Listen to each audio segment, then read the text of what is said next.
City Council for Monday, December 15th, 2025. The City of Dawson Creek acknowledges that we are privileged to live and work on Treaty 8 territory in the traditional home of the Cree, Danese, Saulteaux, Sicanee, and Slavey First Nations. We value the Métis peoples that live and gather here. We commit to upholding the respectful relationships these nations have built with the land, and we acknowledge our responsibility to carry that forward today and into the future. First order of business, 2 delegations. 2.1, we have Ann Pearson, Program Director with Senior Services, Dawson Creek Society for Community Living, in attendance regarding an update on Seniors Meal Call Program. Good morning, Ann. I'll turn that on. There you go. Good morning. How is everybody today? Good. How are you doing? Good. Good. Good. So the Seniors Meal Call is the Dawson Creek meal program for seniors. And as you can see on my PowerPoint, this lady here is 100 years old and lives at our Southview Apartments. And she regularly attends the meals on Thursdays that we provide up there. So we're going to have a little summary. We'll view the key metrics, the event highlights, our educational outreach, menu highlights, and some great photos. So over the past 6 months, our program has experienced both an increased participation and rising costs. A total of 3,260 meals were prepared and delivered to seniors, reflecting our continued commitment to supporting aging in place. The average cost per meal rose from $3.38 to $3.71, representing a 9.7% increase. Of course, that's all our grocery costs, right? Seniors continue to value and look forward to their weekly meals and gatherings. Each week, participants volunteer to bring a dessert, resulting in some truly exceptional homemade dessert treats that have become a highlight of these get-togethers. Our summer months meant some great barbecue lunches. This is a highlight for some seniors as they don't have barbecues available in their apartment buildings, obviously. Yeah. So total meals served from April 1st to September 30th was 3,258. And you can see the breakdown there. April to June was 1,674 and July to September 1,584. And there's a great barbecue hamburger going out for the seniors and some great chicken stew there. We had Easter dinner over that time frame. Had a full holiday meal, ham, turkey, all the fixings. Our barbecue days are very popular, and we offer flexibility for seniors to invite their family members to their lunch gatherings.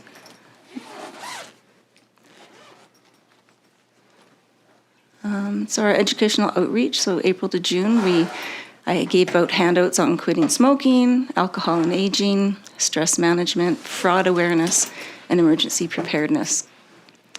July through September, we touched on financial abuse, elder abuse, fire safety, heat illness prevention. Wish we could hand out some of that this week, but it's not happening. Fraud protection and funeral planning. And then every month we subscribe to the senior paper. It's a newspaper that comes out of the prairies somewhere, and each senior paper is filled with stories and photos that bring back good memories to the seniors. This is just a menu highlights for July, August, and September. You can see what the take-home dinner was and what we served for lunch, the kind of soup. Sometimes it's just wieners and beans and potato salad, which is very popular. And then we did a little bit, one of the residents asked for salads for lunch instead of soups in the summer, so we did some of that. And all our meals are homemade, and we strive to provide fresh ingredients. This is our cook, Cindy. You can see those tomatoes were very giant. And some of our favorite meals, the cabbage rolls. You can see Cindy there lining up with a whole bunch of trays of goodies to go out. And some more meals that were enjoyed, some lasagna and chili. And then you can see to the left there on the bottom, that's our takeout box for the deliveries around town, because we still are delivering meals around town. And again, some more seniors enjoying their dinners. And that's it. Any questions? Perfect. Well, thank you very much. And I had the privilege and honor of joining you on one of these meals, and Right. it was just phenomenal. So I just want to take the opportunity to thank you and Cindy as well for just the commitment to the seniors. So thank you. Awesome. You're welcome. Thank you. And I Thank will- you for your continued support as well. Yeah. No, Yeah. you're welcome. So Awesome. happy Okay. to help. But there's some questions, so I'll just. Okay, sure. Councillor McDonald? Thank you, Worship. What a great program. Thank you. Honestly, I love seeing all the educational aspects as well. Supporting seniors, helping educate them about fraud awareness, everything. It's just phenomenal. My only question is when the seniors invite family members to share in the meal with them, do you charge the family members, or are you able to give it It's the to them cheapest as well? It's the cheapest restaurant in town. Yeah. Yeah, they pay a little bit, yeah. Okay. So it's But- good. Yeah, just to help with the program, right? Yeah, no, 100%. Yeah. I agree with the mayor. Thank you so very much for such a phenomenal service in the community. Thank you. You're welcome. Thank you. Thanks, Councillor McDonald. Any other questions? No? I didn't have any questions either. I did want to thank you. The one thing I really enjoyed while I was there is the community aspect of it too, like how you involve the seniors and they like bring desserts, because it just brings that whole, like gives them some ownership on it, and you could see the excitement in them when they were like, Yeah. they had the desserts, and then also Yeah. how community's welcome too, right? Like I know the mail delivery guy came in and said Yeah. hi, and He you often- just felt welcome, but they were Yeah. like excited about it. So. Yeah. And then it's great because they live in small places, and having a big gathering is not really something they can do in their own little apartments anymore. Yeah. So they really enjoy that get together in the community aspect Yeah. for sure. Yeah, it's more than just a meal for them. You could tell it was like part of their routine, right? And they were excited about it. So, Yeah. it was All right. awesome. So, Great. Councillor Apollonio, you got a question? Thank you, Your Worship. Just thank you. Looking at the food, it looks yummy and getting hungry this morning. So I just want to say a big thank you, because normally I follow your page, like the Dawson Creek Committee. Extend Right. my appreciation, because you're always putting out there like very good materials, like just appreciating the support worker, the individuals, your program. So it's very educational, especially for me. Also working on the same field, so it's very good, like idea sharing. So Right. just extend to Marla and of course the rest of the team. Very good job. Thank you. Well, I run the social media committee, so thank you for that. Appreciate it. Thanks, Councillor Good one. Apollonio. So, I mean, thank you for coming in and presenting. It you was, bet. like I mentioned earlier, it was nice to see that you were on the agenda. And great to see you. And just wishing you and the whole team there at the Dawson Creek Society for Community Living a wonderful holiday season. And Thank you. thank you very much. All right. Enjoy the day. You too. Yeah, Bye. thank you.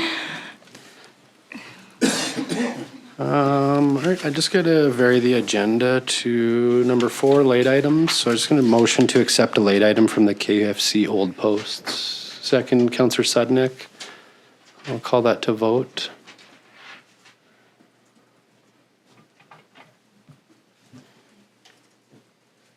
Vote is closed and it's carried. So we'll just hand out the late item and then we'll go back to...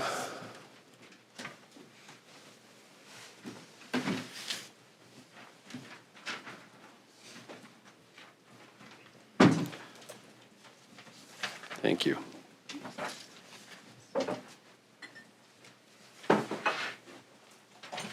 Thank you.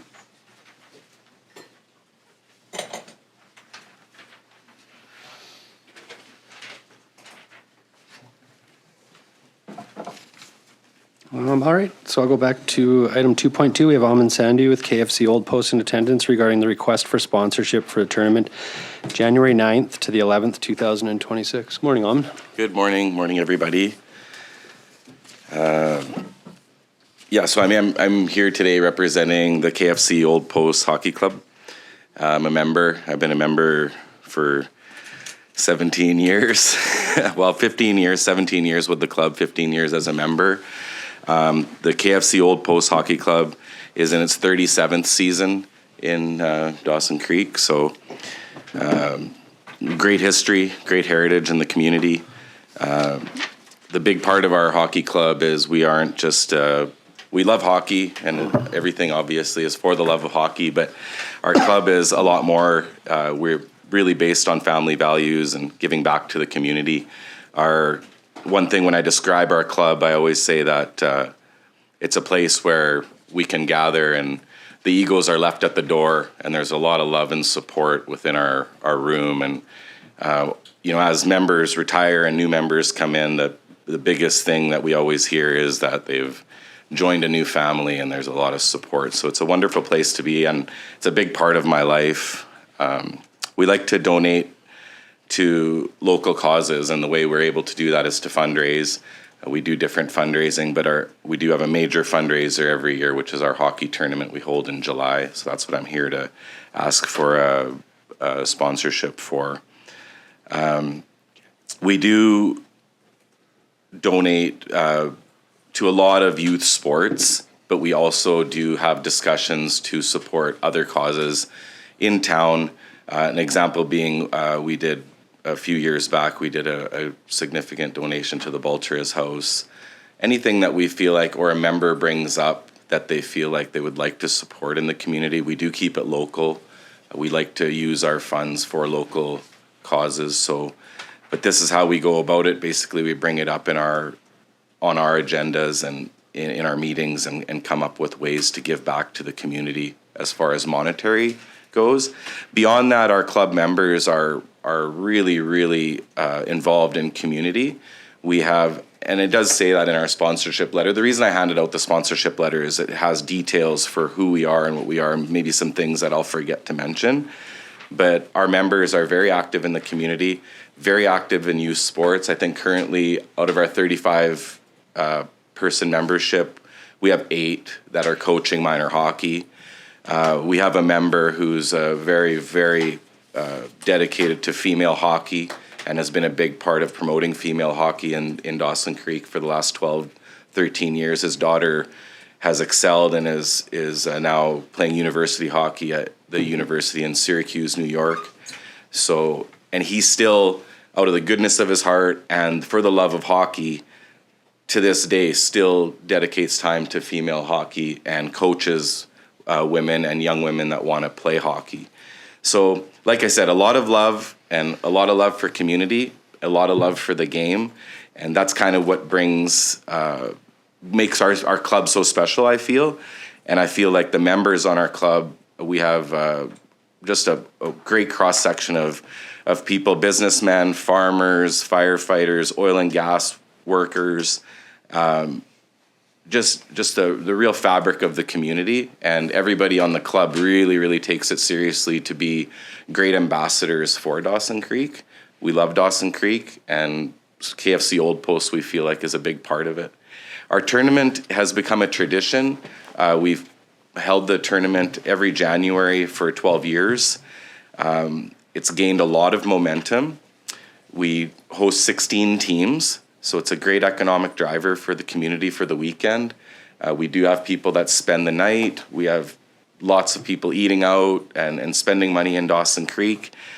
And really, we've had a tremendous following now. Over the years, we got a waiting list. People want to come and be a part of our tournament. We do have a female division. We host 4 teams. Teams come from all the way from Sturgeon Lake, all the way from Fort Nelson, and many communities in between. So we host a great cross-section of people. A couple of things that we do special for the tournament is we do lean on our local businesses and local citizens for donations. And we have, as you guys know, a very generous community. So we always are able to put together a nice table of items to run an auction. And another thing about our tournament is we do have some giveaways. We give away some nice prizes. We always give away a big TV. I happen to know a guy who's got a few TVs. So we do that. And we do a few other things that really make a special. So it's not just buying stuff. You actually have a chance to win things when you come to our tournament. We also serve a hot meal on the Saturday night, and we run a beer garden.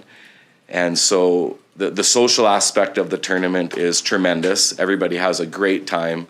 And in the past, what we've done is we've used the Kin Arena and the Memorial Arena, and we would host our beer garden and our meal on the upstairs room in the Kin.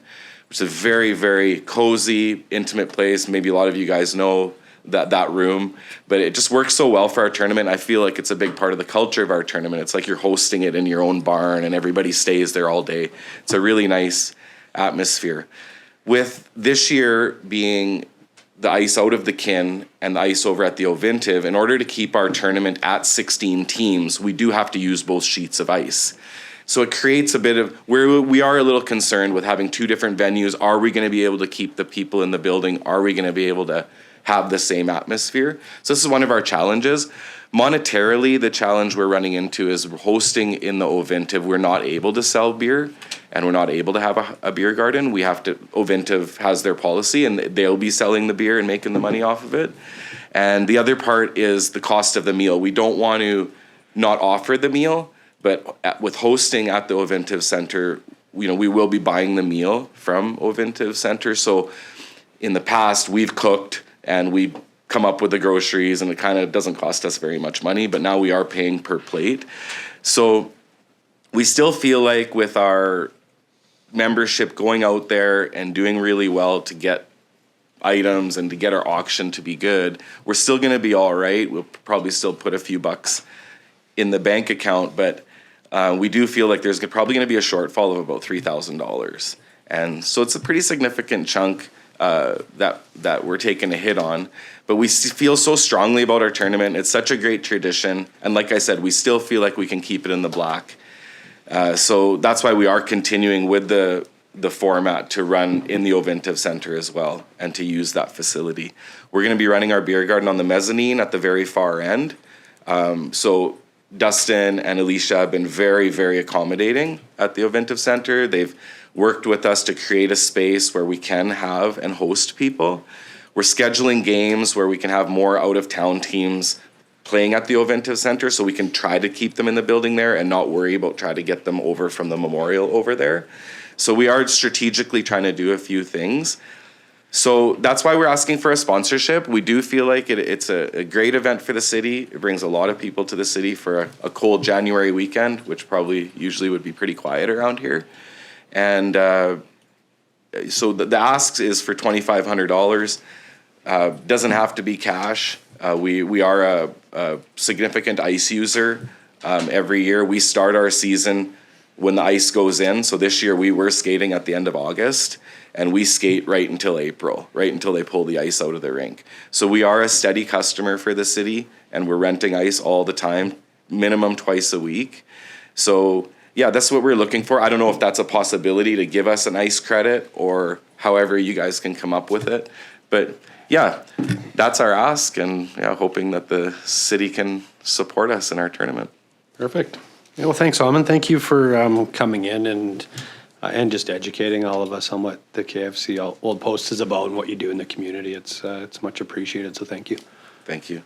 I'll open up for questions. Councillor Earl? Thank you, Worship, and thank you, Aman. Good to see you. And see you. Thank you for the letter. I don't know if you had to do the hard sell on the quality of the organization to us, but Yeah, there's a lot of dirt bags there, you know, Yeah. so I gotta sell for them. You know? all right. Well, so yeah, I think just a note on the request response. So the $2,500 would come out of a grant fund the city has, irrespective of whether or not it's cash or in kind. I think it hits the budget the same way. Okay. And I think, coming to us at the beginning of the year is always good because that grant fund tends to get cannibalized fairly quickly by asks. And yeah, I mean, I think this is great. I'm interested to see, I hope, how things work under the new arrangement with the arenas is not as negative to you guys' budget as you're anticipating, but I hope after it's over, we can get an update with respect to what the reality was and how, Absolutely. Obviously our decision as a council to do the sports floor had some rationale behind it, but it's still very much a work in progress. So, understanding how we can if that is going to be how it's going to continue, how we can do it in a way where it's not undermining other events and activities and ice users is always of interest. So hopefully we can reconvene after the event's over and kind of do what worked well and what we can do better. Absolutely. To understand that. But thank you. Thanks, Councillor Earl. Councillor McDonald? Thank you, Worship. You mentioned how generous this community is, and just your letter there screams it, honestly, right? And I think one of the most valuable things we can give back as a citizen is our time, right? And to have so many giving their time back to youth sports is amazing. So thank you so very much for that. For your beer gardens, was there any consideration in doing a beer gardens in the memorial as well? Yeah. That wasn't an option, or? Well, then it's the same. Well, number one is like we do want to support the Oventive Center. Yeah. We appreciate the facility, and it's a state-of-the-art facility. So we wanted to try to be open-minded to use the facility.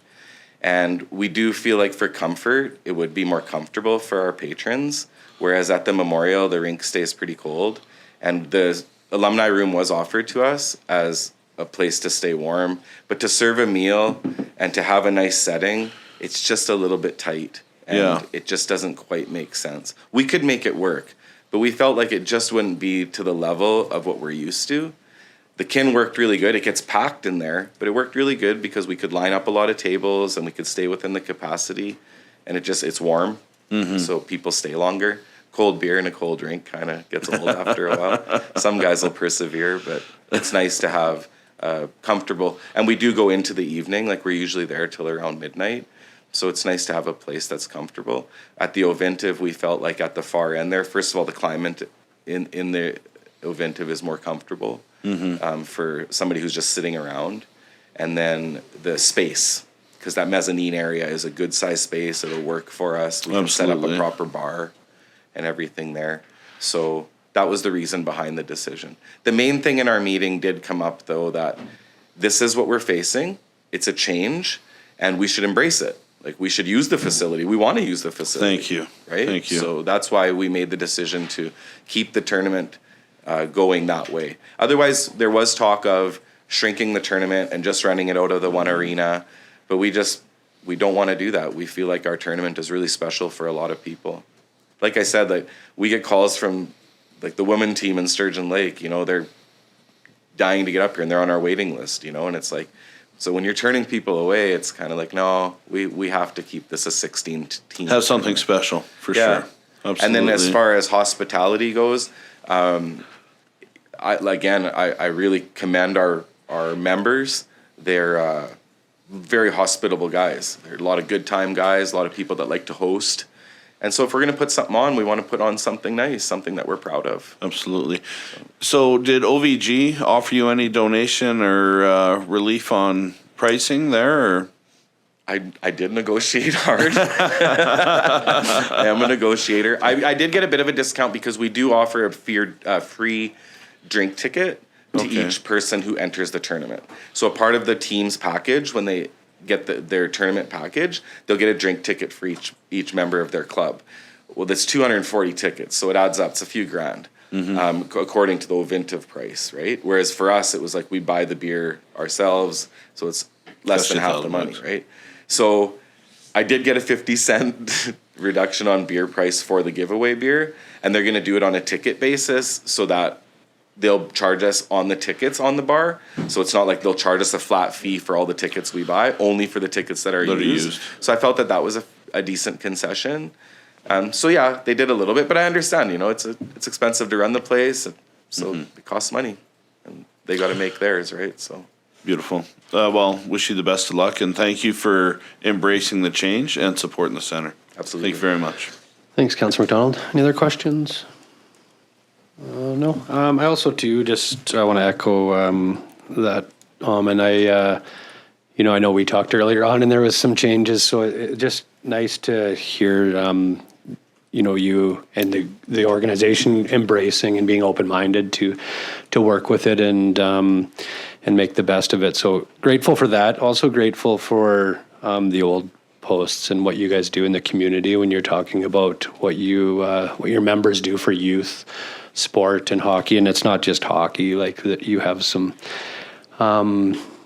yeah, like you make up who we are as a community and why we're so phenomenal on this community is because of organizations like you and the members of it. So just want to give you a sincere thank you to you and all the Old Posts. We appreciate it. And, you know, it is a bonus that you're doing this event here and it's been successful. So that's great to see because it does add to our economics of the community and it brings people in. So, yeah, just real grateful. So thank you, Aman. Thank you. You're welcome. Appreciate that. So how this works is just later on in the agenda under mayor's updates, we'll deal with the ask today, and then we'll let you know and Sounds great. go from there. So yeah, so thank you. Thanks for coming in. Thanks for your time, everybody. Yeah, Appreciate you're welcome. it. Thank you. All right, next is 2.3. We have Mr. Larry Neufeld, M.L.A. for Peace River South in attendance for a 2025 update. So morning, Larry. Good morning. I'm not used to being able to sit while I speak, so excuse that if I get kerfuffled. Thank you, Your Worship and Council, for the opportunity to address everyone on this beautiful, beautiful morning where you know you're in the South Peace when you drive past a snowplow in the ditch on the way to your first meeting in the morning. What else could we hope for? 2025, as everyone is aware, if you followed provincial politics at all, it's been incredibly boring. Of course, I am completely jesting with that. This is a very, very unique time to be in provincial politics. In fact, even last evening, if anyone is following social media, it appears that the fourth party has imploded. We ourselves have had issues. So there's quite a few things on the go, and it's a very interesting time to be a part of it. First and foremost, I would like to very much thank the mayor and council, the worship and council, for the leadership and the incredible amount of work that I have seen this group put forward, particularly with respect to the water situation. I was very pleased to participate where I could and to provide support where I could. And in the end, I was surprised that with the level of difference that I think that I made on that. So that brings me to where I see the relationship between M.L.A. and mayor and council is that of collaboration. I'm not going to stick my nose where it doesn't belong, but I very much want to assist wherever possible. And I love the opportunity again to let you know what I'm up to, and I would adore knowing what you're up to and being able to interject where it makes sense, where you ask me to. I'm not going to do it without your permission, but I would very much like to assist. I am a citizen of the area, not of Dawson Creek anymore, but should I say that on camera? You're fine. Yeah, we're all in this together. I'm in the regional district It's a now. Region, yeah. But again, the point of collaboration is very important to me because I have learned that significantly over the last year. And when, I don't know how many of you know this, but there is something called M.L.A. school. And when you attend M.L.A. school, they tell you that you will be drinking from a fire hose during your first year. I would counter that with saying it's more akin to drinking from 3 fire hoses that are on about a 0.12 out of a scale of 10. I love that.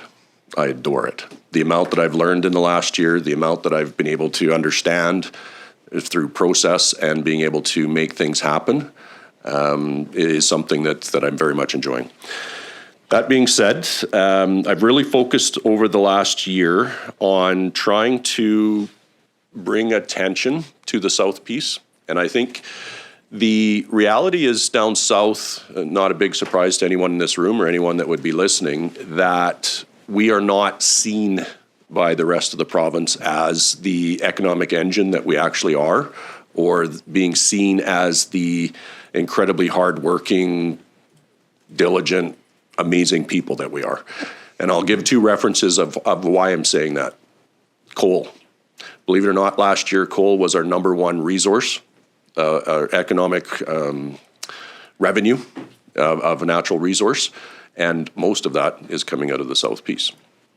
The second number, or the second highest number in the budget for revenue, outside, this is for natural resources, it doesn't include personal income taxes or anything like that, is natural gas. We supply both, and we supply a lot of it. So that is, excuse me, that is something that I have been making a significant amount of, I believe, inroads. In even speaking against the electric car mandates, I actually convinced several from across the aisle that it's great. If you choose to own one, fantastic, 100%. I support you owning an electric vehicle. As government, me trying to force you to own one on a day like today, I don't believe that that's my place, and I don't believe that that's in the best interest of the folks that live in the north. And that was something that, again, I was able to change the opinion of several of the folks within government. And I'm not saying that's part of what rolled things back, but the mandates have been rolled back. The other thing that I wanted to talk about as far as the Tumbler Ridge Emergency Room is something that I'm sure everyone here is well aware of as far as a situation is concerned. We have been pushing very, very hard to find a solution for the community which will bring back a sense of security for the folks that live in the beautiful community of Tumbler Ridge. And I believe that we are making progress. Without question, there was a crisis. When you lose over 50% of your medical staff in 1 month, drastic changes must be made. You don't have a choice. Those drastic changes were made. Unfortunately, they weren't communicated to the community, and it created a significant amount of angst and a significant amount of fear. In my mind, the reason, or a very large part of the reason to push back so diligently on that change, was to prevent it from happening elsewhere. And I have been assured at the very, very highest levels that Chetwynd and Dawson Creek are not scheduled for any type of similar change.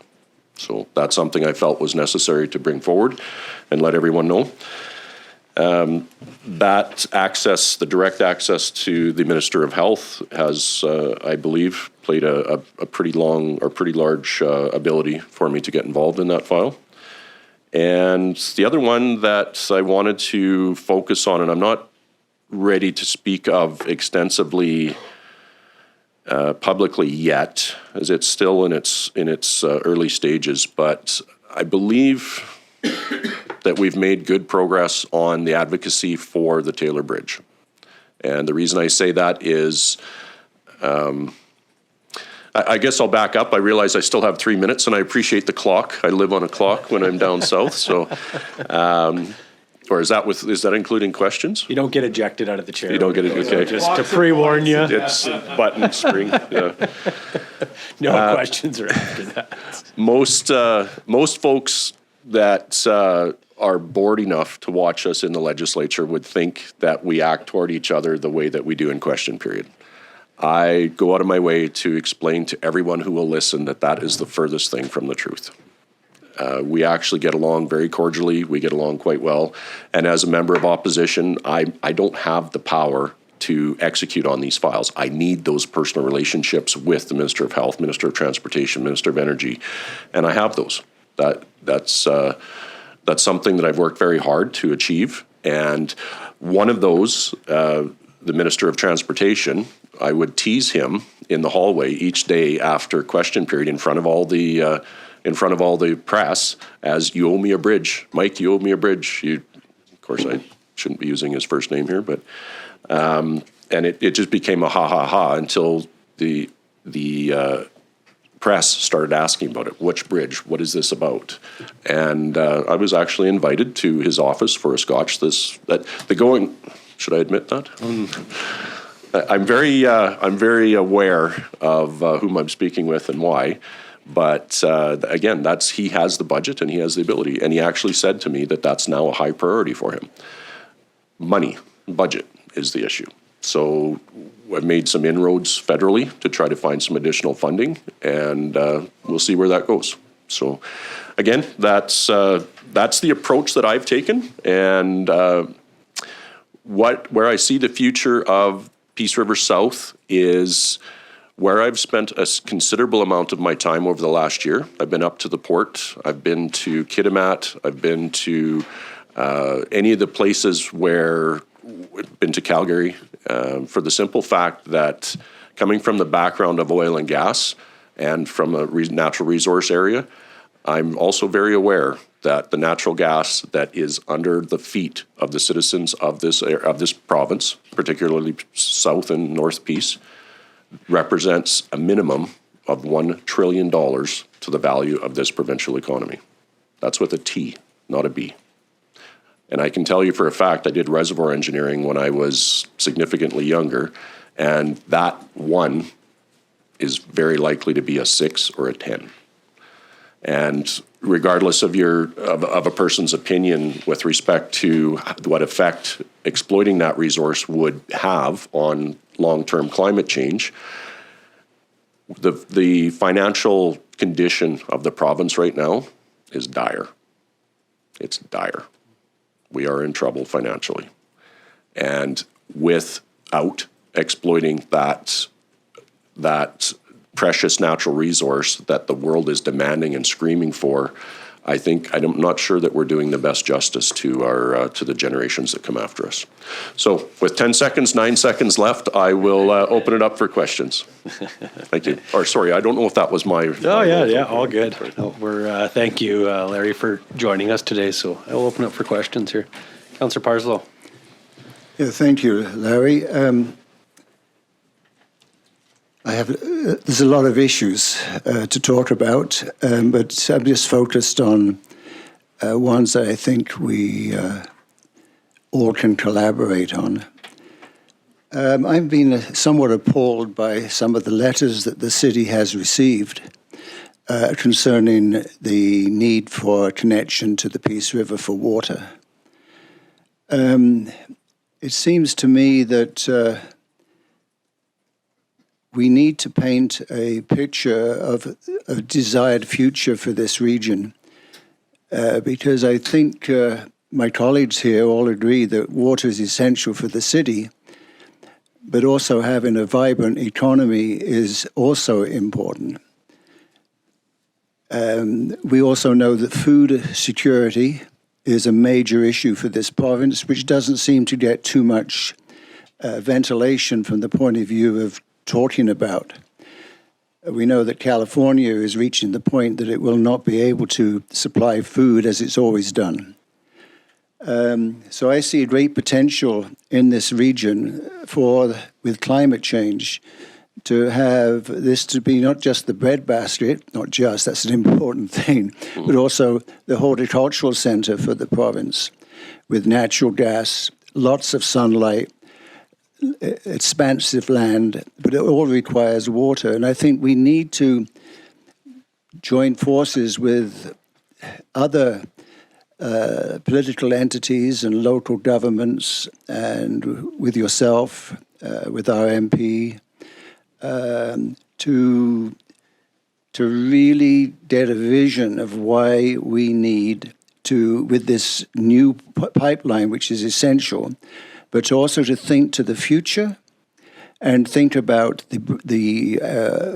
all the opportunities that water can provide to broaden our economic base. And I see you having a critical role in helping articulate that vision, and also joining forces, because I sense you are a genuine collaborative person, and collaboration is the name of the game. The other big area is being prepared for wildfires. Again, I'm appalled at the lack of any tangible action, and so I'm just flagging that to you again. Have you watched the video Making a Killing? I have not, no. Okay. I recommend it to you. Thank you. Sorry, you're talking about BC is Burning? Or no, sorry. Making a Killing, featuring Dale Brody, and is a 1.5 hour on YouTube. Dallas, thank you. Oh, yeah. Okay. No, I have not watched that. Okay, because First Nations, land, Cowichan decision, all that stuff, I think needs to be brought to the fore, because it changes the investment climate, it changes economic vitality. ownership, etc. And I do think we need to again join forces in that one. With respect to the Cowichan decision, no question, that has created significant fear in the province. Yeah.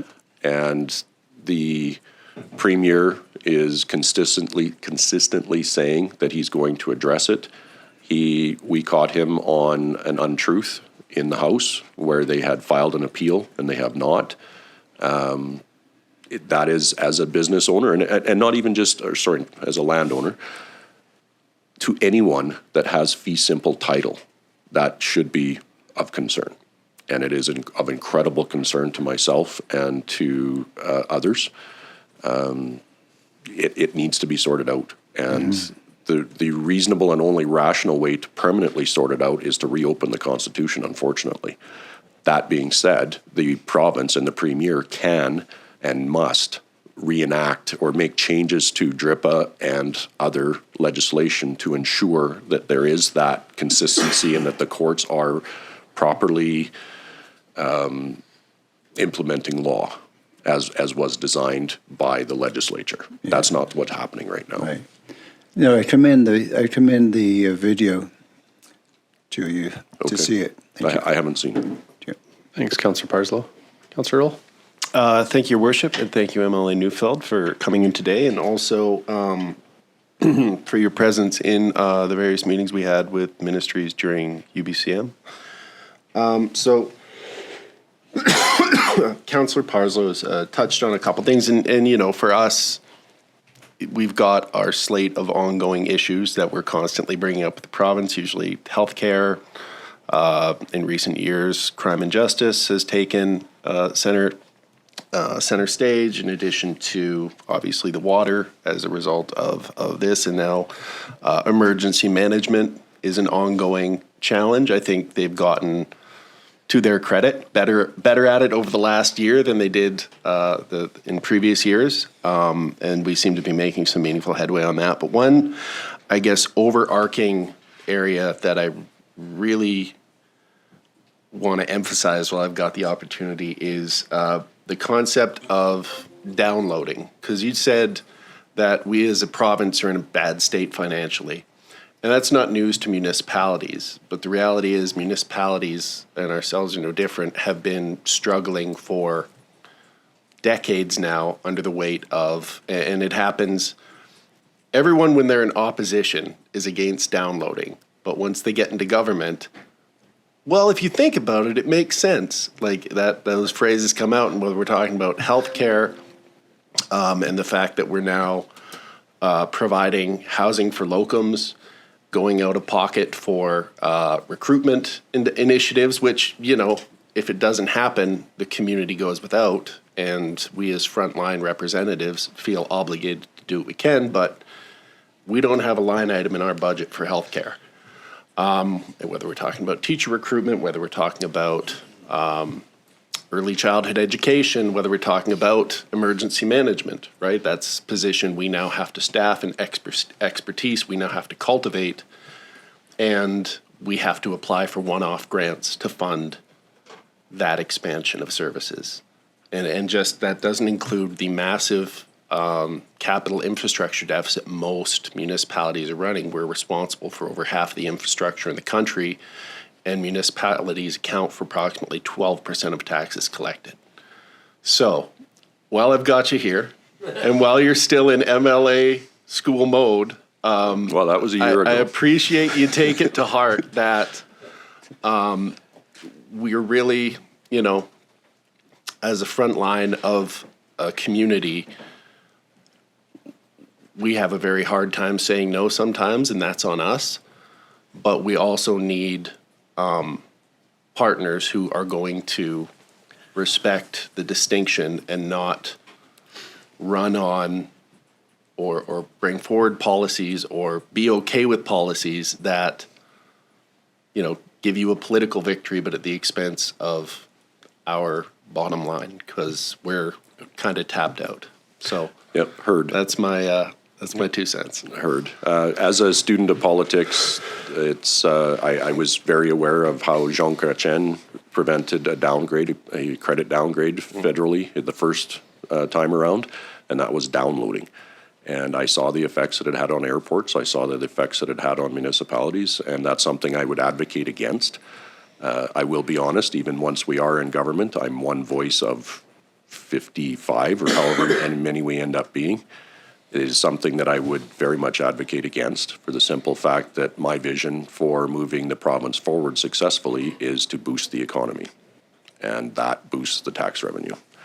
And that's good for all of us. Thank you. Yeah. Thanks, Councillor Earl. Councillor McDonald? Thank you, Worship. Welcome, M.L.A. Neufeld.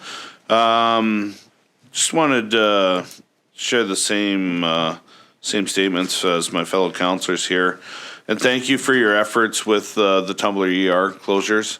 I think that for all of us in the region, it was a very scary turn of events, and to ensure that we are telling the ministry that it is unacceptable to start taking away from us just because we are rural north is extremely important. I do see Tumbler as a trial to see if they can do it in more municipalities, and I appreciate those efforts to put a foot down and make sure that we will not accept those. Thank you for your assistance for our water efforts. Thank you for the resource awareness efforts. And thank you for attending the UBCM meetings with us. It was very nice. My one consideration for you and your government is CN Rail and how much they are not holding their end of the bargain to ensure that we have a proper northern east-west corridor, transportation corridor. We just watched a major potash company out of Saskatchewan choose to take a major project out of our country, never mind just out of our province. And I truly believe that lands at the feet of CN Rail, and the inability for all our resources, whether it's ours in the South Peace or Northern Alberta, Northern Saskatchewan, even as far as Northern Manitoba, to be able to transport those resources to a very viable port in the north here. It's really too bad, and I would ask that be a major consideration for your efforts in the future. I very much appreciate that. It already has. Railways are regulated federally, so I have been speaking with the MP on numerous occasions over exactly that issue. In fact, we have one locally, which I won't speak of publicly, that we are trying to deal with. CN is a challenge, but I am aware of it, and I am working with our MP, and I will input wherever I can, and I will absolutely advocate, as I've said many times, and both with respect to CN Rail and also in respect to the ER situation. I've said this in the House, and I've said it on television, I've said it wherever I can. I will not accept less for our region than what Vancouver or Victoria gets. We don't deserve less because we live in the north. That should be common sense to everyone, but shockingly, it doesn't seem to be. And I would apply that to the rail situation as well. Absolutely. Wonderful. Thank you for your efforts. Thank you. Thanks, Councillor McDonald. Any other questions? No. You should have limited me to 10 minutes of question. Yeah. I still got a couple. No.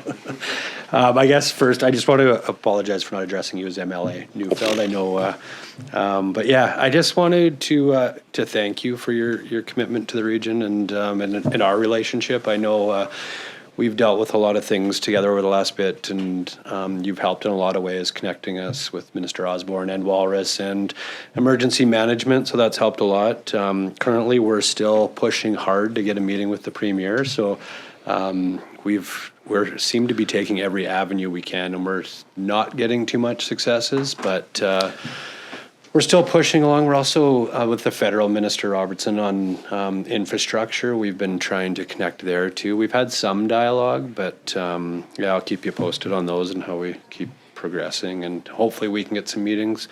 We're hoping with the Premier, he's at the Natural Resource Forum in Prince George. We're hoping that that's a good opportunity to get some time. We just feel like in order to get our water moving, we need to get it in front of him. He needs to understand the opportunities for the province that we believe in getting this done, and also for our residents, and the importance for not just today, but for our kids and their kids, because this is about a fix for water for our community, for not today, but for 50 years and 100 years down the road. So yeah, just want to thank you for the efforts. And I've also built a lot of relationships with the ministers because of that. So it helps a lot when, Minister Osborne especially has really helped in the healthcare field. So yeah, just want to thank you.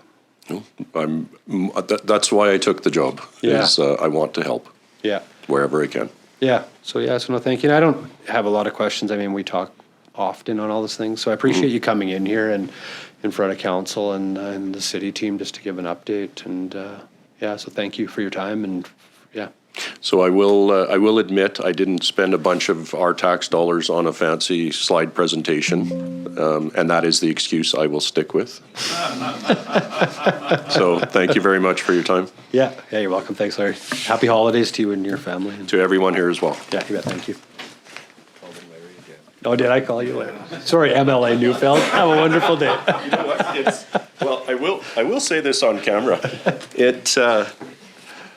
It's actually I enjoy that actually. I'm the same as everyone else. I'm a normal human being, and to be addressed by my first name is actually, it feels great.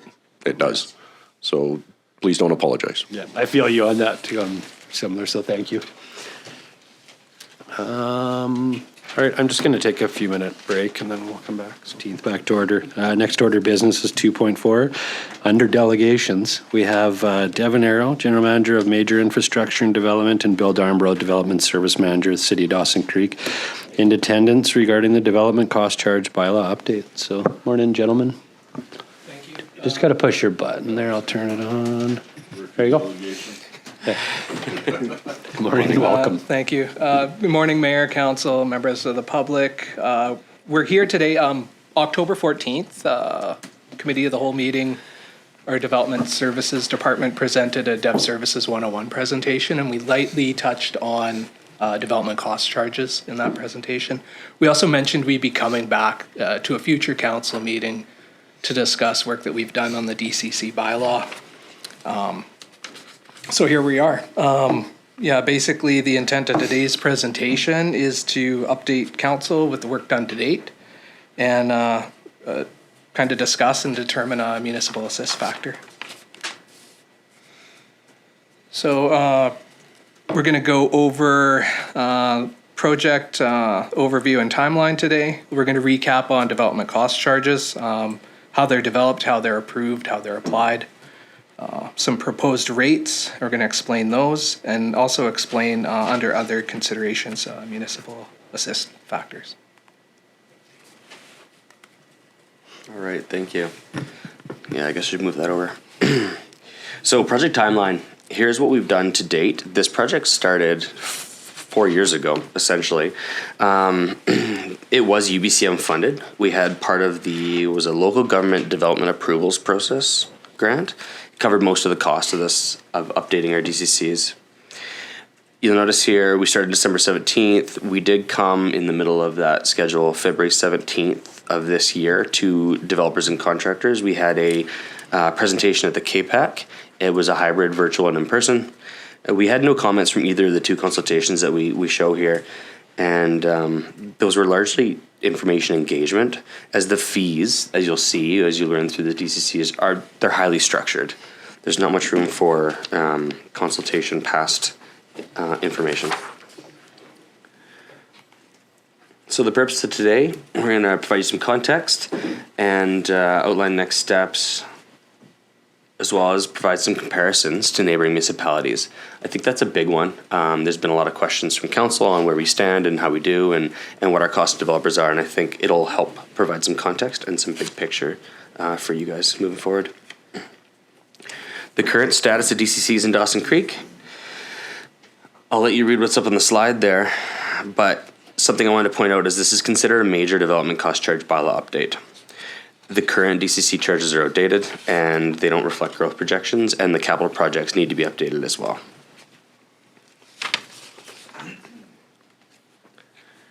So yeah, brief recap on development cost charges 101.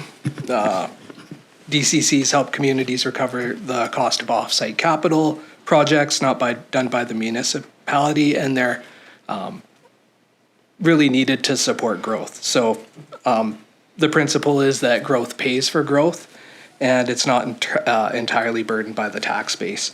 Development cost charges foster fair and equitable approach where growth pays for growth and infrastructure costs are transparent. Additionally, it also creates consistency for the development community through a clear, concise policy framework. So which DCC projects are eligible? Sorry, there we go. It's right there. Okay. Yeah, there's different types of development cost charges. There's water, sanitary, transportation, parks, and roads. The exercise that the city's undertaken with a review of our development cost charges is pertained to water and sanitary. Other municipalities do some of them have storm and roads DCCs, but again, our focus was on water and sanitary.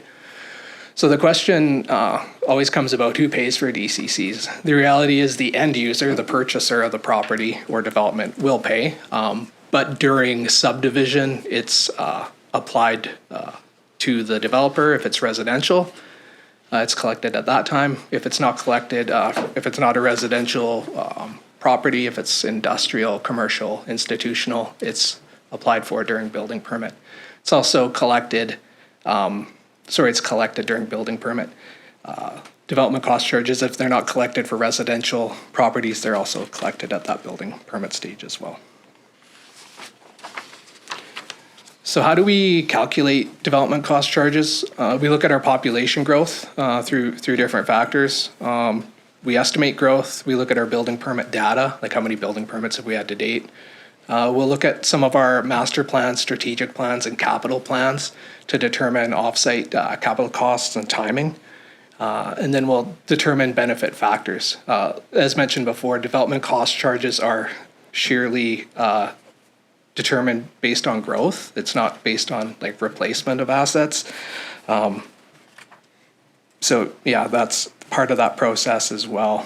Where we're at right now is we're here with you today to determine like municipal assist factors. So that's part of this presentation. So, yeah. I'll mention on the municipal assist factor, our current assist factor is at 10%, and that seems to be in line with our neighboring municipalities as well. They're a little bit higher, a little bit lower, but that seems to be right in the sweet spot for the region. All right, next. So, program development. So why are we updating the DCCs Devon, now? Sorry, just when you say average in our communities, is that just BC or is that? I'm looking at our neighboring communities like Fort St. John, other northern communities like Terrace. Okay. Yeah, something similar to our size and scope. Yeah. Thank you. So why are we updating the DCCs now? The best practice is to review them every 1 to 3 or 3 to 5 years. As you saw previously, our program was last looked at in 2015. So it's been 10 years now, and we've done lots of work. We've done lots of work on our water DCCs and as well as our sewer, the projects that are identified in each of them. Next one. So for the DCC update process, the confirmation of growth projections came from our interim housing needs assessment as well as our OCP, and we use that as a baseline to determine what the rates are inside the DCC bylaw. And then the identification of projects and formation of project list.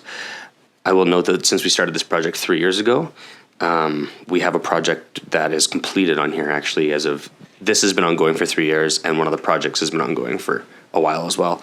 So when we get to the end, we're not actually looking for first 3 readings. We'll be looking for receive for discussion, and we plan to bring that back to you once we make some modifications to the cost charges. Just so you're aware, and I'll touch on that again at the end. For the update process, this is that benefit factor that we were talking about in that payment slide. So depending on how much a project is contributing towards growth depends on how much we can put DCC funds towards that project. For example, the sewer trunk main that we just did on 110th Avenue was considered 10%. So we can only take 10% of our DCCs and put it towards that project. And depending on how much that project is worth growth, say it's a reservoir in a new area, 100% of growth, or something that may be a little more operational but also have a factor of growth like upsizing a sewer main, it's a lot less. Just something to be aware of. Thanks. Who determines that percentage? That's determined, well, it's determined by ourselves, engineers, consultants, and then it is vetted through the inspector municipalities who confirms that with our reasoning and support that goes into the inspector. Thank you. On the DCC update process, is this one? So again, on this slide, really the biggest thing for us is the municipal assist factor, 10%. It's the same, what we're recommending in this update is the same as what the city's current water and sewer DCC programs are. And it's been used in the following proposed DCC calculations. So the total cost of DCC is proposed. You'll see on the left here, we have our total DCC program cost in millions, 31.8. The recoverable amount is 10.5. That's the amount that will be the cost to developers. And the total municipal responsibility in millions is 21.4. That's to the city. So what that means is our developers aren't all paying 10.5, but as we collect DCCs, we'll be collecting a portion that would add up to that 10.5 million over years of development. For the projects list, as numerous projects were completed regarding water infrastructure, growth-related sanitary upgrades, those have all been identified and either removed or added to the list. Some notable ones are the trunk main, the wastewater treatment system upgrades, and there's a couple other reservoir projects on here.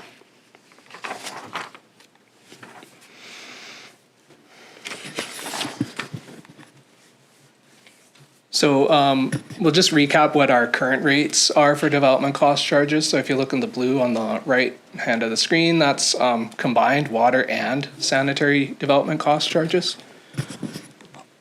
Yeah.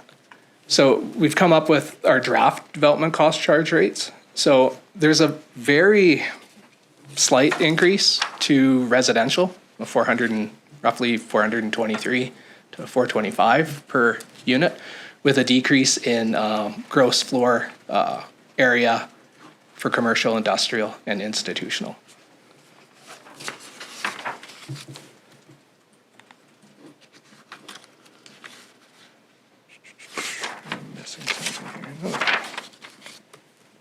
So there's going into our municipal assist factors. Council can choose between like 1% to 99% municipal assist factor.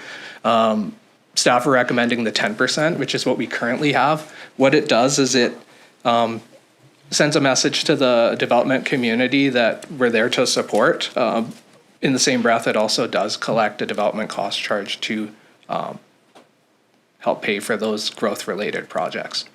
So on the left, we have a 10% municipal assist factor, 5% in the middle, and then 1% on the right side. Program comparison, current with water and sanitary, it's 19.6 million. The proposed development cost charges with water and sanitary would be 10.5 million.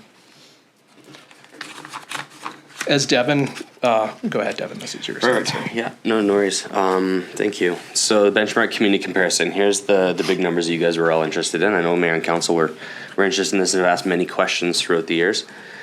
So we've shown here our community with water and sewer DCCs, which is all we have, compared to the cost of DCCs to other municipalities. City of Fort St. John, City of Terrace, and the Prairie Lake area in the PRD. On the right, we've shown the municipal assist factors, as I mentioned. Terrace is at 5%, City of Fort St. John at 15%, and there's no municipal assist factor in Prairie Lake. Although some of these, if I go to the next slide, some of these have tiered or phased municipal assist factor rates. So Fort St. John has a phased that moves, I think it started higher and moves down to 15%, and it's 15% onwards. City of Terrace as well is phased. Currently they're at 5%. And Prairie Lake is not phased at all. They do not have municipal assist factor. Yeah. Well, the slide, just go back to where you had Terrace and Fort St. John and Charlie Lake. and I've raised this issue before. You know, we just have water sewer. They also have, you put it up there as drainage. And I really think what I know about our storm sewer system, we need to have a development cost charge that includes drainage. But what other, you've got roads, part drainage and parts. I understand drainage is the big one, but I don't know for sure. You know, if we take those three as the 100%, my impression is drainage is about 60% of those. But do you know any difference? But I would advocate that we need an additional cost charge to cover drainage, because I know from previous reports over the past decade and a half that something's going to happen with storm sewer systems. That's fair, through your worship. That's a good point. If that's something council was interested in, was implementing a roads, drainage, or parks DCC, we can look at that. I don't have a cost right now on what that would be or what percentage that would be, because we would have to look at how many growth-related projects we have on the list from our drainage master plan, for example, that would be eligible for DCCs, as well as roads and parks. The big thing to remember here is that it's growth-related. You can do some maintenance things, or some things that you can do some maintenance projects, or possibly some projects that solve current issues. If there's a portion of them that can accommodate growth, they may be partially funded. But we unfortunately don't have those numbers. As Bill had mentioned, it's a political perspective. Growth pays for growth. Recognizing that roads, drainage, or parks DCCs will increase the DC's cost to developers. Can I just ask another question, Dawson? Well, you've just raised something. I have three questions written down, but one of them might be appropriate to ask now. So this is development cost charges. If you look at the list that you presented, I'm challenged to understand why some of those projects are considered to be development. They seem to be maintenance. They seem to be replacement. Yes. How are you determining that you're going to dip into the development cost charge when it is purely repairing something that pre-existed? So it seems to be a money grab by the delegation here to... You're really giving me a hard time today, huh? No, I appreciate it. It's a serious question. It's a good question. It's a very good question. So I can go through these capital projects. So like water master plan update. Obviously, there's a portion of water master plan that would provide growth-related projects. It's slide 17 for administration if they're trying to find it. Reservoir upgrades, they could be potentially growth related. Water zone optimizations, again, optimizing as we grow. Now, as I mentioned before, there's a benefit factor associated with each one of these projects. It may only be 10%. A good example is, like I mentioned, the sewer trunk main project. The sewer trunk main project was initially done because it was at imminent risk of failure. But if we upsize for growth and we also bring in climate adaptation mitigation measures, we can put some of the DCCs towards it, and it allows for that. So each one of these projects has a portion of growth or a function of growth inside of them, even though they do look like they're maintenance or operating at its face. Does that help answer your question? Well, you can spin things any way you want. A spin is still a spin. I mean, I understand if you increase the storage capacity or the pumping capacity, I can rationalize that. But, I just, if I was a developer... If I may, a good excuse may be the Alaska Highway Booster Station. One of the reasons the DCCs came about was the Alaska Highway Booster Station needed to be upgraded when one of our subdivisions came online. Those pumps also probably needed to be replaced soon. So good opportunity for us to double down and get larger pumps to serve the community and also maybe upgrade our assets at the same time. I'll also add to Councillor Parslow's question regarding these projects. They do get vetted after third reading. They will get vetted by the inspector in municipalities. So there is requirements that need to be met before the inspector is going to sign off on them. So if there's anything that would be unsubstantiated and not related to growth, that would not be supported by the inspector.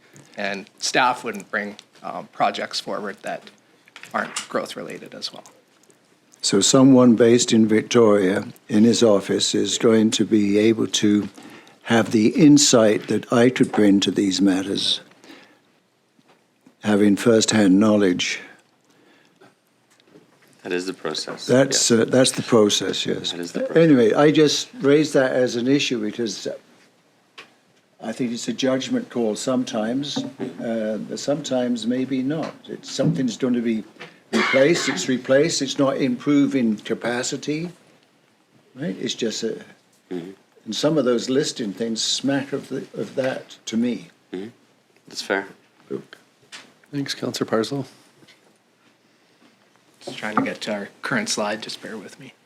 Great, next one. Those dates on there for Fort St. John and Terrace, I'm just assuming those are the dates that they Dates of the bylaws, yes. Those are, I believe those are current. We've double checked that. I went through this. Next. And there you go.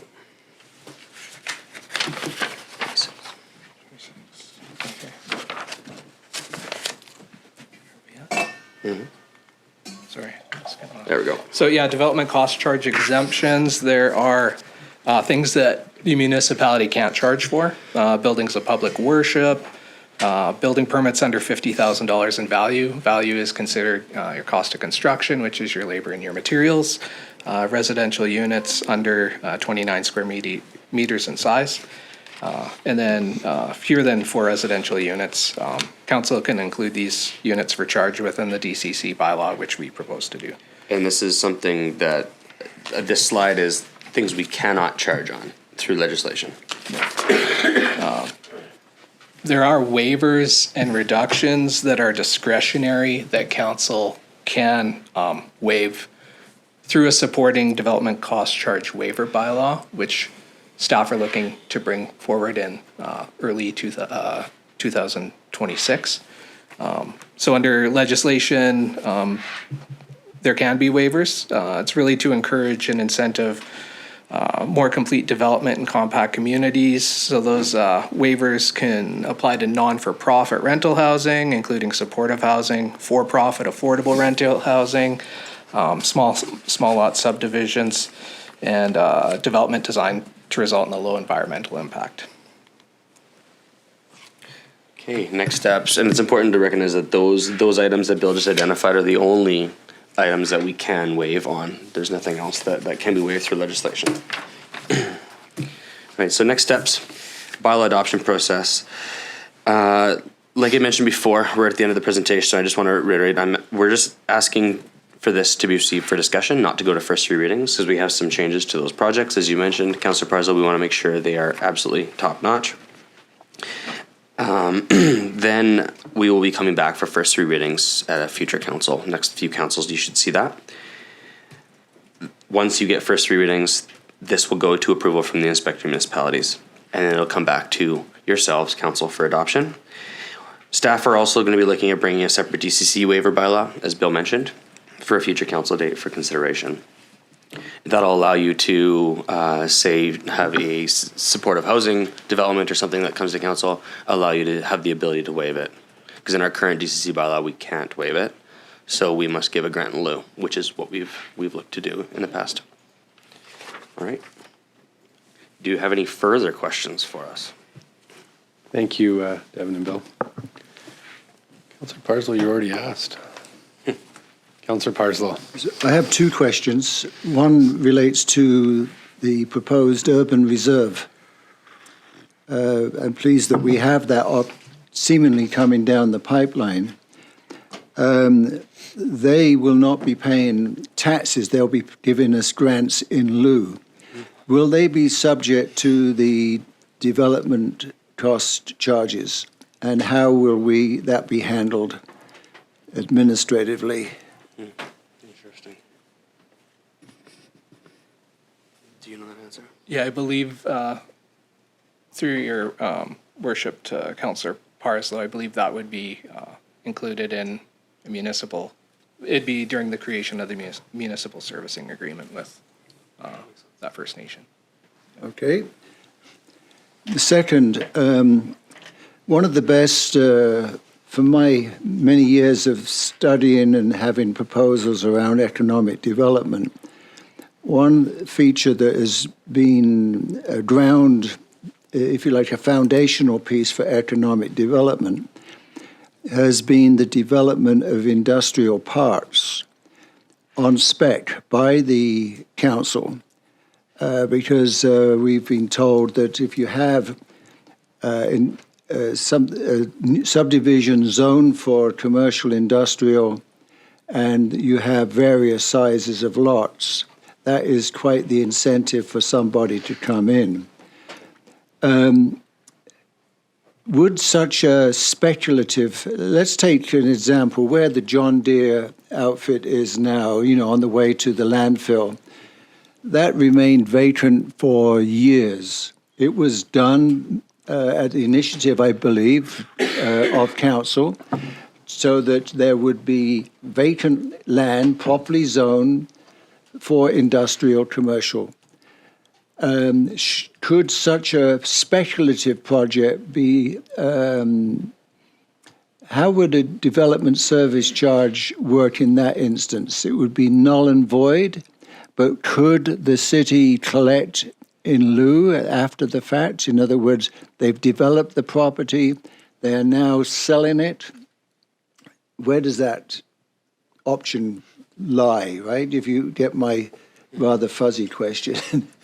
So to answer your question, if it's an industrial, commercial, or institutional development, development cost charges would be collected during building permitting.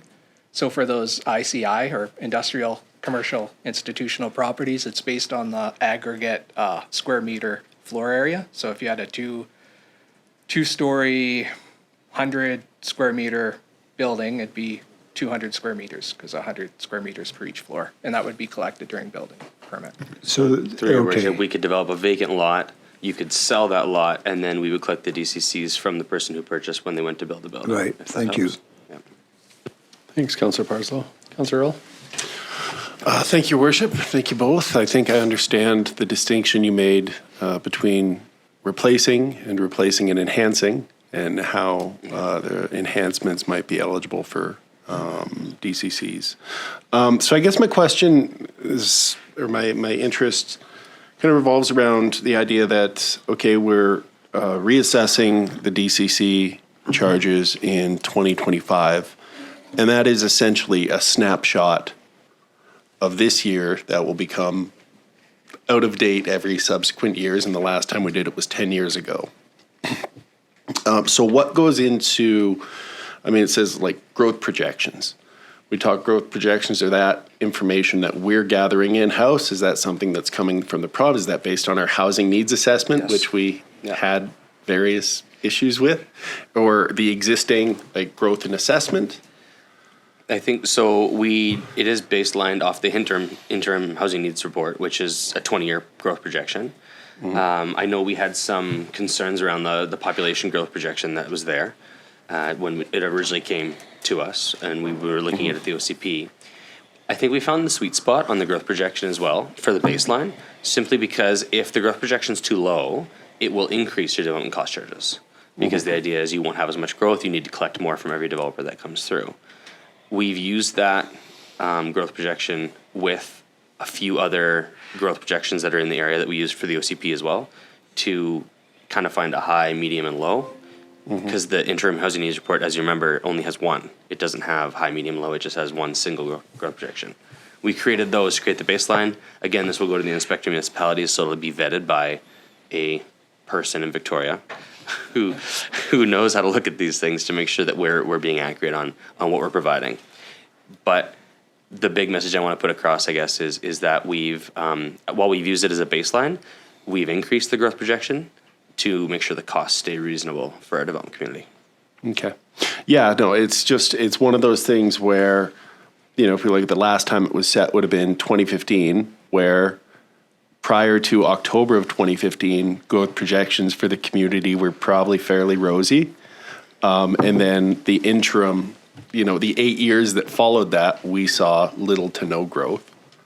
And now we're in a position where we're back marginally into growth, as we've seen with, as a developer, do we have, I guess, is there anything in policy that requires us to update it within 5 years as moving forward, or is this something that we're, as time allows for, when we get to it? Because I'm just thinking from a developer standpoint, it could look like, and I appreciate that more growth means lower rates, so it's actually to their benefit, but conceivably, a council could revise the rate based on, okay, well, this would be a good year to do it because we can get the That's fair. charges up. As we mentioned in the report, a major update should happen every 3 to 5 years, and a maintenance update should happen every 2 to 3. So this is a good opportunity. I don't believe we have anything in policy currently to make sure we look at this, but it's something that we could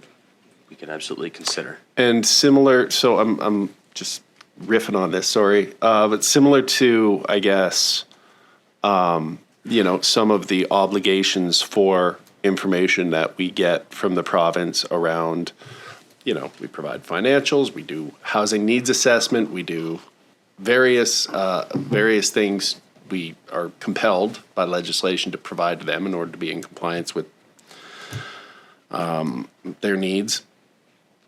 There's no they don't set a date by which municipalities have to update DCCs, because I see the last time Charlie Lake was 2014, I think was the oldest.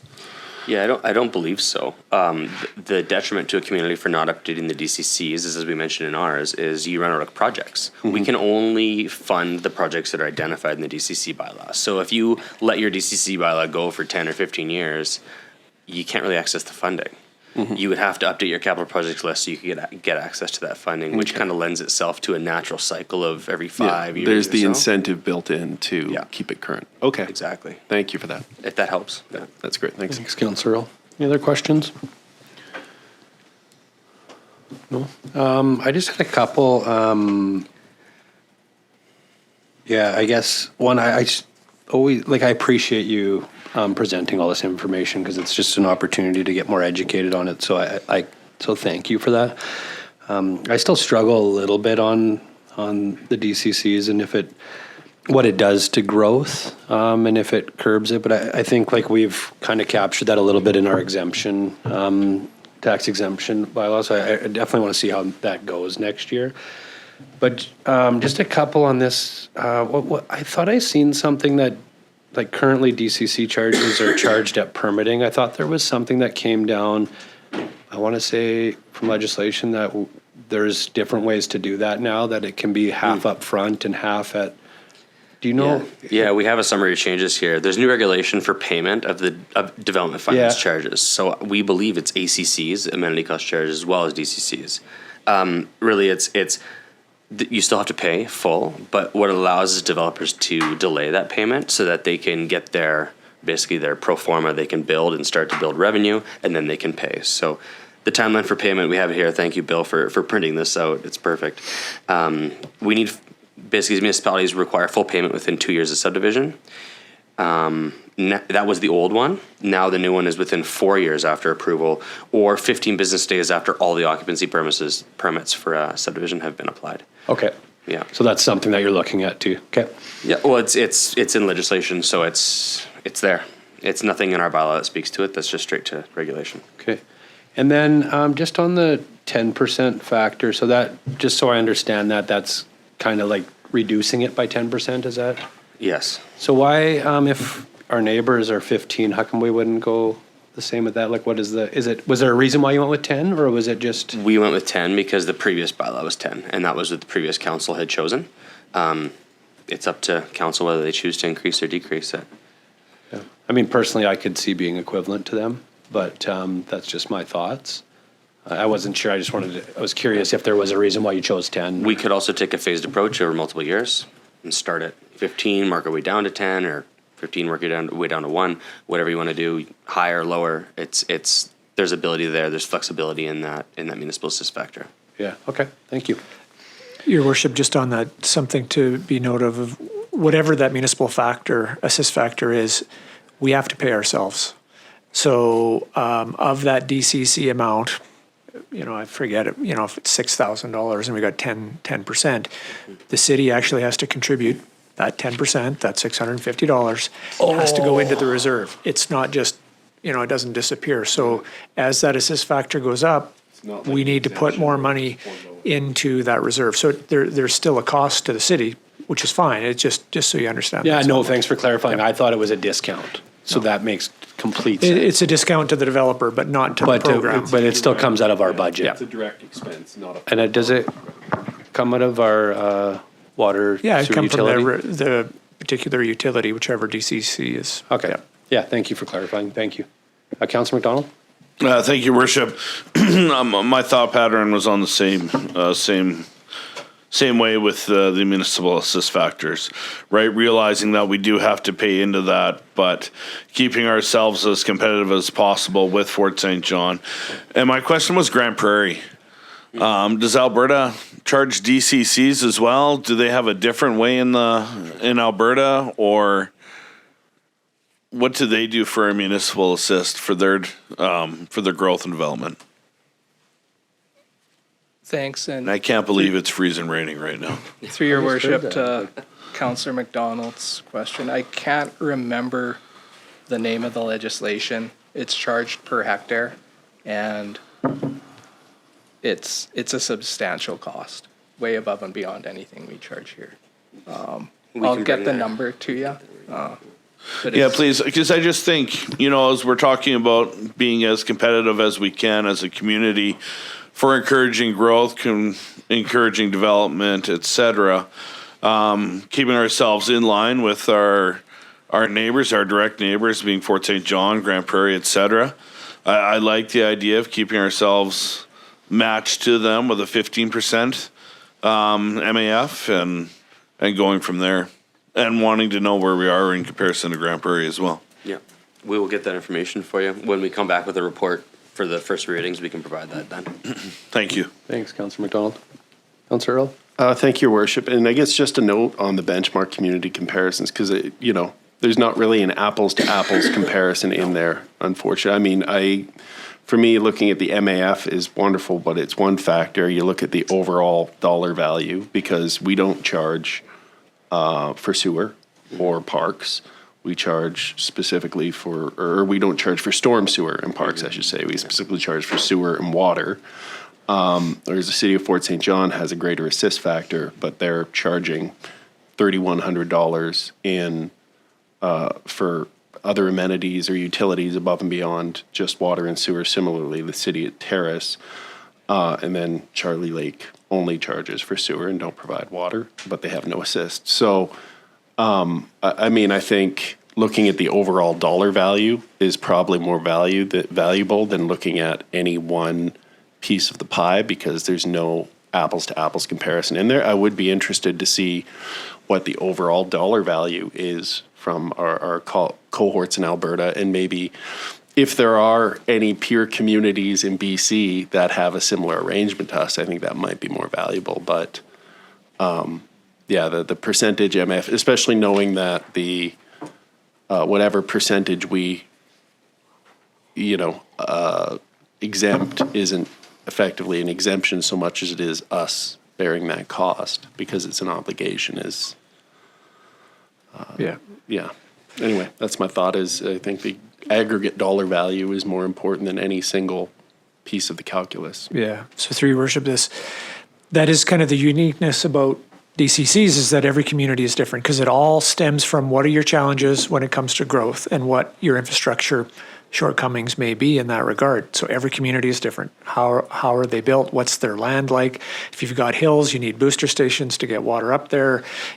So it's never going to be apples to apples. And then you go across the border, which has got completely different legislation, different rules that they play by.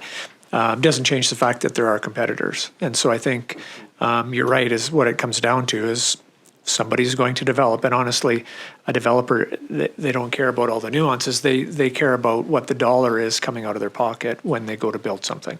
So we can provide, and I think, that does, in a sense, it illustrates the different DCCs, but at the end of the day, it's a total that individuals are paying for when they develop. And I think we can come up with something that is a comparative to what you see across the border, just because they're our close neighbors. So, yeah. Thanks, Councillor Earl. Just one question, just made me think about, so when, I know you guys are going to bring something on the policy to waive too. So when you waive something, does the city still have to contribute the DCCs, or is that different? I'm assuming it would be different, but do you know that? I believe that's just a waiver of the fees. Yeah, okay. Thank you. Councillor Parslow? Yeah, thank you for these delegates today. Thank you for your presentation. It reminded me of the intent of the Committee of the Whole meeting. Are we now bypassing Committee of the Whole, and will we have future delegations in lieu of a Committee of the Whole type of discussion? Where are we heading as a council with Committee of the Whole meetings? I think Committee of the Whole was intended more for when it's educational, to have some discussion on where council is, but this was because there was a report on here, but it's now being changed last minute. You did say you only had 3 questions too. Yeah, that was a supplementary question. Okay. Addressing the previous question. Is there any other questions? No? All right. Thank you both for being delegations and presenting today. Appreciate the work and the education, so thank you. We did seem rather nervous. Yeah. All right, next I'm just going to vary the agenda. We'll go to 3, the 2025 strategic priority chart. We have 3.1, 3.2. I don't think there's any updates. Is there any question? Through your worship, what our plan is for the January meeting is we're going to do a bit of a wrap up for the year end, and I know the team's working on it right now to do a presentation on where we are on the strategic plan, what we've completed, what we're working on, and maybe what we haven't started. So we'll have a more comprehensive follow-up then. Okay, thanks, Kevin. Any questions? No? All right, next, I don't think there was any more late items, was there? No. Next, new councillor business, 5.1. We have memo from Councillor Parslow regarding public engagement policy. Councillor Earl. Oh, no, sorry. Let Charlie speak to us. Councillor Parslow. Yes, you've had a report from me, and I just like to read the recommendation. Okay. If he gets a seconder, I'd be more than willing to answer any questions. The recommendation is that Council direct staff to develop a public engagement policy that sets out when and how surveys and other processes for consulting with the general public or specific interest groups will be conducted. And further, the policy require council approval prior to staff initiating such consultation processes.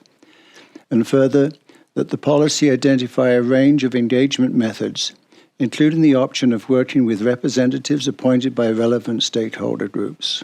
A second. Councillor McDonald. Discussion.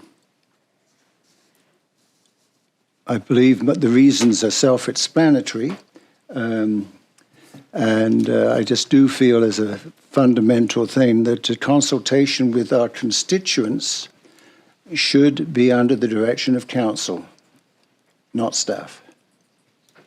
Okay. Thanks, Councillor Parslow. Any other discussion? Councillor Earl?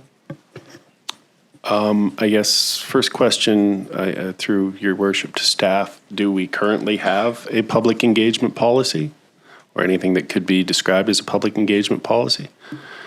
Through your worship, no, I do not believe we do. I took a look through the policy manual and I don't see anything. I'm not aware of one and I don't see one. So okay, so it might be worth exploring this to get some sort of systematic approach to how we engage the public, and I'm not opposed to it. I'm not as, I guess, with respect to survey can be a lot of things. At the end of the day, what a survey is intending to do, if done properly, is to give some sort of systematic approach to doing exactly what Councillor Parslow is advocating for.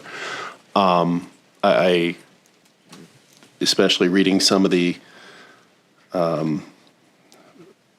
preamble to his motion, I am struck by the old quote that the plural of anecdote isn't data. So as we engage with people, we do need to be mindful of the fact that if we are going to have a public engagement policy, there does have to be an eye towards doing it in a systematic and consistent way. It's not just, well, I talked to so-and-so and they said this. That, while valuable and certainly part of our work, is not a stand-in for collecting and collating data. And while certainly surveys are prone to selection bias, which is, I think, the biggest challenge we deal with when we put surveys out as a small community is, people have an outsized amount of influence depending on how engaged they are. The same could be said for democracy in general is, selection bias and the people who show up have an outsized influence. So, while surveys are far from a perfect way to engage with people, the people who do take the time to fill them out and let us know what they think are providing valuable insight. And I don't know if having a singular representative of an organization is necessarily getting you a better sense of what the community wants. Then, so I don't want to go on. I'm not opposed to developing a policy because I think, especially to the extent that public engagement informs some pretty significant spending decisions, whether we're talking about the water pipeline, whether we're talking about the water park, whether we're talking about where we put playgrounds, whether we're talking about what is the appropriate number for a public subsidy, be it tax exemptions or what have you. I think having a systematic way in which we address this is valuable, but I would like any policy we land upon to have an eye towards a system as opposed to, well, everyone just go talk to people. I don't think that would be valuable because we all have, our particular, I guess we're all prone to tunnel vision at times on given issues depending on our social circles. So we need to come up with policies to counteract that and not double down on it. Thank you. Thanks, Councillor Earl. Just wondering with the discussion and then just the write-up in here, would it make sense? Like, I think it's always good to look at new ways and to get educated on it and see if there is a benefit for some of this, but would it make sense before directing the city team to come up with a policy that we would bring this back to a committee of the whole to kind of have some discussion about what this means? Because I'm sure this is pretty, it's not vague, but I don't know what a public engagement policy looks like, right? So to support this and then direct you to come back with a policy and spend a bunch of time on it, I almost feel like it might be nice to have some open dialogue about what this looks like and maybe a clearer direction from council, but yeah. Yeah, through your worship, we have staff that are trained in the IAP2 spectrum of engagement. So there's a whole thing with that about how you engage, whether you're informing, consulting, collaborating, all of that. So that could be really the discussion that comes to committee of the whole about what that looks like, what we know about it, and see if that, and then from that is how I would see you using what you know through that training is how you would develop, a policy that would align with those best practices and coming like that. But we can certainly have that discussion in a committee of the whole or a delegation, whichever is more appropriate. But. Thanks for throwing that in there. I just personally feel like, but I mean, this recommendation is very direct on creating a policy. So in order to get it to come to committee of the whole would I guess, Councillor Parslow, who put the recommendation forward, would that need to be changed a bit, or how does that So- work if it was to come to committee of the whole? So through your worship, what I would suggest is if and it does sound like council's interested in pursuing this, is we get a direction to develop a policy around that, and that we come to committee of the whole to discuss the development of said policy. looks like? Yeah. So we don't really need a change? You just need direction Okay. to do that. That formalizes it. That enables me to enact staff, and then we'll go from there. Okay. I don't know how council feels about that, but I mean, that's what I would be in support of, is it coming back to committee of the whole, I think, but I don't know.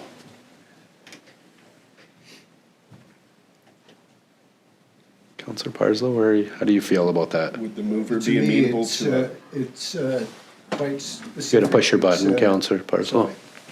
The recommendation, staff can present things to you as phase one, it doesn't matter, but the bottom line for me is that council must approve any consultation with the council's constituency prior to it happening. Not to have people phoning you, telling you about this survey that's gone out, okay, that you know nothing about. I think that is, quite frankly, unacceptable. There are many ways of consulting with people. You go to see cities like Vancouver, cities like Richmond. They have a sophisticated way. Surveys, statistically, are nonsense. And I just came back from an advanced course in measurement in the social services area. Surveys are the worst thing to do. And I think we're better than that. And but I don't care if you have a committee of the whole or a delegation. If you'd like, you can talk to some of our First Nations friends. They use the World Cafe process.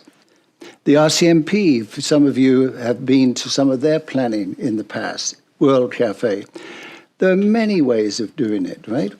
When the city resolved to undertake the building of a multiplex, that involved 21 focus groups from across the community that came up with some priorities. It got distilled down, and the number one thing was the building of the multiplex. That process was not without flaws on hindsight because of inaccurate information presented by the city based upon the consultant's report. The city staff weren't lying. This is what they were told. There's always some flaws, but the thing that got my attention was information around a survey that had gone out that I knew nothing about.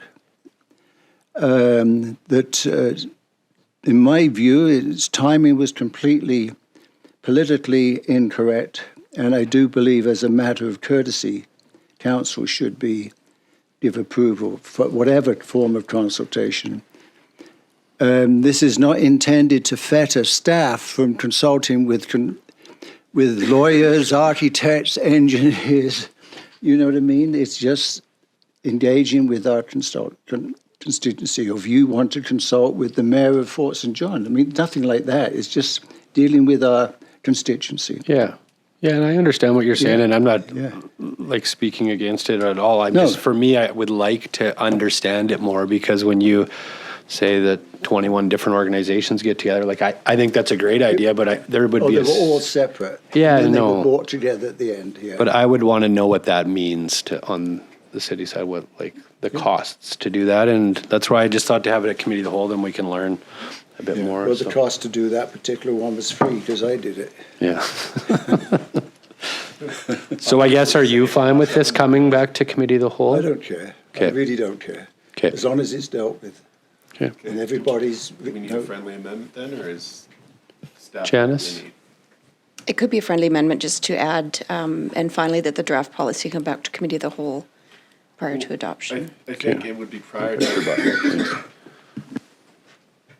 Go ahead, Councillor. I think the mayor is suggesting it would be prior to a draft policy, and it would be kind of, here are some other here are what other communities are doing, and we workshop it so that you know what kind of policy you'd like drafted, correct? Yeah, through your worship, I think maybe twice is one to start that process. And like you say, to talk about what those options are, what it looks like, what others are doing, go away, draft a policy, bring it back, make sure that we've landed where we wanted to. And then from there, then you could finalize.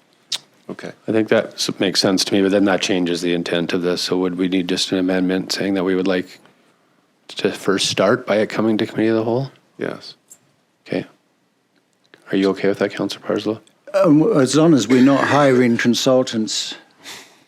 I think Kevin said we I say as long as we're not bringing in consultants to do this, to lead this discussion at the committee of the whole. No, I don't believe so. No. I mean, they're very expensive, aren't they? So a friendly amendment then to, or what, kind of changing the intent? Janice, do you want us to, what would you prefer? I'm just going to wordsmith something here for you, and I'll throw it up on the screen. Okay.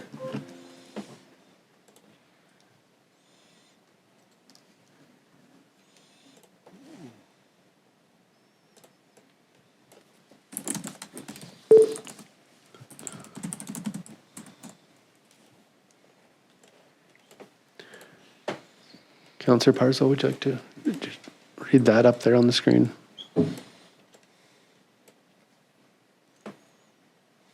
We've got two finally, and finally, and finally.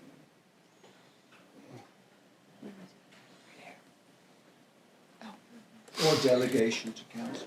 I don't mind having that. Okay. You're fine with those changes? Okay. Everybody else is fine with? Yeah. Okay. All right. If there's no more discussion, I'll call this motion to vote. There was no more, Councillor Earl, did you want it? No. Sorry. Okay. All right, I'll call this to vote. Vote is closed. It's carried. Thank you. I'm just going to take 2 minutes. When we come back in, I'll go back to new councillor business. We have Staff Sergeant Hughes at the Dawson Creek RCMP in attendance regarding the detachment resource report for November 2025. Good morning and welcome. Good morning. Thank you for having me. Yeah, you're welcome. We'll get right into it. The November 25 policing report. Our staffing, as everyone knows, full strength is 31. The significant pieces here are we've had a member injured, and he'll be off until the spring 2026. He actually tore his bicep off, so that takes a little bit to heal, apparently. We had a member, unfortunately, resign, and his last day was December 8th. So while not a piece of the November reporting, he did resign in November, and he is now gone. So that leaves us a little bit short. We did have a new member arrive January 14th. No, sorry, not that one. November we had. And we have a paternity leave.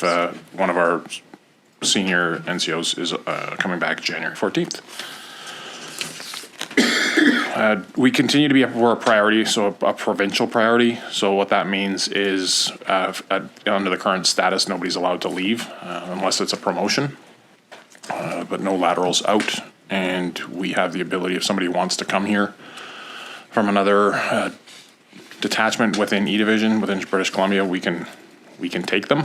So that's promising. And then we had, there was a social event in the weekend here, and there was a member from a Lower Mainland detachment that expressed interest. He's with quite a bit of service. So we're exploring that right away this morning and seeing how that's going to go, but it'll be a month or two before we find out what's going on there. So all in all, we're in, I would consider medium shape. We're not in poor shape. We're not in great shape, but things are looking up. Crime trend reporting from January 1st, so year to date total, 8,165 calls. We run about 10,000 files a year, or just under. So we're a little bit lower than that, but we are up from last year of 8,004 calls. The split between rural and the city of Dawson Creek remains constant, about 80-20. It was up a little bit last month, but that's balanced out now again. Theft of vehicles, decrease of 7%. We like to see that, especially this time of year. We expect it to rise, and it hasn't. Again, all these stats are year to date. So the December stats that we present in January will have the most full picture from year to year. Our theft from vehicles up 53% from 69 to 106. Again, this is a group of people that came into town, and Rural Crime Watch, Southeast Crime Prevention have just done a little campaign about keeping your things secure in your vehicle. We see those thefts go up this time of year. People are doing Christmas shopping and they go from store to store to store. Sometimes they don't lock their vehicles. They leave presents and stuff that they've purchased for family members or friends on the back seat of their vehicle or in the front seat. And the opportunistic thief will just take advantage of that and bust a window or pop a door. And those theft from vehicles go up. Breaking into residence is down 14%, unfortunately just replaced by breaking under businesses that's up 13%. So the demographic that is using break-and-enters to support their lives have just moved how they're getting that. So a little unfortunate because break-and-enter businesses we were doing really well with. Most of these stats that are up, the theft stats are all up from a spike that we had in August and September. Our assaults, all assaults combined, we'd like to see this down 2% from 222 to 217 files. Ideally, that would be zero, but as discussed before, that's not the world that we live in. One nice thing about our assaults and violent offenses is most of our violent offenders are in jail for Christmas. So I won't use names, but most people know who they are. Anybody watching Facebook or the CJDC site can figure out who those people are, and we're in pretty good shape with some of those people, and most of those people in jail right now. So, sexual offenses combined, an increase of 8%. I'll use the term only 3 files increase very lightly because it's not just only 3 files. Any files in this nature are absolutely terrible. But the difference of 8% is a 3-file increase, and we're going to get those files. And this is all capturing of all files with sex assault or any sexual element to them whatsoever. Drug trafficking and possession, as much as we don't like to see this number in existence, I do like to see a 32% increase in charges, and that means that we are targeting those people and writing search warrants and going into their houses and taking down these drug dealers. Impaired driving is up 14%. Again, that is a situation of enforcement that lends to a 25% decrease in motor vehicle collisions. So the effort on one end does pay dividends on the other. Our theft overall, including shoplifting, is up 11%. Again, it's that time of year. We had a big spike in August and September, and that number is starting to trend downwards again. Our mental health files they're pretty stable. 692 last year, 1.6% increase to 703 this year. Again, those are the files. These files take a huge amount of resources. We'd like to see something from Northern Health to increase their capacity to deal with these people and support the people that go into these crises. Whenever it's the fire department or the mental health team or EHS that gets called, we are called as well, and it's usually a 2, sometimes a 3-member response.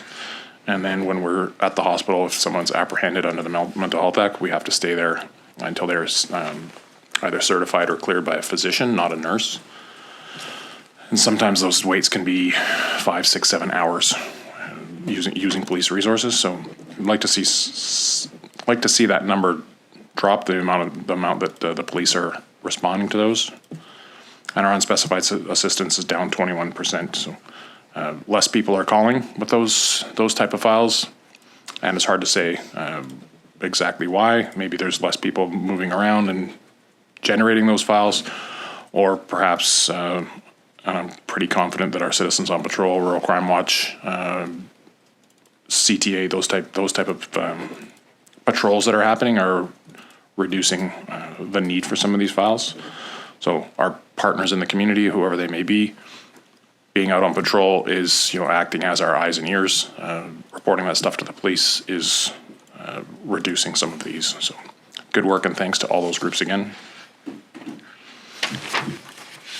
Our unhoused files for November there was only 10, for a total of 176. Year to date, these stats will be captured in the regular reporting instead of like a list like they are now, starting January, because we'll have last year's to compare. Citizen on Patrol, we spoke about them, and violence suppression efforts continue. The surge capacity continues from North District and E Division as it always has, and we continue with our violence suppression team overtime initiatives here in Dawson Creek, targeting those people. And that's how we find, like doing warrant checks and curfew checks, that's how we find the people that are out on warrants. The latest one that was in the news from the weekend was the result of one of our members doing a traffic stop, and the person got out of the vehicle and started going for the house, and they were stopped before they got into the house. So, yeah, good violent offender in jail for now. That's all I have, Your Worship.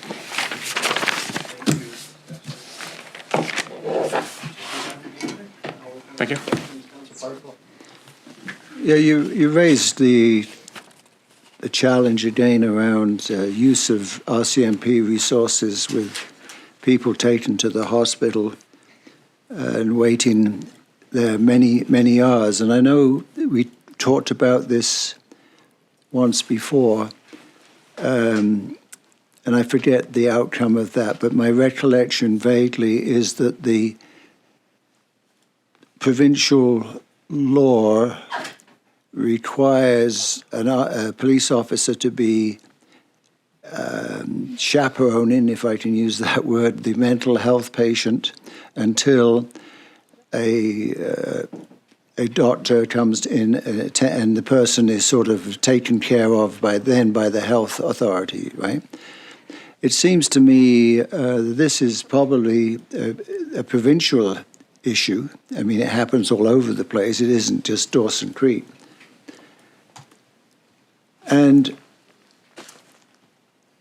I think I raised the question whether if the municipality had, like some municipalities do, community safety officers, if the law was to be changed, those people could relieve the RCMP to get on with other aspects of their work.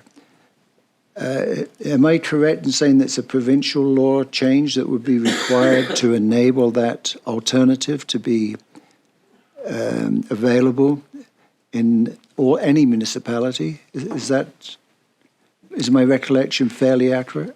Yes, thank you. Through Your Worship, that's 100% accurate. So it's the BC Mental Health Act. It's provincial statute, and depending on whether it's a warrant or which form is used. But when we apprehend somebody under Section 28 to the Mental Health Act, that they're apprehended police powers. When we take them in, it's provincial law that legislates that we are to stay with them until they're seen by a doctor. And now that I think they've changed it recently, where a nurse practitioner can certify them or release them, but we are there with them. And I can guarantee you, having worked detachments all over the province, it's no different in Dawson Creek than it is anywhere else. Right. The delays, with everybody being short, all of our doctors, our nurses, paramedics, fire, like everybody is short. So those delays, we have met with the hospital. I've met with a hospital administration myself. And some of the things that we're trying to navigate with them is when we go over there and take somebody in, the hospital feels very safe when we're there. And we have custody of that person. So there is admittedly some not intentional delays, but not intentionally not delaying, if that makes sense. The longer we're there, the longer they feel safe. Sometimes they know that person is going to stay there. They're going to be certified, and the hospital, the level of security that they have is not the same level of protection or security that they feel when we're present, which is understandable. So working with the legislation, you would have to have created the community safety officers like they have in Alberta. I don't believe we have those in British Columbia. So they would have to be deemed peace officers and written into the legislation, and some pretty big changes. But okay. So I was thinking about NCLGA raising this as a problem and seeing what the deliberations are of our other members in NCLGA. Because, you know, this is not a criticism, but I don't think we have been ever fully staffed since I've been on council. And there's no lack of police work in our community. It seems a tremendous waste of resources. And I believe it's, as Bob said, it's everywhere. Maybe we should see if we can get some movement in giving further options to, let's say a peace officer, or as they have in Penticton, they have safety officers. They have, is it 10 or 11 of them, Kevin, you were saying? There's a large number of them, aren't there, in Penticton? Yeah, through your worship, Penticton, I think they said they hired like 30. 30? Peace officers. Wow. Very significant number. Yeah. Anyway, so that's all. I just wanted to make sure that my understanding was correct. You've confirmed that. And I'm just lobbing the ball over to my colleague Kyle there, who's very involved with the North Central Local Government Association. So I do have one other question. You said that basically 1/5 of the caseload originates in the rural area, correct? Correct. Right. So I'm going to say 1/5 of the police work comes out of the Dawson Creek Detachment, has a focus on the rural area residents, sorry. Okay. Okay. Now, for a detachment, for a city under 15,000, the federal government pays 15% of the 30% of the police cost. Over 15,000, it's 15%, right? 90-10? Okay. So 70% of the police costs associated with this detachment are borne by the city taxpayers. There are some officers funded provincially, are there not, for rural policing? Correct. 25 and 6 is the split. 25 and 6, okay. Correct. So the city pays 70% for the 25 and the province pays 30% of those 25 and then 100% of the other 6. Okay. We're just wondering to staff if that is proportionate. In other words, Pretty close, yeah. It'd be 31 total, and 20% of that would be 6.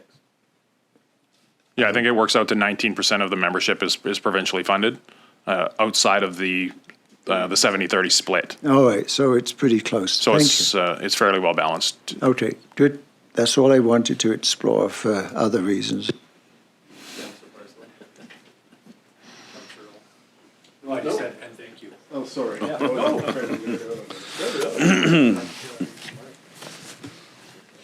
ran the numbers already. Councillor McDonald. Thank you, Your Worship. In response to Councillor Parslow with NCLGA, it is time for resolutions, for us to begin the preparation resolutions for NCLGA, and I agree that may be a wonderful path for us to take as a council, is creating a resolution around peace officers for service in our hospitals and medical facilities. Absolutely. Also going off of Councillor Parslow's question, what about auxiliary officers? If we had auxiliary officers in the community here, would they be able to relieve you in the hospitals? Through your worship. No, they wouldn't. So we actually have, the auxiliary program has just started up again here last year. Yes. And we have, I think, 2 or 3 interested parties that are in that process, but they don't have the same use of force options that we have. So they have to be in the presence of a regular member at all times. So we couldn't leave them.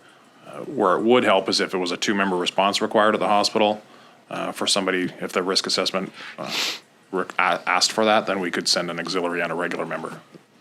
Okay. We're struggling right now with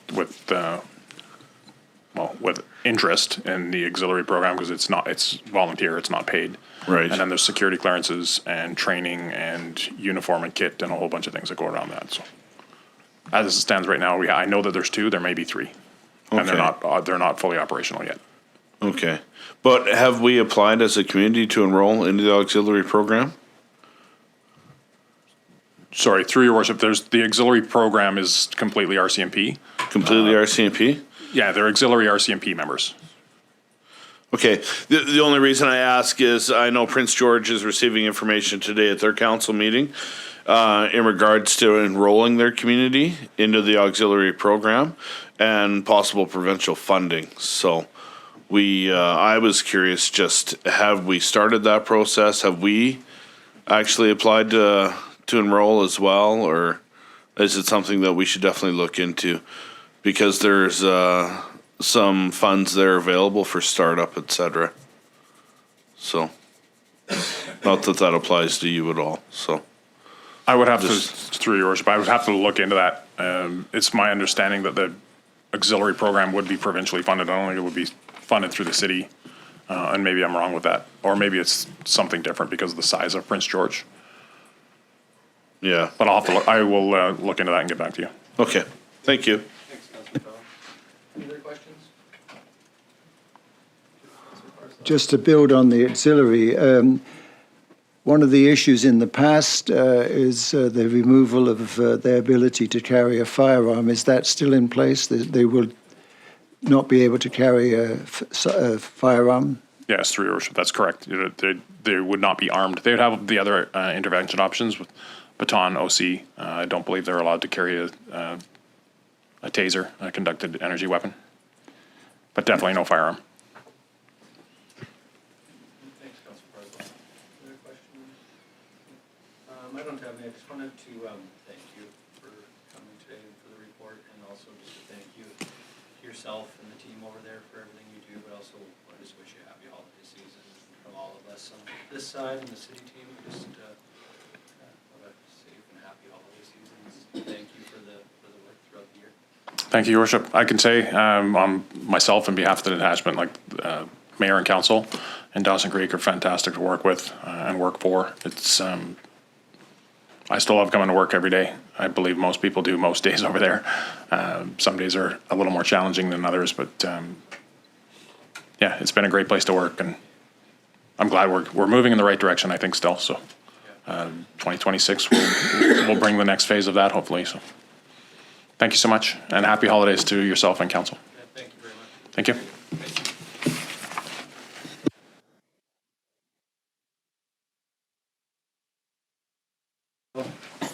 Thank you, Your Worship. I just wanted to make note that I was happy to attend the annual general meeting of KPAC, which runs the Calvin Crook Center. Congratulate their board on a successful meeting. I did provide a package to administration, which should be forwarded out to my fellow councillors at some point soon, which details what they've done, what they've got going on. It's been, as we're aware, a very turbulent year for them. But they seem to have weathered the worst of it, and they look like they've got a lot of work ahead of them. But the existing and the new board members seem keen to tackle it, and I'd like to thank the outgoing board members, Rob Brown and Bessie. I don't want to butcher his last name, so I'm not going to try it right now. But I'd like to thank them for their work, and the oncoming board members, which I made note of in the package and then gave away to somebody else, so I don't have them on hand. I don't want to, at risk of getting their names wrong, but wonderful for them, and they should have their audited financials finalized shortly. The accountant wasn't able to make the meeting, so they didn't get it officially presented, but at the next board meeting. So moving forward, they've got audited financials as well. So congrats to them, and look forward to seeing what the next year has in store. And if you have any questions about what is in the annual general report, please let me know, and I will relay them to the board at our next meeting as a liaison. Parslow.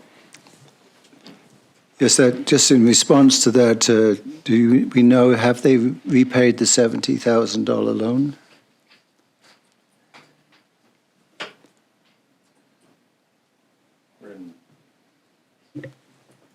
Through your worship, you're asking if they've fulfilled Repaid the loan that we to gave the them. city of Dawson Creek. Yeah. I actually don't have that answer right off the top of my Okay, head. that's fine. I didn't, and so if I can move on to a couple of points. First of all, just alert council, I advise the staff of the art gallery to come as a delegation to council.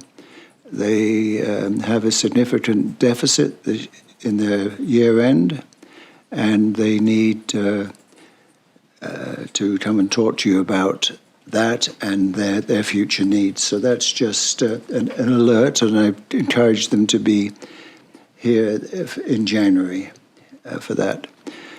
This is kind of unusual, but I feel strongly about this. I just happened to be at the regional district for representing the Dawson Creek Sportsman's Club when Mayor made a presentation, and I want to say publicly how I admired the Mayor's deportment, his grace, and representing the city so well. And it's good when that happens, and I just wanted you guys to know that the Mayor, others would have exploded. I would have made some attacks, perhaps, of comments about the irony of some of the statements that were made there, but I just think, Darcy, you represent the city very well. And it orders to future hopes, future hopes, changes of mind. But I witnessed it, and my colleague Kyle was there for another business as well. And, it could have been a time when fences were broken, relationships, but you just kept to the knitting, and it must have been a little difficult because I failed to understand how many Dawson Creek's people stating at Tate Creek has anything to do with the operation of a cost of the swimming pool or the Memorial Arena, but that's just me. But good for you. You did a great job. Thank you. Yeah. Thank you. Thank you, Your Worship. Just reporting on my liaisons. I attended the library board meeting November 27. We have a good meeting, and of course, Ms. Betty Good, the outgoing board member, will be leaving, and of course, a new member will be arriving on January. So thank you, Ms. Betty Good, and of course, I have still questions about the arrangements or like the agreement. And of course, thank you very much, Mayor Darcy, for involving me on the Doctors' Housing and Support Committee. I will do my best to help for that housing and support for the doctors. And of course, I haven't attended the South Peace Historical Society for a while because they moved the meeting to Saturday, which I'm working. But of course, they just only move it October to November. They don't have meeting this December, so let's see on January. So that's it.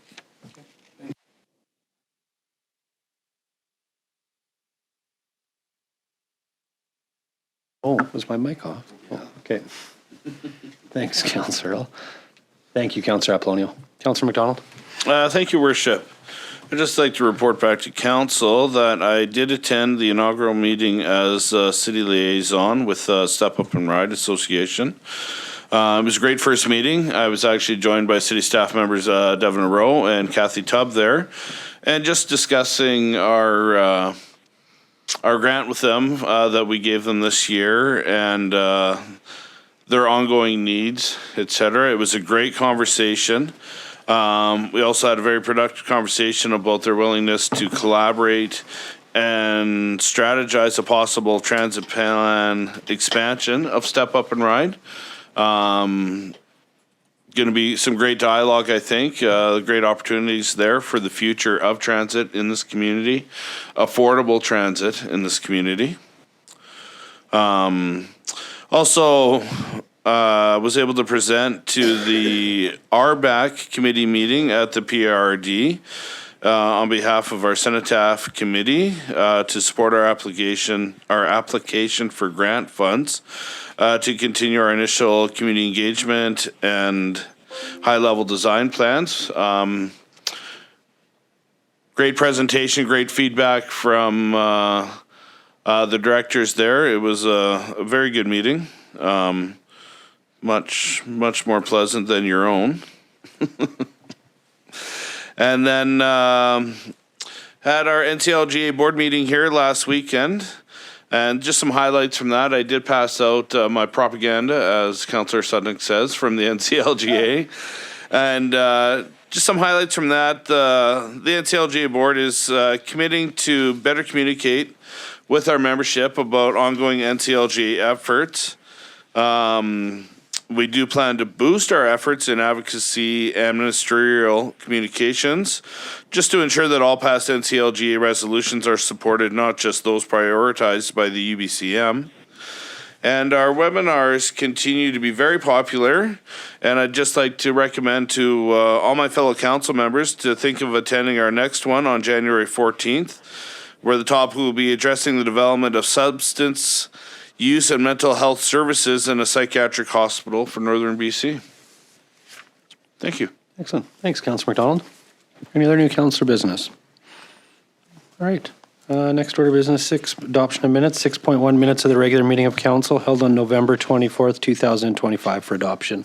Councillor Sudnick, second. Councillor McDonald. I'll call that to vote.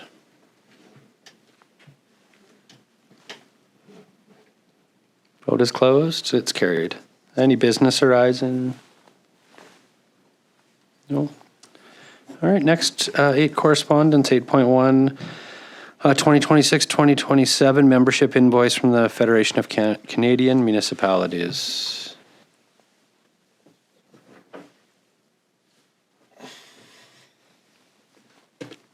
Councillor McDonald?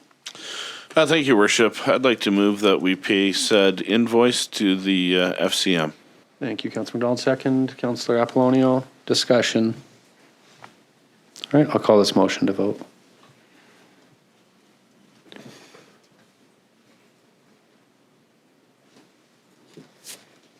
Vote is closed.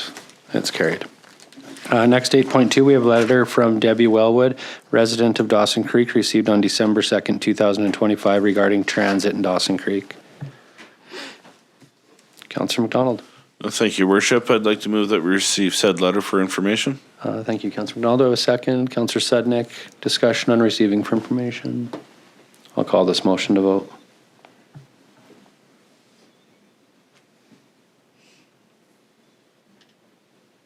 Vote is closed.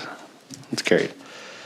8.3, we have email from Janice Chomik, Finance and Operations, Grand Prairie and District Chamber of Commerce, received on December 11th, 2025, regarding a request for sponsorship for Growing the North Conference on February 17th to the 19th, 2026. Councillor McDonald. I'd like to move that we receive for discussion. Thank you. Do I have a second? Councillor Kemp, I'll call this to vote.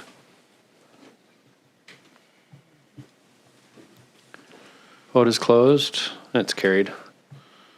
Go ahead, Councillor McDonald. Thank you, Worship.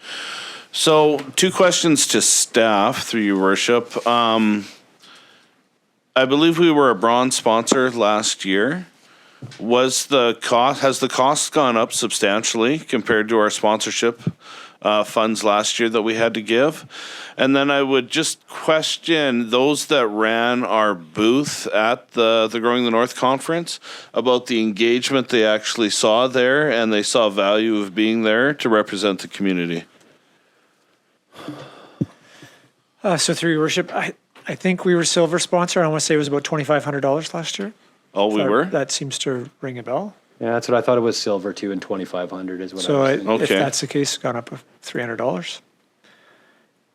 And sorry, the last question was on the booth. On the booth itself, and the value the staff members who ran the booth last year saw in being there, if they had good engagement or do see value in being there again this year. I'll let Melissa speak to that if she can.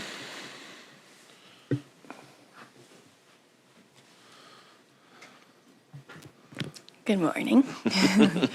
Sorry to put you on the spot. No, that's okay. Thank you for the question, through your worship, to Councillor McDonald. So last year we did partner with the Chamber. And so my partner spent most of the time watching the booth. He did mention that he had great engagement, great conversations when I asked. And I think I watched the booth for about an afternoon during the conference, and I also had great conversations. So I do think it brought value to us. Many people were very impressed with our booth as well, just so that everyone knows. We had the new Start Something campaign up and running last year, and many people wanted to know more. So it was quite valuable. Excellent. Can I make another motion then? Perfect, thank you, Melissa. Just see if there's anybody else that has any discussion first. Any other discussion? No, all right, yeah, go ahead, Councillor McDonald. Thank you, Worship. I'd like to move that we do the same this year, and we do a silver sponsorship for the Growing the North Conference. And we reach out to the Chamber to see if they would like to partner again on doing a booth at said conference. Yeah, thank you, Councillor Donald. Do I have a second? Councillor Sednick. Discussion. Councillor Earl. Thank you. Thank you, Your Worship, through you to staff. I know we don't have our Director of Finance on hand, so I apologize if these are kind of not answerable by staff on hand. The 2 complimentary registrations as part of the silver sponsorship, were those used by the people who are manning the booth, or were those used by councillors in attendance at the conference? Are those separate passes, or do we, the complimentary passes essentially are for the people who are manning the booth? I think that from what I remember last year, the complimentary passes went towards the councillors that attended. Yeah. So should, and I don't know what the calculation is, and if I apologize if I'm overcomplicating it, but should that portion of the sponsorship be attributed to the conference attendance budget as opposed to the grant budget, because they're offsetting the cost for councillors who are attending an actual conference? Yeah, so through your worship, yes. So last year, council used the complimentary. Those who attended the booth, they had to pay. And you're wondering about whether it comes from grant or... Well, I guess the value of those 2 passes deducted from the sponsorship would be attributed to the attendance budget as opposed to coming from the grant budget. Yes, that would seem to make sense. Yeah. Yeah. Or ACTEV, okay. Yeah, I think that's where it would come out of too again this year, to 2026 ACTEV. Yeah. Okay. I don't think it will come out of grant. Thank you, Councillor Earl. I just had one question, and maybe to those that attended last year, and even maybe Melissa, on the silver one, it said sponsor 1 student. And I don't remember that, but I think if that is new, could we look into what that means? Like, does sponsoring mean that there's extra costs, or with this, we get to like invite a student? Because if that was the case, I think it would be pretty phenomenal to invite somebody from student council, or if there's other avenues. So I just would think it would be nice to look into that, what exactly that means. Okay. All right, any other discussion? No? Kevin, you're good on all that for direction where that'll come? Okay. I think so, right. yep. I'll call this motion to vote.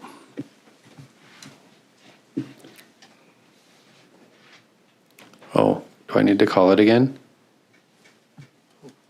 Sorry, I'm calling it again. Am I out of line? Okay, we're good. That's carried. Thank you. All right, next 8.4, we have a letter from the grant writer, City of Dawson Creek, December 15th, received on December 15th, 2025, regarding a request for council resolution in support of the UBCM FireSmart program 2026 intake. Councillor Earl.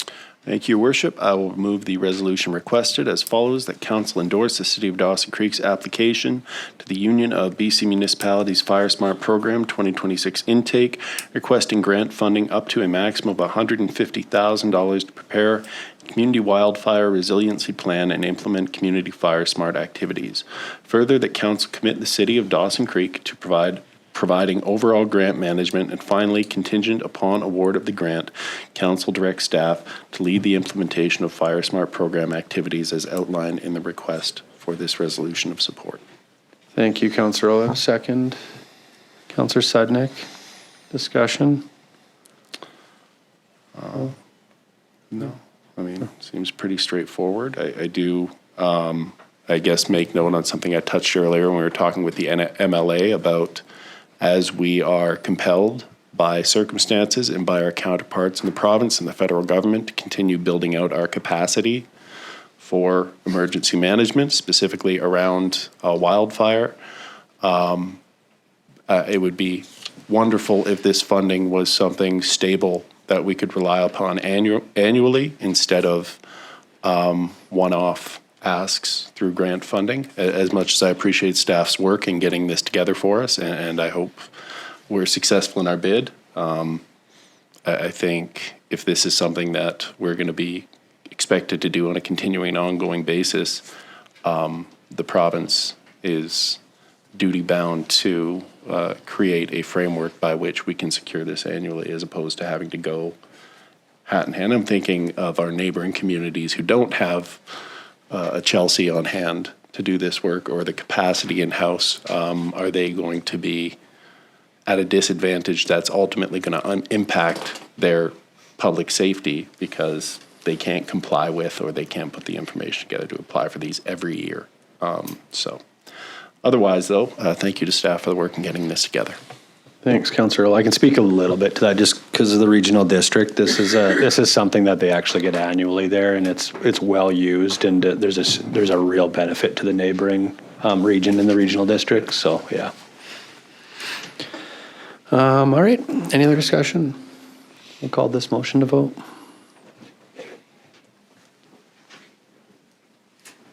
Vote is closed, and it's carried. Next, 8.5, we have a letter from grant writer, City of Dawson Creek, received on December 15th, 2025, regarding a request for resolution of support for application to BC Air Access Program, BCAAP, for de-icing truck.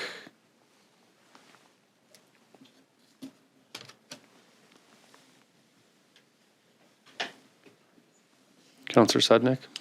Thank you, Your Worship. Move the resolution that the City of Dawson Creek supports the grant application to the BC Air Access Program's Aviation Infrastructure Fund for a grant of up to $295,000 for the purchase of a de-icing truck for the Dawson Creek Regional Airport. Further, the City of Dawson Creek commits to funding any remaining costs not covered by the grant. Thank you, Councillor Sudnick. Do I have a second? Councillor McDonald. Any discussion? I just have one question, I guess, in relation to the next two, but just the 25% that's covered by, for our portion, is that something that's already in our budget for 2025? 2026. It'll be yes. 2026. Yeah. Okay, thank you. All right, I will call this motion to vote. Vote is closed, and it's carried. Next, 8.6, we have a letter from grant writer from City Dawson Creek, received on December 15th, 2025, regarding a request for resolution of support for application to BC Air Access Program, BCAAP, Aviation Infrastructure. Councillor McDonald. Thank you, Worship. I'd like to move that the City of Dawson Creek supports the grant application to the BC Air Access Program's Aviation Infrastructure Fund for a grant of up to $286,000 for the airfield line painting project at the Dawson Creek Regional Airport. Further, the City of Dawson Creek commits to funding any remaining project costs not covered by the grant. Thank you, Councillor McDonald. Second, Councillor Sudnick. Discussion. I'll call this motion to vote. Vote is closed, and it's carried. Next is 9 reports. 9.1, we have report number 25-205 from the Deputy Corporate Officer regarding land acquisition 9412 8th Street.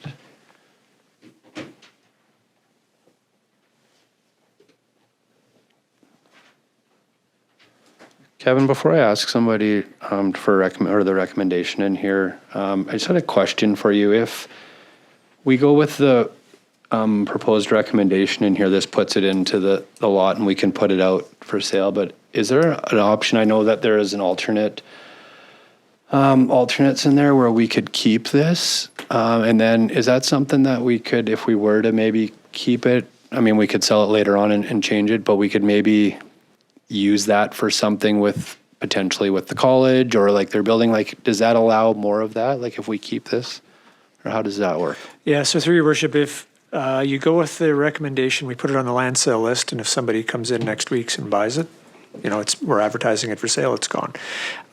If council has any thoughts that they may want to do something with it and not just outright sell it, or they want to think about it for a bit, then I would suggest that at this point we don't put it on the land sale list. Because we don't have much residential lots, right? I think and we this have might be had the some only discussions with the college about some future builds.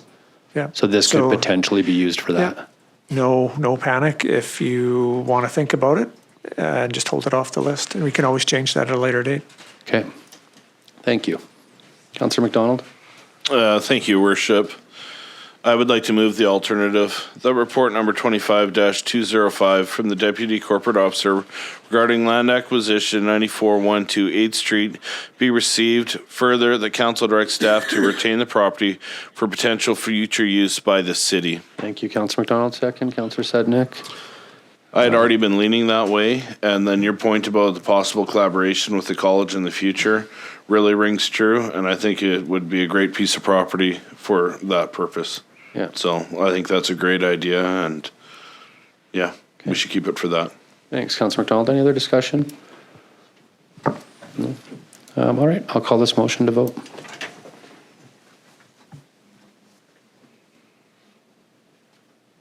Vote is closed, and it's carried. Sorry, I just had one supplementary point to that. I apologize. Yeah, go ahead, Councillor. I guess just a question through to staff, obviously. And I guess if we were putting the lot on sale versus keeping it, if it doesn't sell, there's no difference. But when we absorb a property like this that presumably has to be insured and has to be maintained, I mean, somebody has to go and shovel the walkway in front of that house or mow the lawn or keep it up to a certain standard in the summer. Do we have kind of a ballpark cost associated with that? I'm sure it's not insanely expensive, but it is good to keep in mind that as we take control of these or ownership of these properties, it does drive up our operations too. So through your worship, in this particular property, no sidewalk fronting it, so the real cost is going to be in the summer, just ensuring there's no tall grass and weeds. Insurance, I think it would just fall underneath, it'd just be added to the list. I don't think there's any additional cost with all our properties. So really, it's just if we continue to own it, likely going to have somebody go there a couple of times a year, and you know, you're probably talking hundreds of dollars each. You know, good. So it's not a huge cost, but yes, you're right. As the more you do, there it does. Yeah, no, take on it's some cost. You know, mountain of peanuts, right? Yep. Okay, thank you for that. Yep. Thanks, Councillor Earl. I guess I probably should have asked these before, but that just jogged a question with me too. Just on this property, was there any dialogue or communication from anybody in the community that was interested in this prior to? Not that I'm aware of. No, okay, thank you. All right, next 9.2, we have report number 25-221 from the city planner reason regarding 11620 8th Street encroachment application.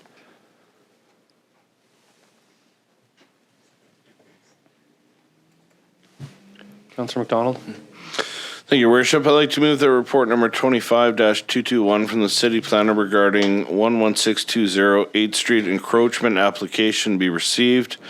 Further, the council authorized the owner of 11620 8th Street to encroach a patio 6.84 meters into the city-owned property along 8th Street as shown on the survey certificate included with this report. Further, that the encroachment be permitted for the lifetime of the building, and finally, that the owner provide and maintain liability insurance in an amount satisfactory to the city. Thank you, Councillor McDonald. Do I have a second? Councillor Parslow, discussion. Councillor Parslow. So this is correcting an historical issue for sure. I'm in favour of it, but how do these things happen? I can't understand why, with such a. Let's go back a minute. McDonald's was built when? 1995 era? So through your worship, originally it was built in the early 80s, late 70s, Okay, early but 80s. this building. new build. Then it was redone. 20 years ago, probably, like you say, early 2000s. And so this particular thing, so what we've dealt with two things in this particular file in the last couple of meetings. One is the building is right at property line. And so that encroached by whatever that distance is. So that's been taken care of. This one is the patio, which is stonework and tables, is out in the, it's actually on city right-of-way. How does this happen? Well, in as far as the patio, back in that time, and this patio may have been there before the building was rebuilt. There's no, during that era, there would have been no permits for patios for them to go put out some paving stones and put some tables. So I suspect that's how it happened. It just happened. That would be my guess. Where now we have encroachment agreements, all stemming back to Chamberlain Park. Many years ago when we went down the path of realizing that, people are encroaching onto city property and that there's liability and all those things. So now we formalize these agreements. Thanks, Kevin. Good. Thanks, Councillor Parslow. Did you have any more? No. Okay. I'm still processing. Okay, thank you. And who would have been the guy at Development Services who oversaw that, Kevin? Councillor McDonald. Thank you, Worship. And in the report, it noted that there's a sewer trunk that goes underneath that patio. Have they been duly warned that that is like that? And do we have intent on digging that up in the near future with the sewer trunk main enhancements? Yeah, so through your worship, it's just a sewer line, it's not the trunk main. And so as with any of this, it'll form part of the encroachment agreement that they understand that if we have to come in and perform a repair or something. We're smashing their shit up and they got to deal with it. Disturbed, yes. Yeah. Thanks, Councillor McDonald. Okay. Very blunt. I had a couple questions around this one. I was just it's unfortunate that this is the way it's led, and I don't want to hold them back on doing this development, but I just was thinking about sidewalks. Like that's a fairly high traveled area, and originally I thought about like that side of the street would make sense if there was opportunity to put a sidewalk on that side street down the road. But then I thought a little bit more about it, and being that there's two very busy fast drive-throughs on that lot, it would probably make sense to put the sidewalk on the other side of the road anyways. But that was one of my things. And then the other, with having this right up to the road, is there like height requirements? Because there's going to be some vision loss when people are coming out onto the main road. Is there like some height restrictions on that patio? Yeah, through your worship, we would need to ensure that there isn't anything that would become block vision of vehicles coming and going. So we have requirements for fencing and height requirements and setbacks for that. So there would be something there that to ensure that it's not causing an impediment. Okay. And then I guess the other part on the sidewalks, like if we were to put sidewalks in there down the road, like to put it on the other side of that meridian, would there be any stipulations on us putting it on that side? Like that's all city owned and that. Yeah, well, it shouldn't be an issue. That is highways right away, but the frontage road is our responsibility. And in the past, highways hasn't been an issue for us to install a sidewalk. Okay. Because they don't mind filling them full of snow. So. Okay. Thank you. Okay. All right. Any other discussion? Councillor McDonald? Thank you, Worship. Just on the sidewalk point, though, where would we put snow then? Because we do maintain that frontage road, right? So just like in many places where there's a sidewalk, if we're plowing the snow to that side, you'd have to push it up onto the sidewalk, and then you're going to push it behind. And then just push it again. There is at least storage there to do so. Okay.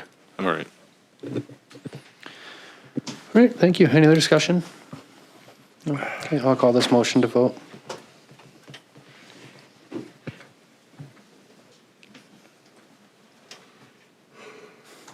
Vote is closed and it's carried. We'll break for lunch and then come back we will be back. For those that are watching, we will be back likely after 1 o'clock to deal with the agenda. Yeah, thank you. I'm just going to vary the agenda to 16. And I will just be 1 second. We're just dealing with 2.1 at 12:30.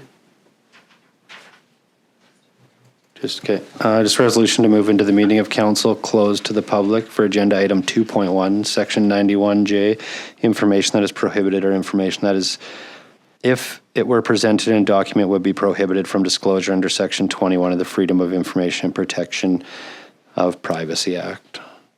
Motion. Yep. Councillor McDonald, second. Councillor Apollonial. Call that to vote.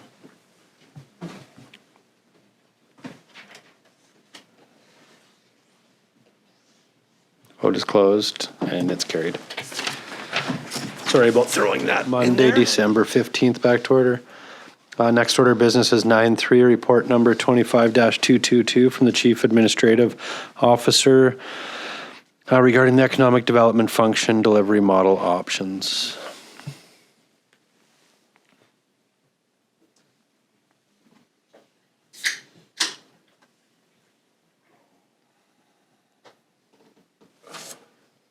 Councillor McDonald? Thank you, Worship. I'm wondering if we can move to receive this for discussion to begin with. Yeah, do we need to even move that, or can we just have some discussion because there's 3 different? Should, I think, receive for discussion, then we'll, because we should have a motion to discuss, so. Yeah, Councillor McDonald, second. Councillor Kempf. Call that to vote.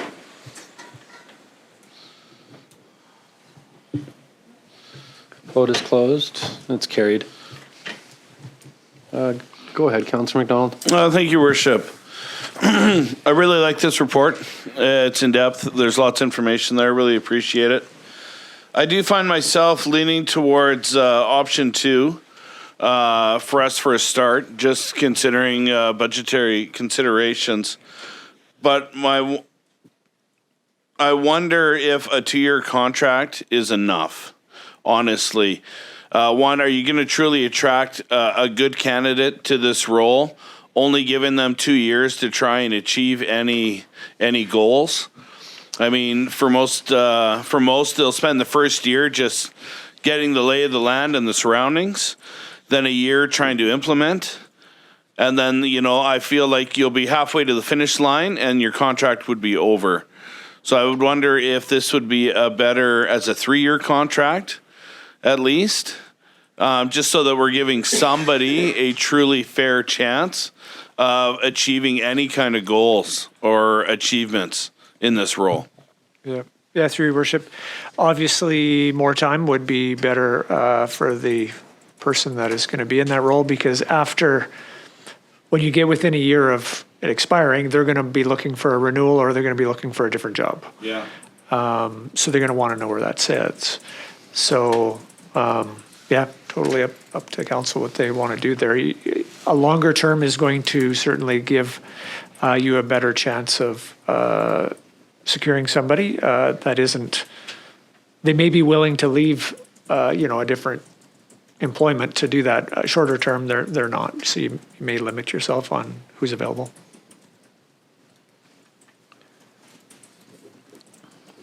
Thank you, Councillor McDonald. Councillor Parslow.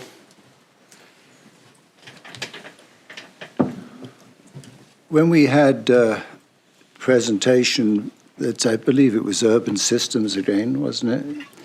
There was a model there that I thought was interesting, and it was model that was extant in Peace River, Alberta.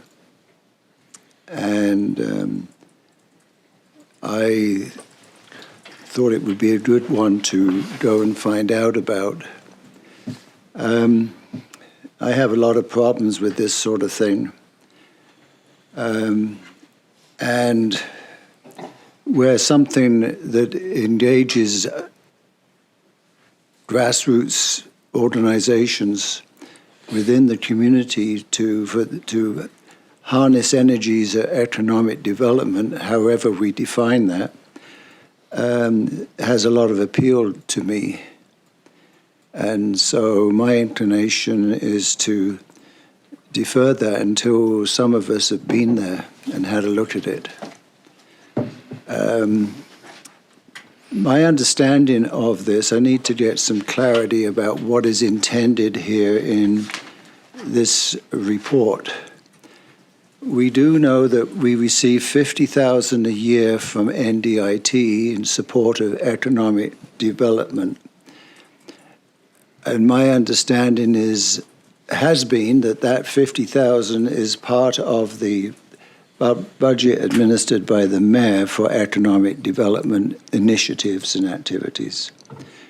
That in this proposal, that $50,000 would be applied to this consultant, let's call it that.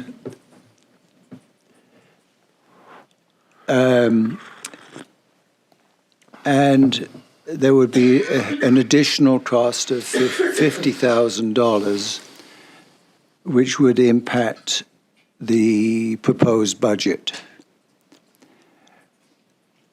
Thereby inherent in this is the mayor's economic development funding would be reduced by $50,000, and that money would be applied to this. One thing that was explained to me by a colleague is that this person would undertake specific pieces of work as directed by presumably council, mayor and council. An example would be if PV Mart is looking at opening up again some sessions, that person would be asked to go after that. I do know that economic development people in our Peace region are primarily focused on tourism. Think of Tumbler Ridge, think of Chetwynd, think of Fort St. John. Here, it reads, integrate consultant activities with ongoing city initiatives, economic development at the airport, with healthcare partnerships, with downtown marketing, and the South Peace multiplex promotion. Don't we have people already doing that? And what is the role of existing staff in some of this economic development, and how will that affect their employment status and work? Anyway, I'd rather wait until I understand what's going on at Peace River, and I'm disappointed in the sense that wasn't referenced in this this report. So that's my initial salvage. What's the word? Shot over the bow with this. Thank you. Thanks, Councillor Parslow.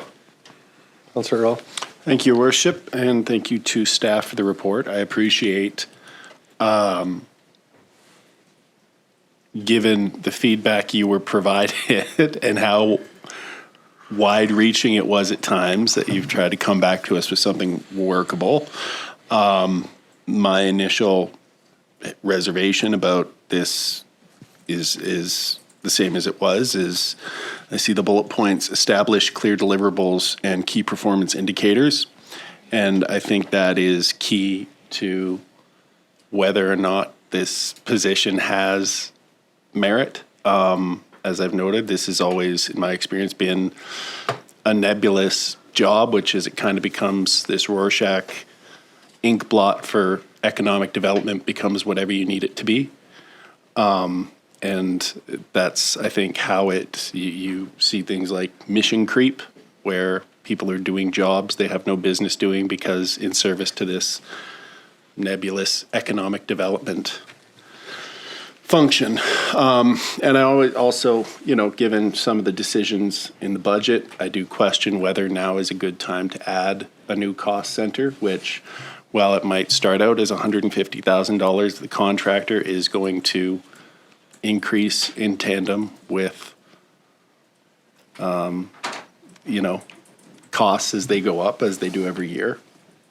But I'm also, to the mayor's point, which he was very passionate about in articulating the need to explore this, what is the opportunity cost to not having it? And do we have an idea of where, asking half a dozen staff members to do a portion of this off the side of their desk is costing us opportunities as a community? And I don't know exactly what that answer is. So, and I'm looking for some guidance from staff on that. But I guess my first thing is, so Councillor McDonald is preferring option 2, which would be we contract this out. So what does that, how broad a net do we cast in attracting Are we looking for an individual who, if they're a contractor, there are certain elements of oversight we can't exercise with them because they can they're not an employee, right? So they can set their own hours, they can take other work. We can't prohibit them from doing that, whereas with an employee, you have a lot more oversight. So when we talk about KPIs and clear deliverables, are we giving up anything? Secondly, are we looking for an individual when we put out an RFP? If a firm out of Prince George bids on it, if the local Chamber of Commerce bids on it, is that something we're going to take seriously? So looking for some insight on that. Sure. What do we envision this bid looking like? So through your worship, I had a discussion with Councillor Parslow last week. We were chatting about the key deliverables, and we've got it listed here as second after the issue of the RFP, but maybe, our discussion, and it certainly made sense to me when Councillor Parslow mentioned it, is if this is where council wants to go, then maybe that's the first thing you determine is your key deliverables, what you want to see. That then feeds into an RFP process that you send out, because then everybody knows what they're submitting on and what this council's looking for to achieve. And I think, could be an individual, could be a firm, could be, I think you'd be open to explore those depending on what they can bring. Sometimes a team's great because they got multiple resources. Doesn't necessarily have to be a singular person. There's probably benefits to both, but and yes, this individual ECDEV is always a quasi-political function, kind of in that mushy middle ground where they're staff, but they also really get clear direction from council. They're political, things that they're chasing, like you said, the initiatives for finding somebody for the PV Mart building and downtown lots or so on and so forth. There's more that we could do, and simply staff we just don't have the dedicated resources to focus on things like the downtown lots. We've talked a lot internally. We've got some properties. We have got some great ideas. Don't have the resources to start moving some of those things forward as fast as we'd like. That's where, I see this individual or this could help. Thanks, Councillor Earl. Councillor Sibnick. Thank you, Your Worship. However, this gets determined to get an ECDEV person, in response to Councillor Parslow's questions, how it would be working or how that would look in regards to the airport. Over the last year, 18 months, there's been opportunities with interested parties to have a flight service here, other neighboring airports to partner up and look at options to grow our airport, look at options to expand it. And that would be where an ECDEV person, or whether it's employer contract, would be a huge asset because they can go and pursue that. Smaller ideas like, a downtown empty lot or a PV Mart building or something as vital to our community as an airport. We get asked a lot, when we're out at, conferences and different meetings, who's your ECDEV person? We ask that a lot. We don't have one. And over the last 18 months, if we did, we might have seen some progress on something like our airport. So I see a definite value in there, a different need for it, because trying to do, something like that off the corner of a desk with 6 different staff doesn't cut it. And if we think it does, then I'd like to see the results of that over the last 18 months instead of pretending like we don't have an airport or hoping nobody notices we do. Having a flight service we know scheduled changes our funding model from, I think we're at BCAAP now to ACAP. Just the benefits of that would be worth $100,000 a year to, or whatever it is, to have that person pursuing those. Yeah. In my opinion. So thank you. Thanks, Councillor Sudnick. I got a few questions, I guess. Thank you for the report. I definitely appreciate it. I just, so one on the option B that Councillor McDonald was talking about, like, that's not really an dev, but that's like a very part-time person, because you're talking 50,000 to a wage and 50,000 for some events and travel. Like, you're talking about maybe 2 or 3 things that we could envision them working on. So I'm a little hesitant on that. Like, I don't know exactly what that is. The other part of it is where do you find somebody that's going to commit 3 years to 50,000 a year? But the other part, so 50,000 is new money, 50,000 is existing. So I'm assuming the 50,000 existing would be the economic fund we have already, because we already, is that correct? Yeah. I'll let Melissa answer 100 that. total. Through your worship, so yeah, that does match the funding we get from NDIT, but what we did in looking at the budget is there's been some underspend in certain areas within economic development over the last years, and so we felt that we were able to reduce certain codes to be able to make up half of that. But it does match what we get from NDIT. So then, because currently we have about 50,000 a year in economic development that we've been spending on some events that have been coming to the community, and we've been using it for other things. So at option 2, do we lose that? Or is this 100,000 for ECDEV plus the 50,000 that we directly would have access to for events that we've been? No, that would be combined, knowing that the events that we've been doing would be part of potentially their work. So yes, you would be losing some funding that way. So then we lose the ability, because we've had like how many events come to us in the last year that we've given, whether, I can't remember them offhand, but it's been numerous ones. We've used ECDEV to do conference in Grand Prairie. We've used it. So we eliminate all that. So through your worship, for clarity, so the budget for public relations for 2025 was just under 28,000. Year to date, we've spent 17, and of that 17, 10,500 has been sponsorship and events. So we've left the budget in that public relations still at 10,000, that it's not going to be reduced to 0. But, and then now contracts has typically been 35,000 the last 2 years, both which have been under this year almost by 50%, and so then bumped that up to 105 to be able to fit. But the with the knowledge that this person is going to take over some of those aspects. But that's the way it's presented within the budget right now. So it still enables some of that ACDEV spending, the 10,000 that you said still there, that we essentially have spent on some of those events that have come that you've provided funding to. There'd be still some component of Some of that, but you're talking to hundreds of pool, and then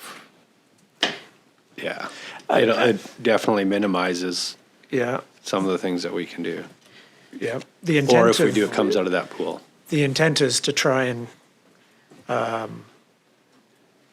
go after some bigger, I guess, items than maybe some of those smaller ones, and by dedicating some money and resources to somebody to, whether it's the airport or vacant properties, but that's a bit of a trade-off.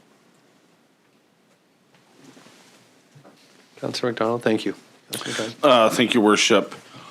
And I was going to do a follow-up there that the 100,000 possibly was too low. I agree with you, a $50,000 wage for a part-time. We're not going to see anybody come out for that. But are you suggesting we are going to lose the NDIT funding if we go down this pathway? That we will not qualify for it anymore? No, not the NDIT funding, just the 50,000 that's allocated to economic development that we currently. It'll be subsumed. It'll be put into this, not NDIT. Okay. Okay. I mean, the goal was to try and make it fit, and that's what Melissa was doing by looking at where we've underspent, what we can move, minimizing how much new money we can add. So that's what's in front of you. Recognizing there's a lot of, as we get to the next report after this one, there's a lot of things that are there to talk about, right? So that's, but if council wants to change something, that's. Councillor Parslow. Yes, when a finance officer was sharing how some of that money was used, it brought back memories of how the development officer I knew in Fort St. John operated. They basically were there to promote town events. I always appreciate things that Mike says, and that he gave a very good concrete example vis-a-vis the airport and passenger service. That to me could be as an example, a deliverable. In other words, we have somebody who's given that task under contract, right, to lobby, work to reestablish a passenger service, right? I think it's very important to go into this with a clear set of deliverables. And then people, do they have the background knowledge and the skills, etc., to do that work? But if you don't define what the work is, you can hire somebody and then they will focus maybe on some things that they've had some experience on and develop their own sort of job description. But if you as a council don't know what you want, I guess any direction will do. I'd rather define what your deliverables are, such as one that Mike suggested, which I would support, and there may be others, and have some tangible focus for that would truly inject some new economic activity in this community rather than reworking what we already have, you know what I mean? Like I observed in Fort St. John a few years ago. I think we should define our deliverables. I think we should look at what Peace River has got going on. And, there may be 2 or 3 other tangible things that we want some attention being paid to, such as marketing certain vacant buildings, right? I can go behind all those things, but I'm with Jeremy's impression, right? I've seen it. I've heard it.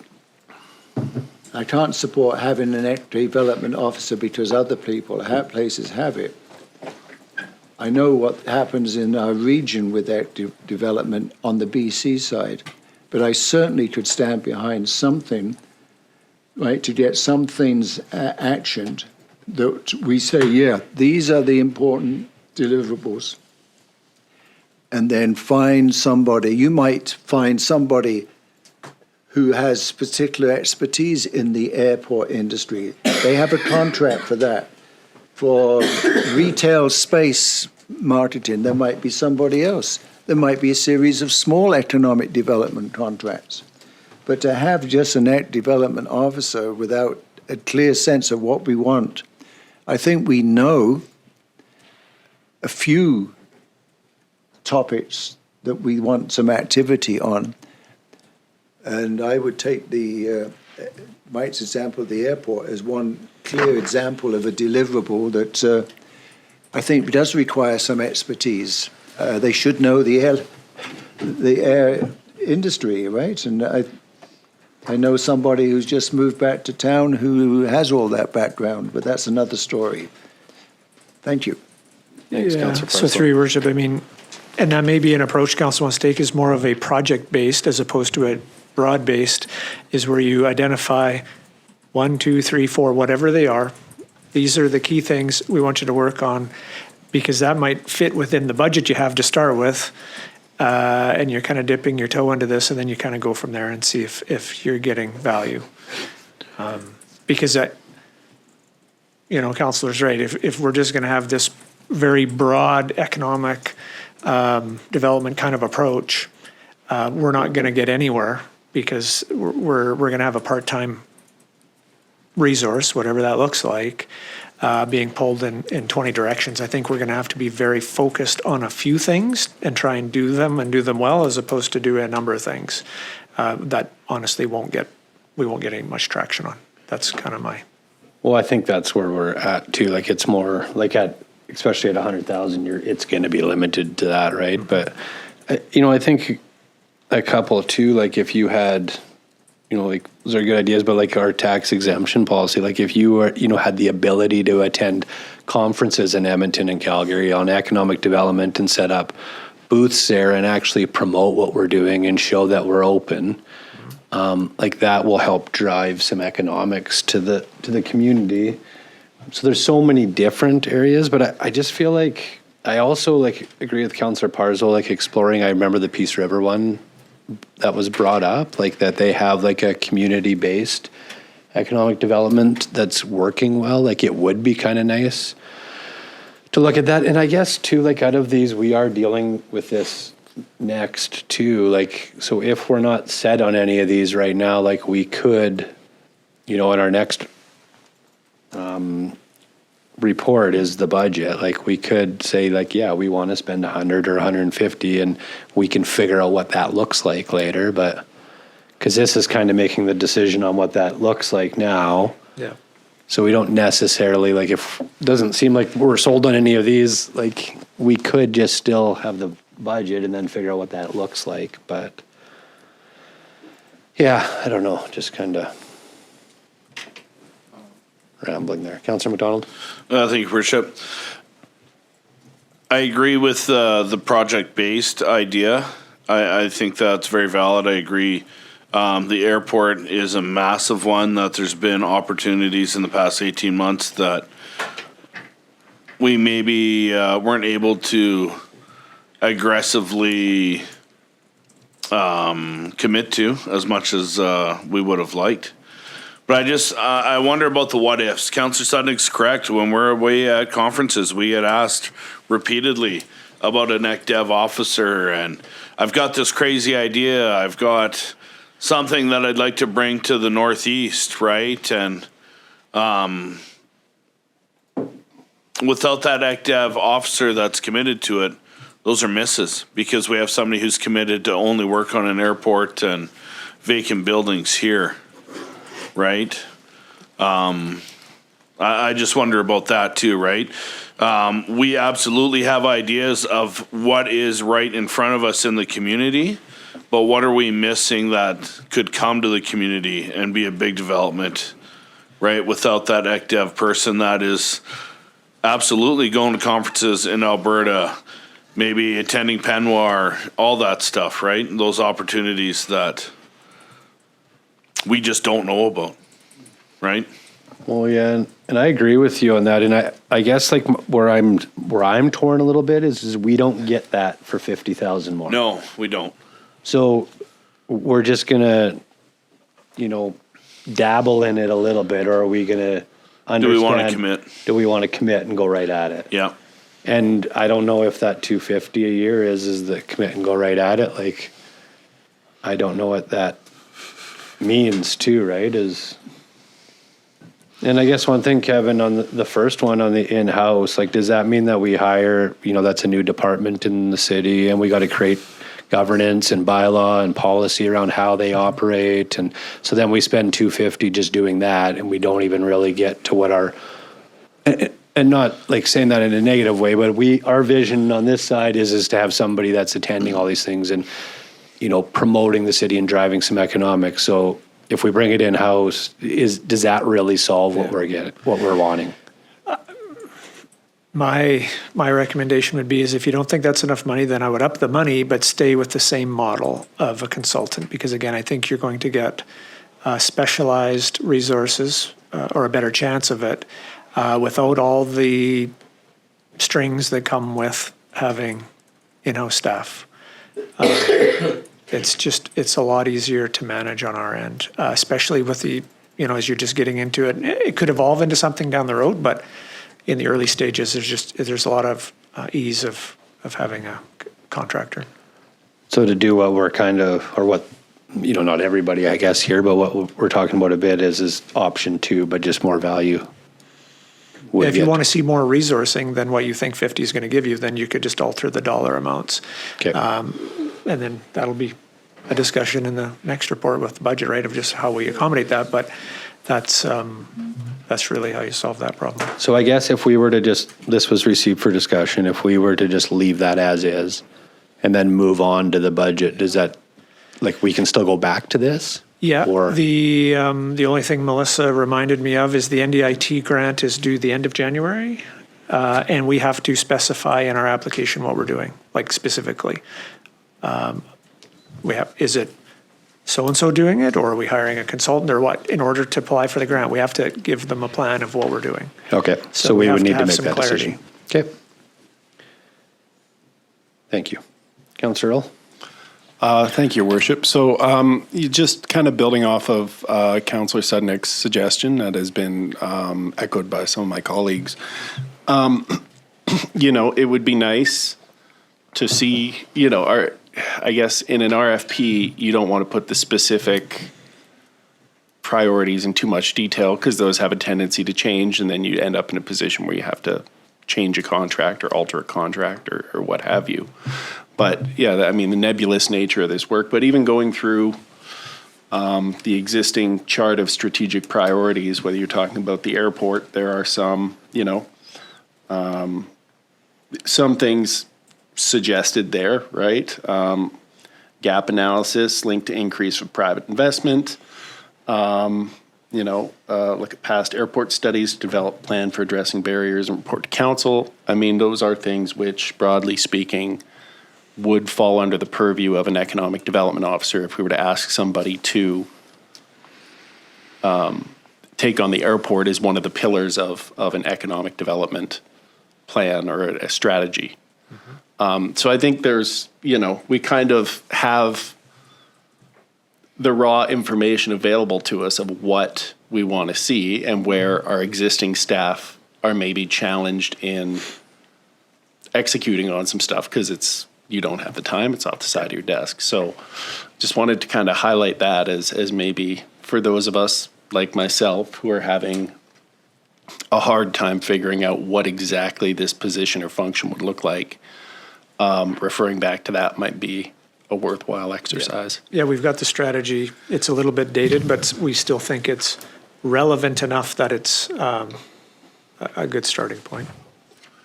Yeah, thanks, Councillor Earl. Councillor McDonald? Yeah, thank you, Worship. And then I was just going to mention that, yeah, right, we have that person who is out there that is open to new ideas, but we absolutely give them their their 3-4 deliverables that we absolutely expect out of them, right? The airport, and whatever others, right?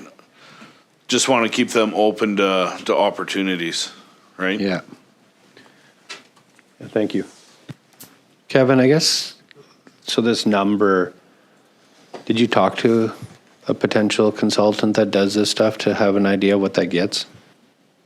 No, but I No. mean, I think we could probably do some math on how many, what your hours you're going to get out of that. But yeah. Yeah, it's- you're talking like maybe a day a week, average throughout the year Yeah, maybe. for 50,000 plus day or two, 50,000 in travel, like. So to be part-time, half-time with us, you're probably like, we would have to up this probably another 50 to 100,000.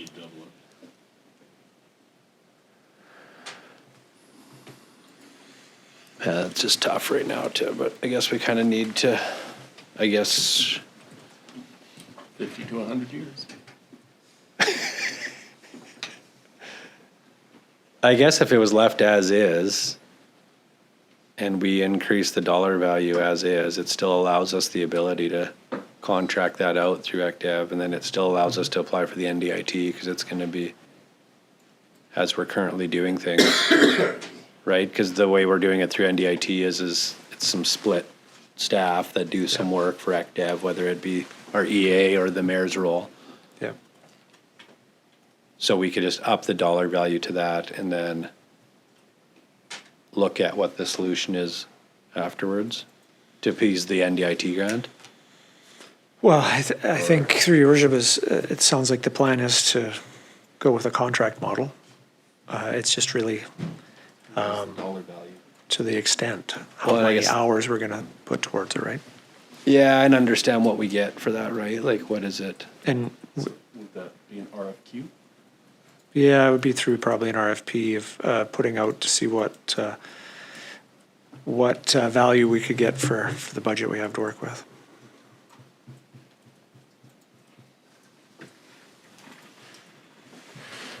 I mean, again, we're going into the budget report next. At which point you're going to have to determine how much, I think a decision needs to be made on how much you want to put towards this function, if any. And then that'll take it from there. So if we don't do anything with this is just, we've received it for discussion and it's just there. It's fine. Okay. You can follow up in the budget report, And then we'll have some direction there. And- Okay. do what you will there. Are you wanting to put a recommendation forward, Councillor Parslow, or you just said? Well, this council keeps adding and adding and adding. Ultimately, that results in very significant tax rate increases. We need to cut. We need to adapt our focus. And every time you talk $100,000, think of 0.5% taxation. I think we need to prune our budget. But I will support an investigation of the Peace River model, and I will support some project approach. I would plead that as it relates to the airport, get a consultant that specializes in airport business. Some of these consultants I've seen have very little training, and I think I'd rather we'd identify the project or projects and hire people who have the knowledge, the contacts within that particular industry, in this case, the airport one. And I think if there's any funding left in our existing budget, we should move forward with the airport one right away. As a concept, before any final decisions, let's try the airport one within the funding envelope. If we have some money left over that Melissa just shared, let's get on with that one. And see how we enjoy it before the final budget. See what happens. And I would like us to go, some of us go to Peace River. So we know what we're talking about. So we know what that is looked at. Small town might be very appropriate. And we may be going both. We have that model, but we also have funding for to fund particular projects. You know what I mean? It can be a blend. Yeah. So that's where I'm at. It's a stretch for where I'm at, by the way, but because I respect my colleagues so much, I'm willing to bend, thanks to Mike, who gave that very good example. I'm glad you're willing He to can bend take- sometimes. I guess, too, we are in draft one, so we can revisit things. But I mean, just to Councillor Parslow's, we did meet with those two individuals about the airport, who one does do consulting. Right, so there might be an avenue there to explore, and and the Peace River. So I guess, because I'm not opposed to that too. I think if a couple of us went to Peace River to learn that, like, do we need to set some direction for that right now, or is that something we can just? Yeah, Your Worship, I don't know that we need direction on it. I'm not familiar with it, so yeah, we'd have to go and see what that is and comes from it, and I think bring that back to council, and then then there might be direction that comes from it. Okay. All right, anything else on this? No? All right. Next, we will deal with 9.4, report number 25-207 from the Chief Financial Officer regarding the 2026 Draft 1 budget.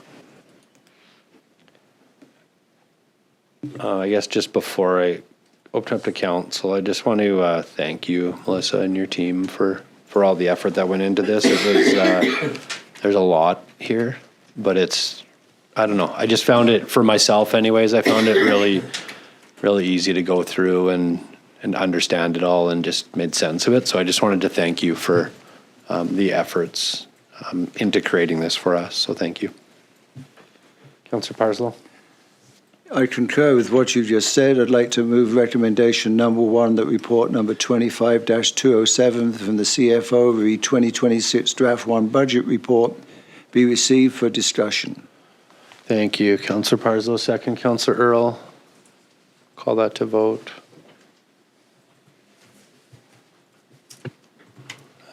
Vote's closed, and it's carried. Caught me off guard because there were 6, but. Would you like Melissa to walk through it all, or are you guys good, or what do you want here? I don't, what is, I don't. You're good? You're all hobbled up. I just want to give her some stage. Yeah, she ain't getting away from us. Yeah. Well, not that I That was a don't. pun. I think this was pretty I think there's probably going to be a ton of questions that come Melissa's way, so. And I don't know, I think like last year we did it where everybody kind of just went through their list one at a time, and I don't know, because there's so many things in here, but I don't know how we want to do that.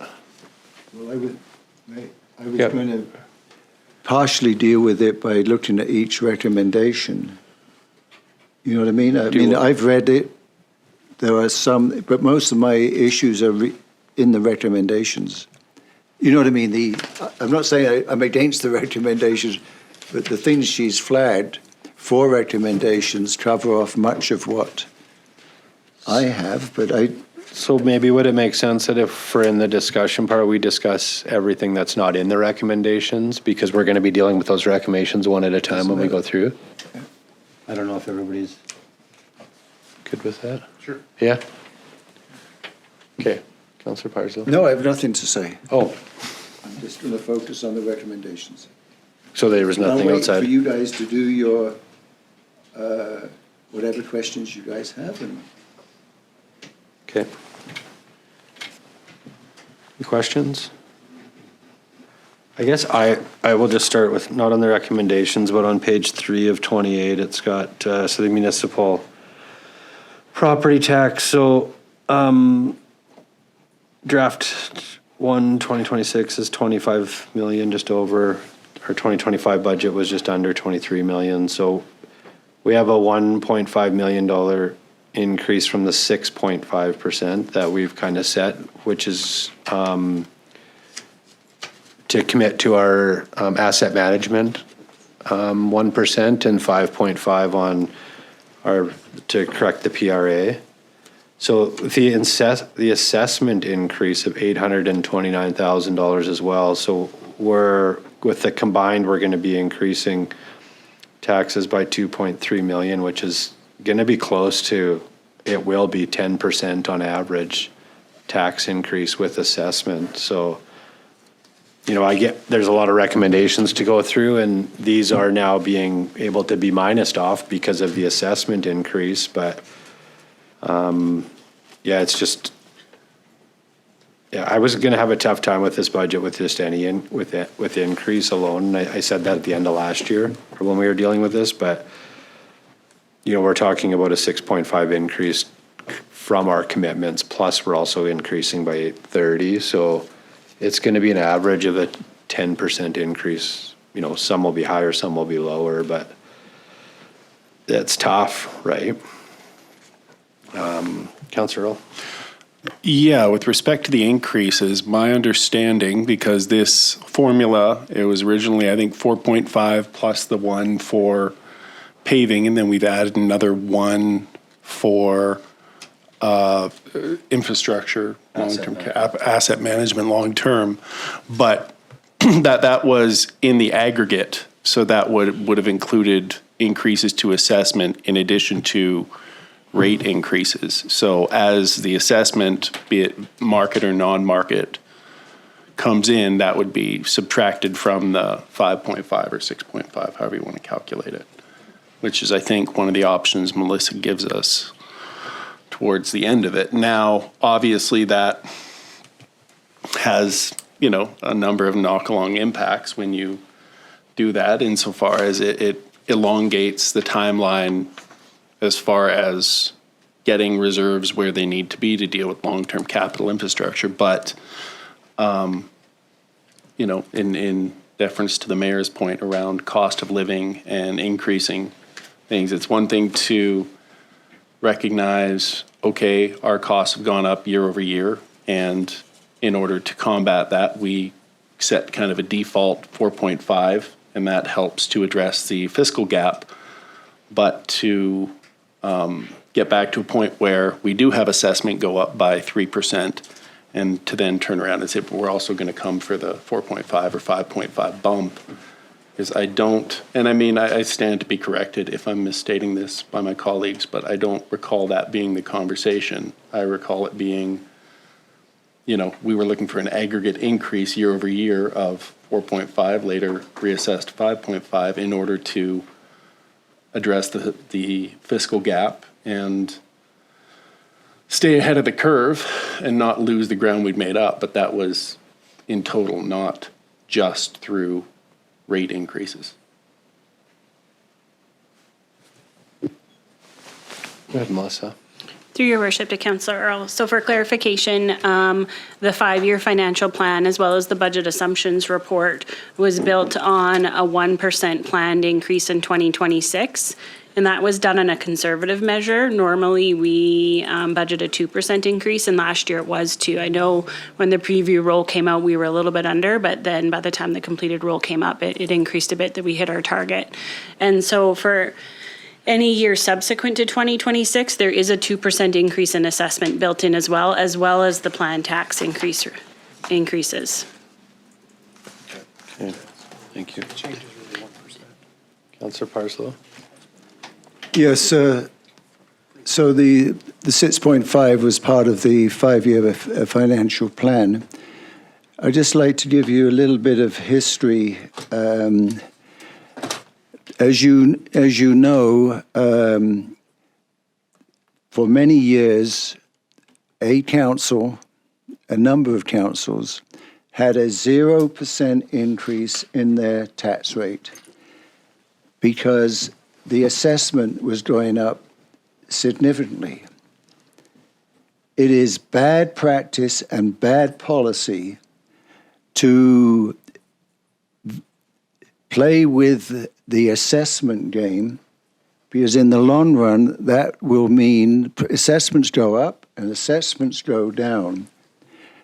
Unless you're prepared to make some years significant cuts, and when you have assessment going up, you'll rehire people.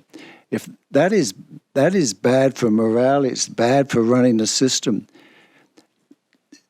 I've always been told that the assessment is what it is. We do not control that.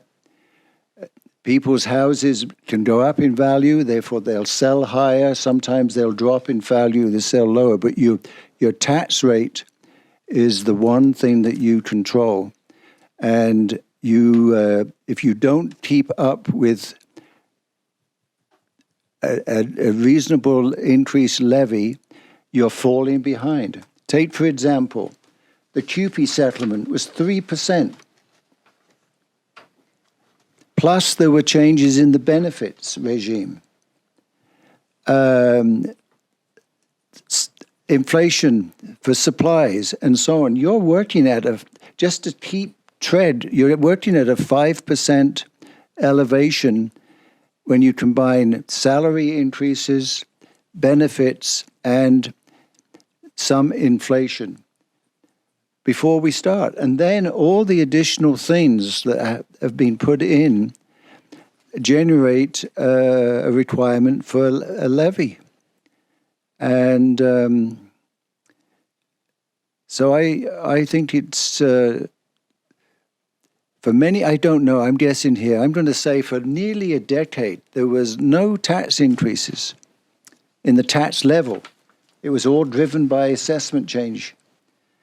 And then suddenly, the system expanded. We started doing more things. You know, the multiplex came on. And suddenly you had that assessment, and then you had to play catch-up with a fairly standard, significant increase in the tax rate.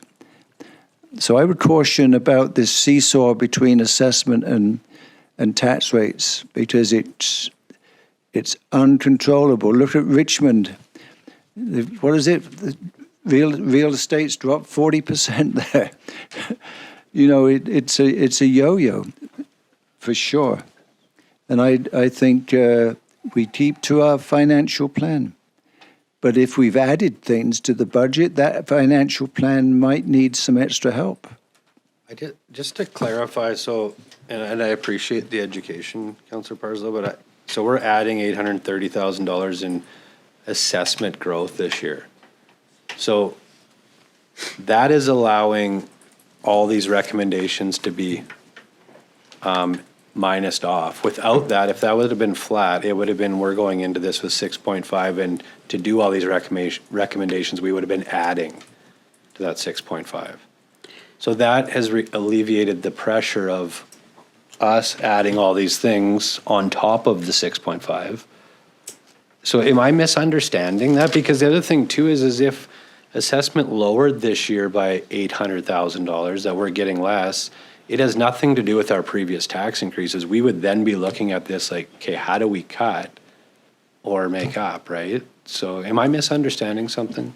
So through your worship, so that variance breakdown, when you're calculating variances, what you do is you hold one thing constant, and then you take a look at that, and then you change and look at the increase in the other items. So when the increase in the non-market change, what that is looking at the change in assessment, but it's based on the previous year's rate, because we're not looking at the increase in the rate, because that's captured in the increase in mill rate. So because we're dealing with that is not looking at that increase in the rate, the calculations that are done in the last recommendation, the increase in assessment, those are the figures that you're probably alluding to, and what you're looking at is that it's what the increase in assessment at the higher rate is generating us. So the planned assessment at the 1%, which is the conservative, compared to this increased assessment, but at the higher rate, is increasing $425,000. So not quite the 827. That 827 is calculated by looking at if the rate was based off of the 2025 rate, because you're trying to isolate just what the increase in assessment is. So, I mean, if you're looking to decrease the rate, but that's how that calculation is done. Okay.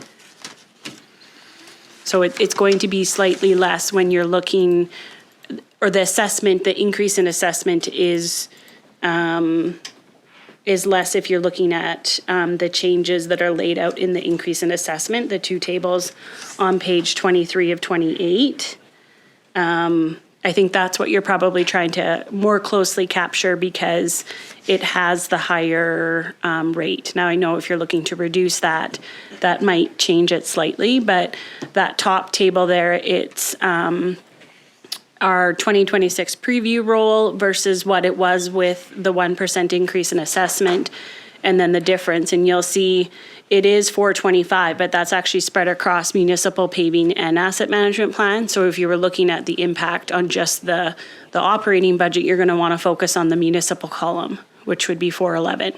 So really, if we were looking at the budget from the increase of our conservative planned estimate of 1%, now up to what the preview roll is showing, it has injected $411,613 within our operating budget. Now, as the rate, if you decide to decrease the rate, that will drop. But that's your figure that we have added in as a result of the increased assessment, which Councillor Parslow is right. It has gone to support a lot of the items that are in these recommendations. And so as decisions are made within those decisions, it's going to impact the rate.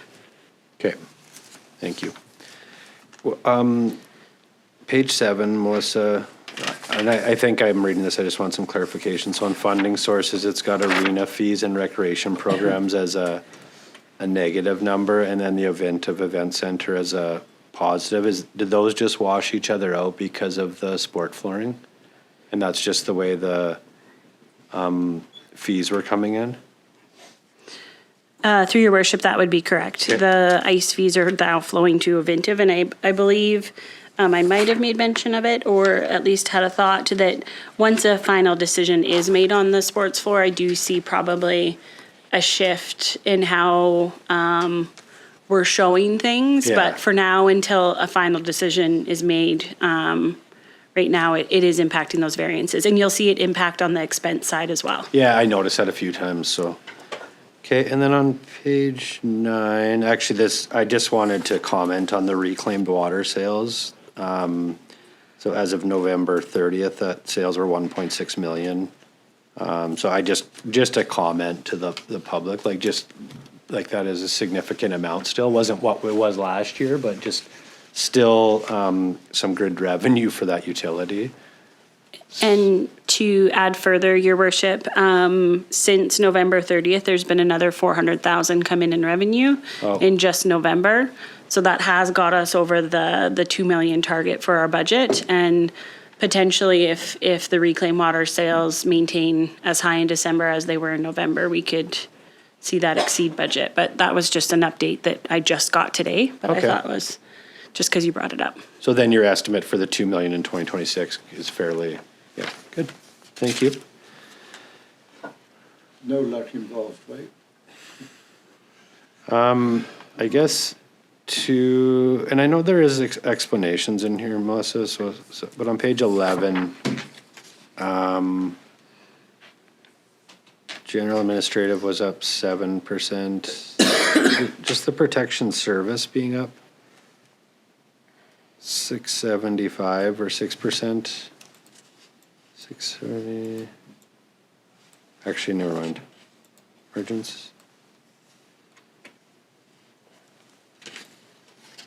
Never mind on that one, sorry.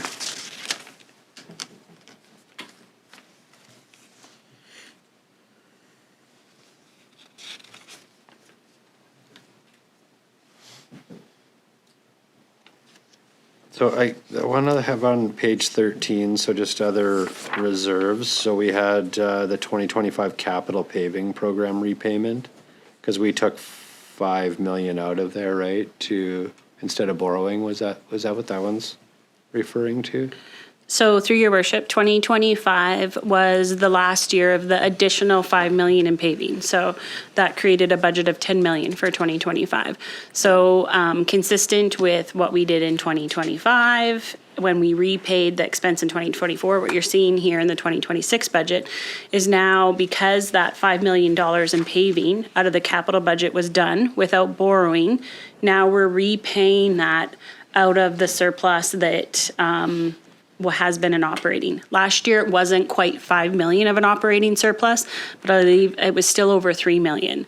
So we're just transferring from operating to pay back to capital, which helped us avoid the borrowing.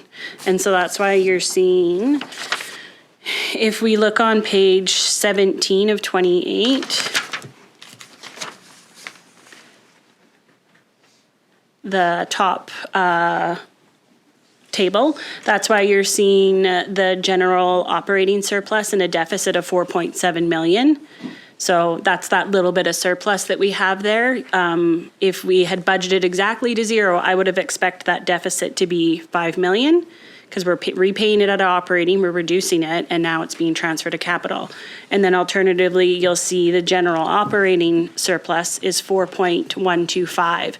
Now again, that's not quite 5 million that you would expect, because in the report, there's a recommendation based on the Kin Park lighting project that the 875 is recommended to come out of reserve. So that's just showing that shift. Now 2025 is the last year of paving, and so then this would be the last year that you would probably see that transfer out of operating to capital.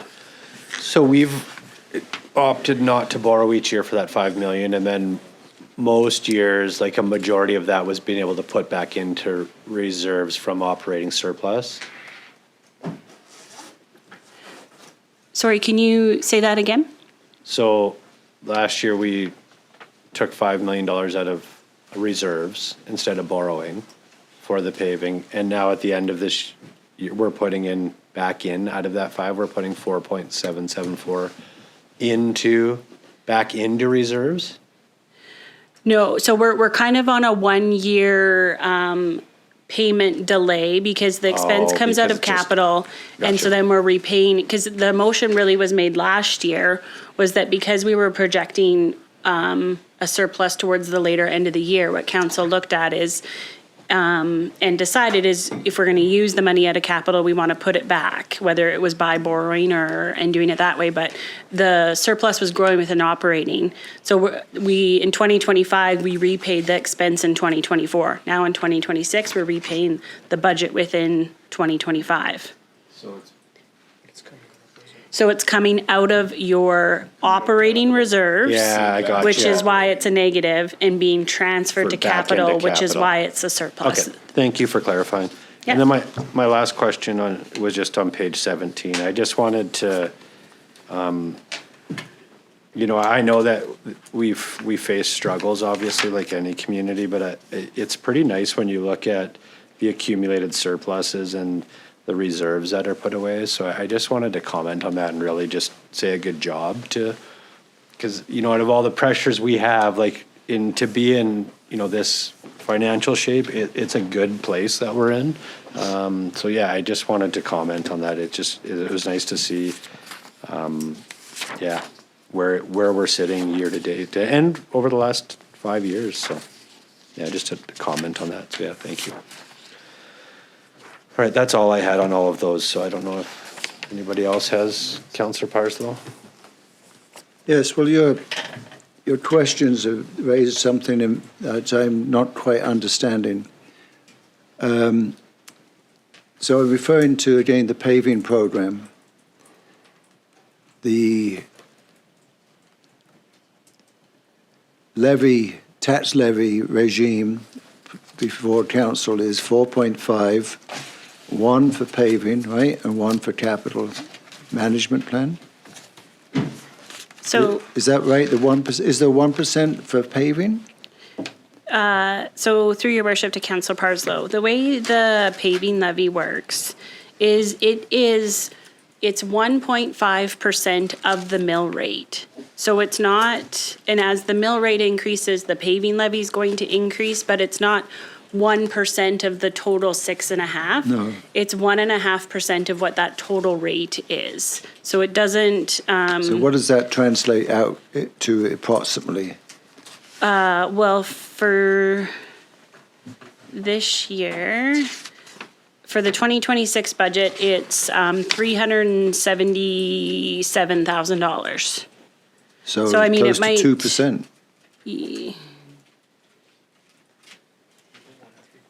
Yeah. About 1 3/4. Sorry? Yeah. That calculates close to about 1 3/4%. Yeah, 1.7. Yeah. Yeah. Yeah. I always round off, but you know. Yeah. So Yeah. 2%. So that's a flag for me, okay? But so you have used operating surplus, transferred it to capital to replace part of the $5 million that we didn't borrow for, but we used, right? So you are replenishing capital surplus by capital reserves or whatever from operating surplus. Through your worship, to Councillor Parslow, you're correct. And we did that because when we looked at the 2024 operating surplus, it was right around 5 million. So, so then we repaid that amount in 2025. And rate in that must have been, sorry, I'm getting my years mixed up, but it's not that we're using the operating surplus from what it was gained in the prior year. This year we fell a little bit short. Last year it wasn't quite 5 million, it was 3.8. But again, on that page 17, if you just scroll down a bit, we were seeing the reserves grow on the operating side in 2024. They were up to 35 million. And so and I believe that came as a decision of council, because that was on funding the paving. Okay, so just a theoretical question that I would like you to come back to this next time. I hope my thinking could be all jumbled up here, but what would be the implications if we funded that paving program internal debt, which was once 5 million, now less than that, from capital reserves rather than operating, and therefore negating the need to have a tax levy for paving in our tax regime this year?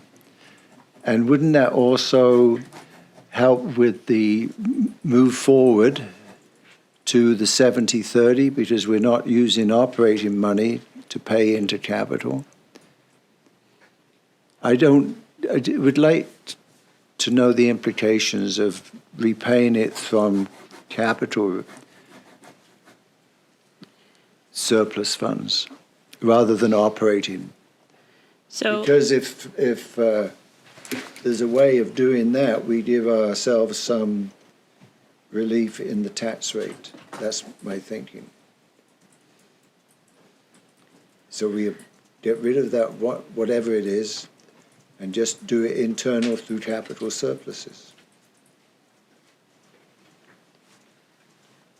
So through your worship to Councillor Parslow, first of all, unless a surplus is growing, there isn't the ability to pull from. So we only pulled from operating because we had years of historical underspending, and we saw that drop. It went from 5 down to 3.8. But to pull it from capital, you can't pull without replenishing. So eventually you're going to run out, and so I don't think that's it's not a permanent solution, even if we continue to do this with an operating. Ideally, spending is more matched in budget, and we're spending all that we're budgeting. So to plan for that, I'm not sure if that's the best idea, but it has raised something when you're talking about the paving levy and now with the asset management plan, we have taken our mill rate and we have now divided it almost into municipal paving levy and asset management, where really the paving levy could be considered part of asset management. It's just specific to paving, but it's all targeted on replacing our infrastructure needs. And so is there complexities with continuing to show the mill rate that way? And do we just combine them? If that as well. But I'm not sure if that answers your question. Well, you're doing a good job, Melissa. I mean, it is. It's just. This council made a very good decision last year about establishing funding for the asset management plan, and we know we're thinking way down the road, right, about when we will be in a healthy position. So I applaud that.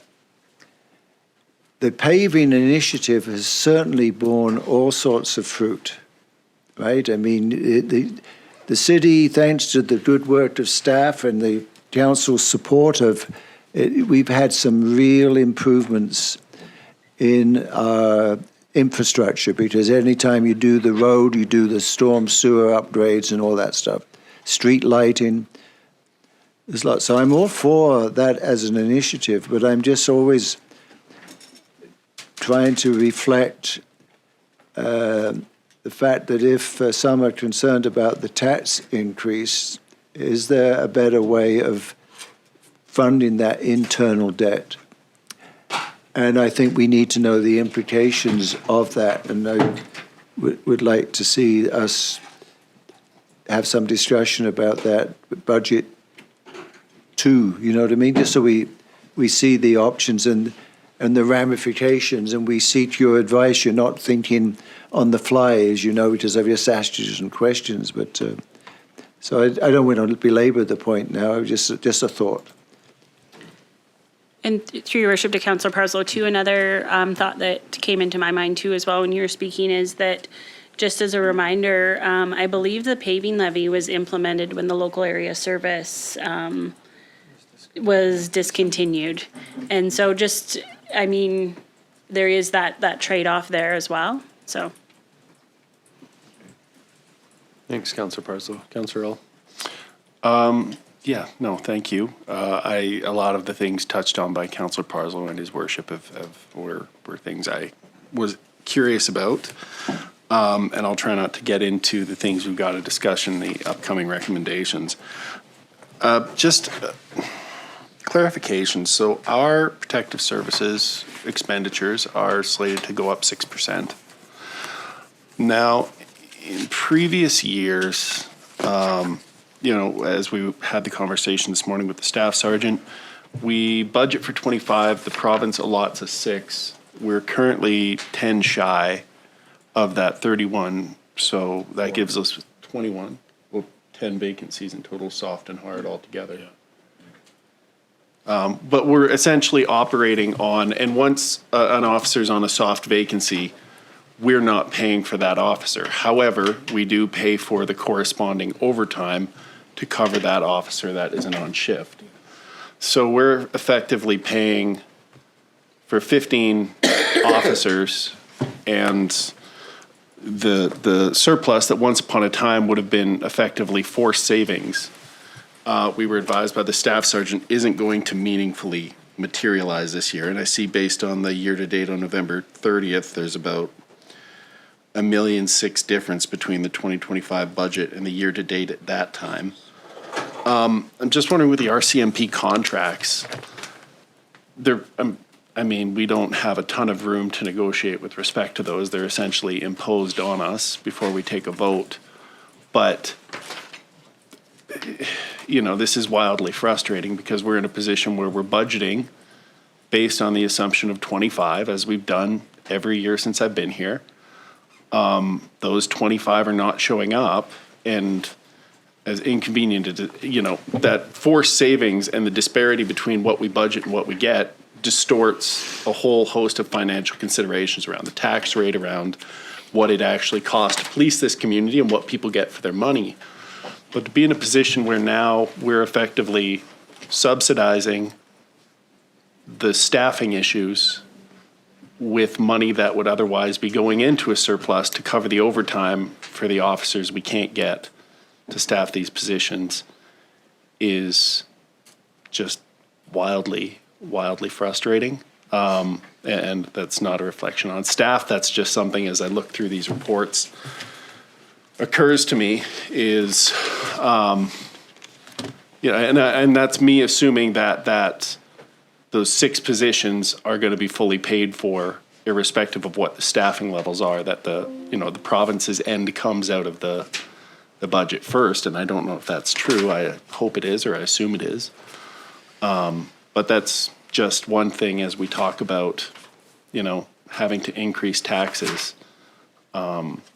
This is a significant contributor to our expenses that we have absolutely no control over, and that one could argue we're not seeing full value for because of staffing issues that are also beyond our control. So I just wanted to note that.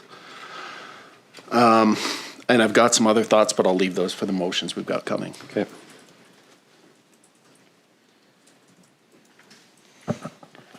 All right, we might as well start going through this, because recommendation number 2, somebody please.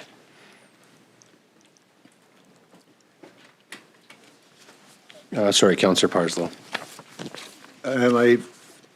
Melissa, you were not present here, but I did share that I was asked to meet with the executive director of the South Peace Art Society and so on, and they're going to make a presentation in January, and they will need, if the council wants the art gallery to function as it has been, they entering the year with a $60,000 deficit.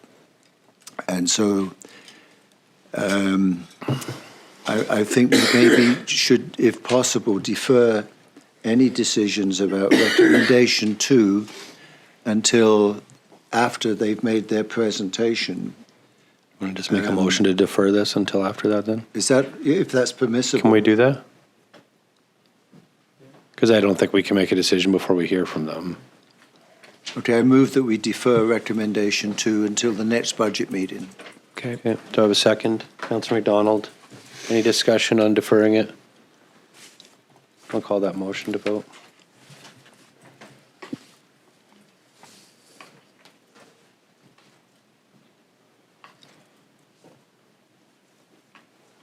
Do I need to read?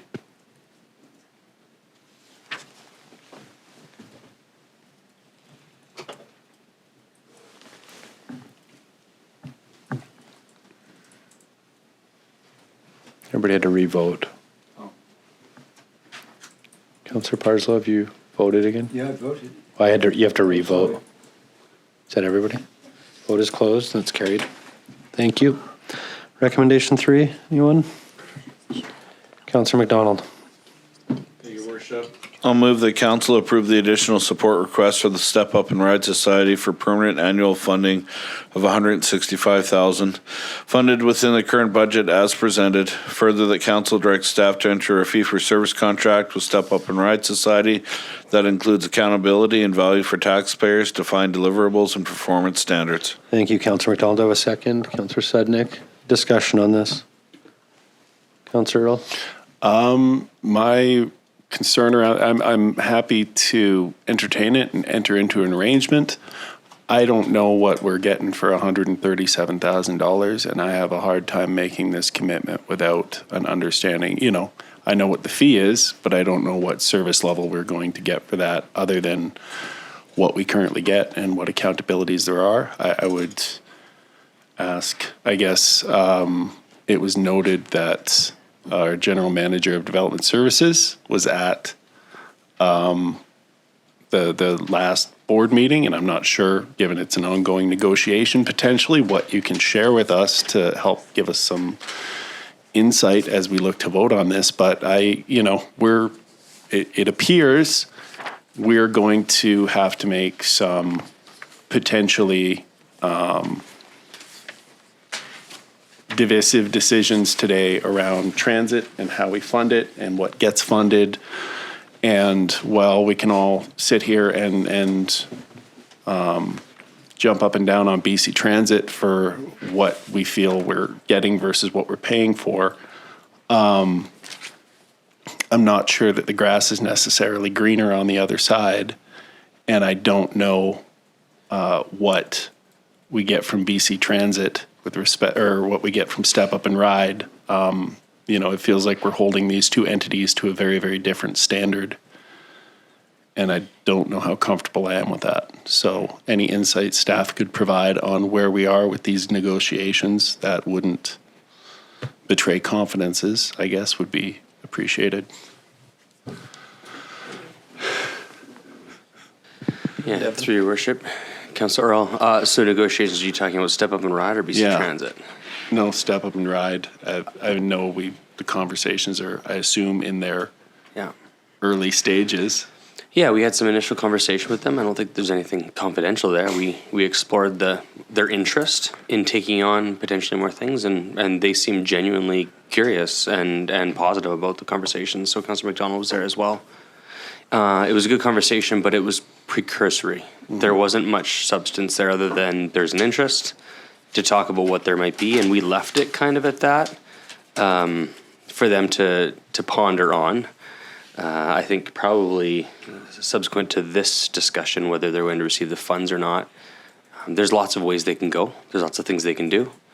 As you've seen in their previous annual report, they've already kind of done a few value-added services for the money that we did provide. But I couldn't say what's in their minds right now to what they could do. I would mention that BC Transit and Step Up and Ride, you're right, are very different services. Step Up and Ride can provide services that BC Transit cannot. BC Transit also provides a service that I believe Step Up and Ride cannot. They're a conventional service. Their buses hold 40 to 60 people, depending whether they're standing or sitting. So just in general, there's those times we talked about, those peak times, that Step and Ride has also mentioned they may not be able to serve, right? Like those school children. That's the tricky time, is the school children and the peaks on those. So at this point, it's a council decision. I can tell you on the BC Transit side, I have not seen anything. There was discussion that they will be coming in early spring, like probably end of Q1, middle of Q1 to give an update. I can tell you we just lost our local government relations manager, so I'm working directly with their director to keep things on track, I think, but I don't have an update from them. Okay. Thank you. Sorry for that. Sorry to put you on the spot. No, it's good. Like I said, this is a big decision. It's a lot of money, and I don't have a great deal of confidence that the grass is, it's, I don't know what we're getting for 137 grand above and beyond what we've already got. And if we're going to look at canceling a BC Transit contract with seriousness, there are going to be gaps, even if we don't think the service is well utilized enough to justify the subsidy we provide to it. There are people that use it that are going to be without. And I'm not foolish enough to think that Step Up and Ride is going to be able to fill that in. But I also wonder whether or not, when we look at what accountability looks like as we enter a fee for service, do they even have the capacity for compliance around that for us to track? Like, this is a lot of money for some people who do some really good work that we all value, but we're a government, and there are some strings that do need to come along with this money. And I don't have a lot of confidence that we've laid that out in a way that I can justify to taxpayers. Thanks, Councillor Aaroe. Your Worship, I was just going to say, just for clarity, and correct me if I'm wrong, but the discussion with Step Up and Ride was over and above this amount. What services could you provide? So, yeah, I just wanted to make sure Councillor was aware of that. Buying is what we've got. This is what we gave This them is this what year. we've got. The discussion was, what could you do if if there was additional? So I just wanted to make sure you were clear. Yeah, this was our commitment in 2025 to them already, yeah. Councillor McDonald? Yeah, I was just gonna say exactly that this, where was it, 165, is to maintain the services already being provided to the community by Step Up and Ride.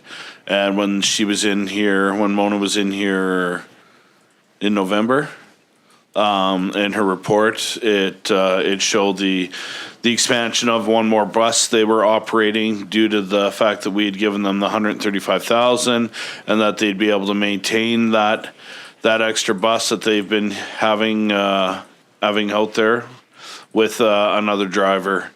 And that would be what this 165 is for, that level of service that she presented in November. Thanks, Councillor McDonald. Councillor Parslow? Well, given all that, and I'm glad that all that came out, I'm wondering about the recommendation that's before us. Because the recommendation says that Council approve the additional support requests from the Step Up and Ride Society for permanent annual funding of 165,000. I thought we already agreed that through resolution of council. No, we agreed to it just this year. For just this year? Yeah, and That's then right. for future, it was directed to this budget. So we only, because they came in earlier this year and requested, in their letter, a fund variation, and we approved another 137,000. So then they came back and Mona presented to us, and then we've guided it to this budget, to draft one. Well, that's not my recollection of the motion. That maybe staff can look that up, because I thought that we had. Anyway, the record will show what it was, but I just think that my recollection is that again staff would engage in some discussions around further funding. Right, I agree with all that. But I think we've already passed that through resolution. This whole thing that's there. So why are we doing it twice? Is what I'm wondering. They've highlighted the motion that we're dealing with right now.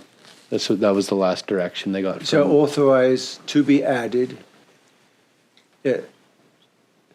So it's been added. Now if we're going to take it off, we're going to reverse that decision?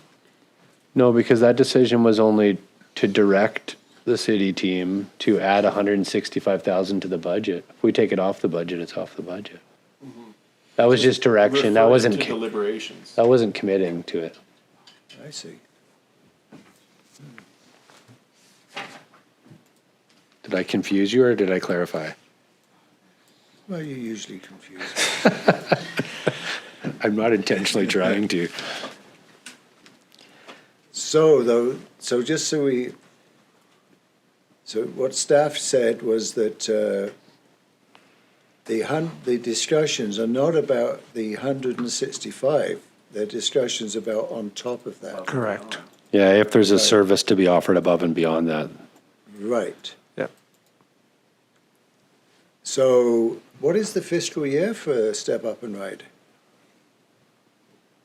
We had their financials here, but I can't remember what their fiscal is. Right. Do they have sufficient? Yeah. Well, this money would only be released in May, right? So. Yeah. Okay. Any other discussion? Sorry, were you done, Councillor Parslow? For now. Okay. Any other discussion on recommendation 3? No? All right, I'll call this motion to vote.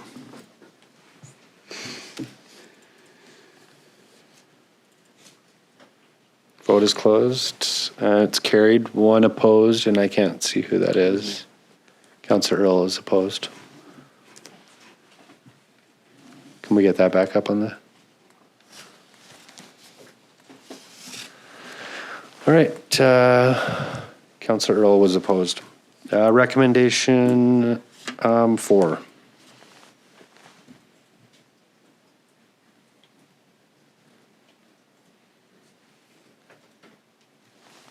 Councillor Earl.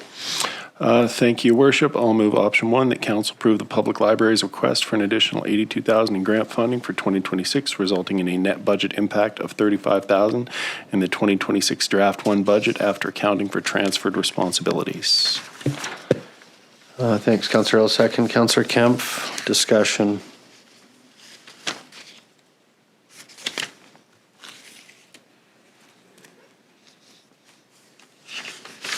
No discussion? All right, I'll call this motion to vote. Vote is closed. It's carried. Thank you, Councillor. Recommendation 5. Am I, yeah, sorry, recommendation 5.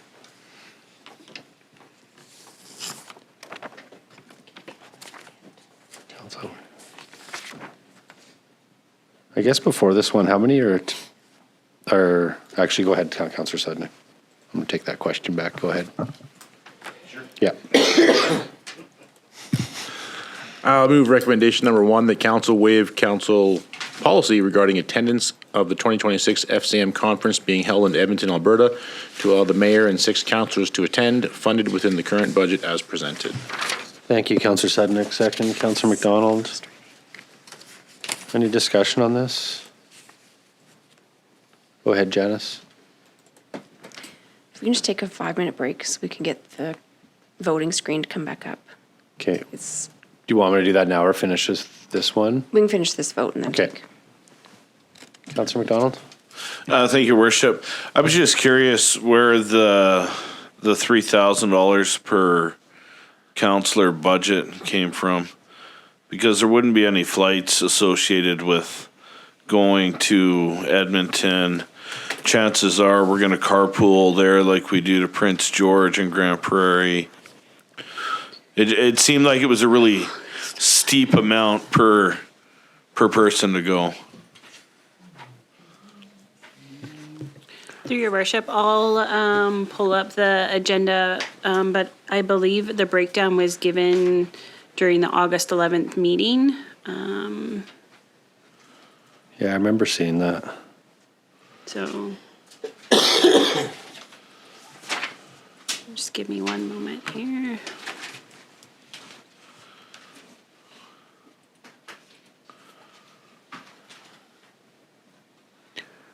While she's looking that up, how many are thinking of attending? 1. When is it? 2. It's in May or June. It's a good question. Too early to tell. I can't remember. I think it's in May, actually. Yeah, it's usually in May. So 1, Councillor Apolloni, you're thinking of going? Councillor Earl? We'll see. Maybe. Yeah. So through your, June 4th to 7th? Yeah, No for you, Councillor? Because we're talking about 2 going. 2 or 3. So You through not going, Your Worship? the sheep. If there's 3 councillors going, I likely won't go because I don't think I've been before, but I might still go, but yeah. Okay. I would trust that you guys would get as much information out of it as possible, so. So through your worship, the breakdown, she's pulled up the report that I was mentioning. And so the conference registration is just under $1,200, hotel accommodation, another $900 to $1,200, and then the airfare at $570. So potentially if you carpool, you may save a bit on the flights, but sometimes when you add parking, potentially car rental, I'm not sure if you would need one, but the breakdown is there. Okay. Registration, hotel, per diems. So pretty close. I mean, the 3 is high, but. Yeah, okay. Better to raise that cost, but isn't it contained within the existing budget anyway, so it's not really huge expense. Oh, yeah, you're right. Yeah. Okay. Any other discussion? Oh, Councillor Earl, did you have something you wanted to add? No, Okay. no, I've nothing that has Okay. been said. All right, I will call this motion to vote. Vote is closed and it's carried. Okay, so we will just take 5 minutes here. Call our regular council meeting for Monday, December 15th back to order. We were on 9.4 and we will just head right back into that. So we are on recommendation number 6.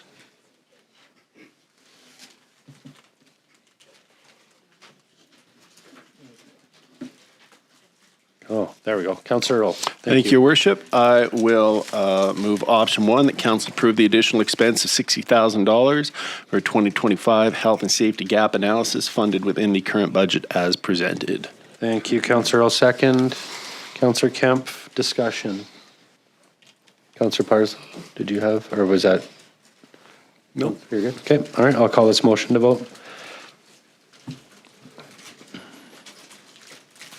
Vote is closed, and it's carried. All right, recommendation 7.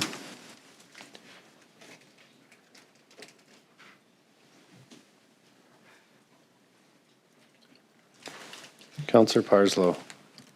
I move that we defer this matter to after we receive a report on the dialogue with Step Up and Ride from staff. Second, Councillor McDonald. That is fine for you, Kevin? Yeah, okay. Any discussion on deferring this? Yeah, just one question. Councillor McDonald? I know it takes 6 months. We have to give 6 months' notice for the termination of the BC Transit contract. When does it renew again? May. Yeah, through your worship, Councillor McDonald, the contract renews in May sometime. We usually bring you the annual operating agreement in April to sign, and you have until, I believe, mid-June to actually sign it. So Okay. we have some time in there. Okay. Thank you. All right, any other discussion? Devon had mentioned sorry, Your Worship, through you to, you mentioned the BC Transit representative might be coming to speak with us around March, April. When we had a representative and we're not sure what that is now or what? Through your worship, we lost our government relations manager last week. He was scheduled to meet with me on Friday, and on Thursday, he is no longer with BC Transit. So I've been working with their director, and if council would like to see a presentation from BC Transit early in the new year, talking end of January, early February probably, would be reasonable, I think. We can arrange that. Yeah, I just, as we kind of move forward, getting a holistic picture of what we're getting ourselves into. I don't disagree. Might be worthwhile. And if we're going to make some time to hear from Step Up and Ride, it might be worth to hear from BC Transit to, it seems like there's some appetite on council's end to get some finality to this issue and move forward. I've voiced my reservations, but I also think there's some work that needs to be done on BC Transit's end if they do want to salvage this. And that conversation needs to happen sooner rather than later. If I could ask, if you had BC Transit in front of you, what would you like to see them present to you, or your hot button topic? I mean, I know it's all a hot button topic. What specifically would you like them to address with you? I'm assuming you don't want a simple status update like you get every year. You'd want something a little more fulsome around a potential solution. Well, and it doesn't have to be right now. We could get that. It's something for you to think about, and you could give that to us in January so we could get it to them. Yes. So. Okay. Yeah. Thank you. Okay. Oh, Charlie's got some. Maybe I was intentional. See, it's gone. All right, any more discussion on this? All right, I'll call this motion to vote. Were you just seeing who was watching out for you? I was just chewing on these lovely. I know what I don't want. Please vote. Vote is closed and it's carried. All right. We are on recommendation 8. Councillor Parslow. It pleases me to make this recommendation. Oh. The council approved the city's portion of the 10-part lighting project of $875,000 be funded from general capital reserves as detailed within the current budget as presented. Thank you, Councillor Parslow. Second, Councillor Sudnick. Discussion. If I can speak to that. So Please. we've eliminated solar as the option because it was too expensive, correct? This is going to be conventional consumption of electricity, right? Thank you. Thanks, Councillor Parslow. Any other discussion? All right, I'll call this motion to vote.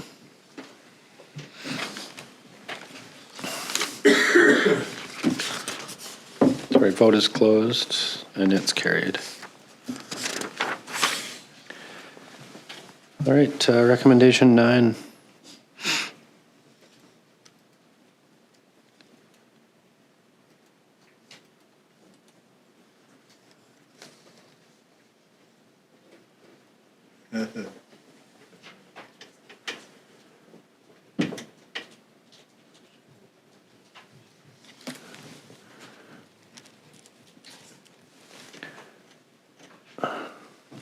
Melissa? Through your worship, I just wanted to bring attention to, and it's just an additional consideration, but I don't believe there was discussion on the additional consideration within the Kin Park lighting and paving capital projects, but if no one wants to pass that motion, that's fine, but I just wanted to bring attention to that. The council directs staff to bring a revised. I'll make that motion. Would you like to push your button, sir? Councillor McDonald. Thank you, Worship.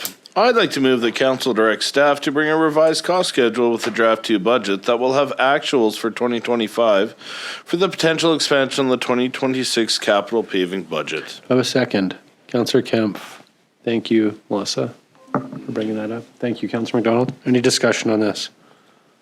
So procedurally, what does that do to the motion that was just previously passed? Well, this is just an additional.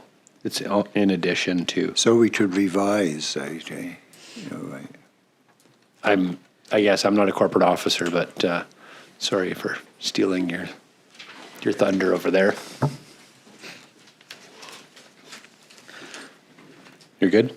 I'm just so easy. Jeez, wow, eh? One little candy bag. Another candy bag. Right? In the sunset, baby. His blood sugar is there. This took us 3+ years. It took 15 years to figure this out. Yeah. And you're the best. Well, Yeah. Joe, do we need to include that in budget? No. All right, recommendation 9. we have to call it. Oh, thank you. I'll call this to vote if there's no more discussion. Thanks for looking after me too. Vote is closed. It's carried. All right, now let's go to recommendation number 9.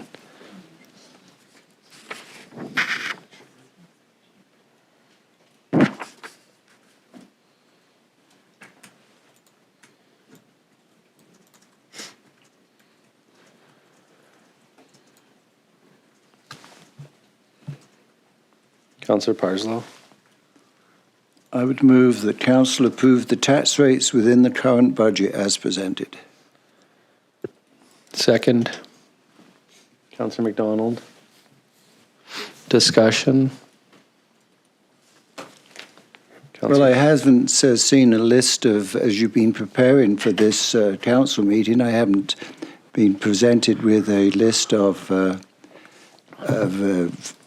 any reductions to the operating budget. So I assume that number 3 accurately reflects where we're at. So thank you. Thanks, Councillor Parslow. Councillor Earl. So those items we have deferred in the draft for decision at a later date.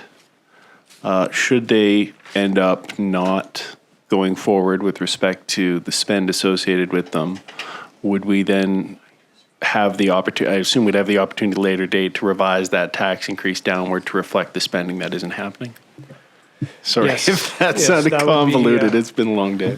That would be the assumption if there's no new spends between now and then. Okay. So it wouldn't by default stay at that number and then just No, go I into think a surplus. that would be the discussion at Okay, that moment in time. okay. yeah. Thank you. The only item I would add is that one of the items deferred was hinted at that it would likely be a further increase with the South Peace Arts Council. So that the increase from the 18 up to the 60, that's roughly an extra 0.2%. So just so it could Nothing's go ever up or easy, is down it, depending Melissa? on the items that have been deferred. I believe the two were the South Peace Arts Council and the transit. Transit and step up and ride, or no, step and ride pass, pardon me. Okay, thank you. Thanks, Councillor Earl. I had a question just on, Councillor Parslow, sorry, go ahead. Well, I was in answer to Finance Officer.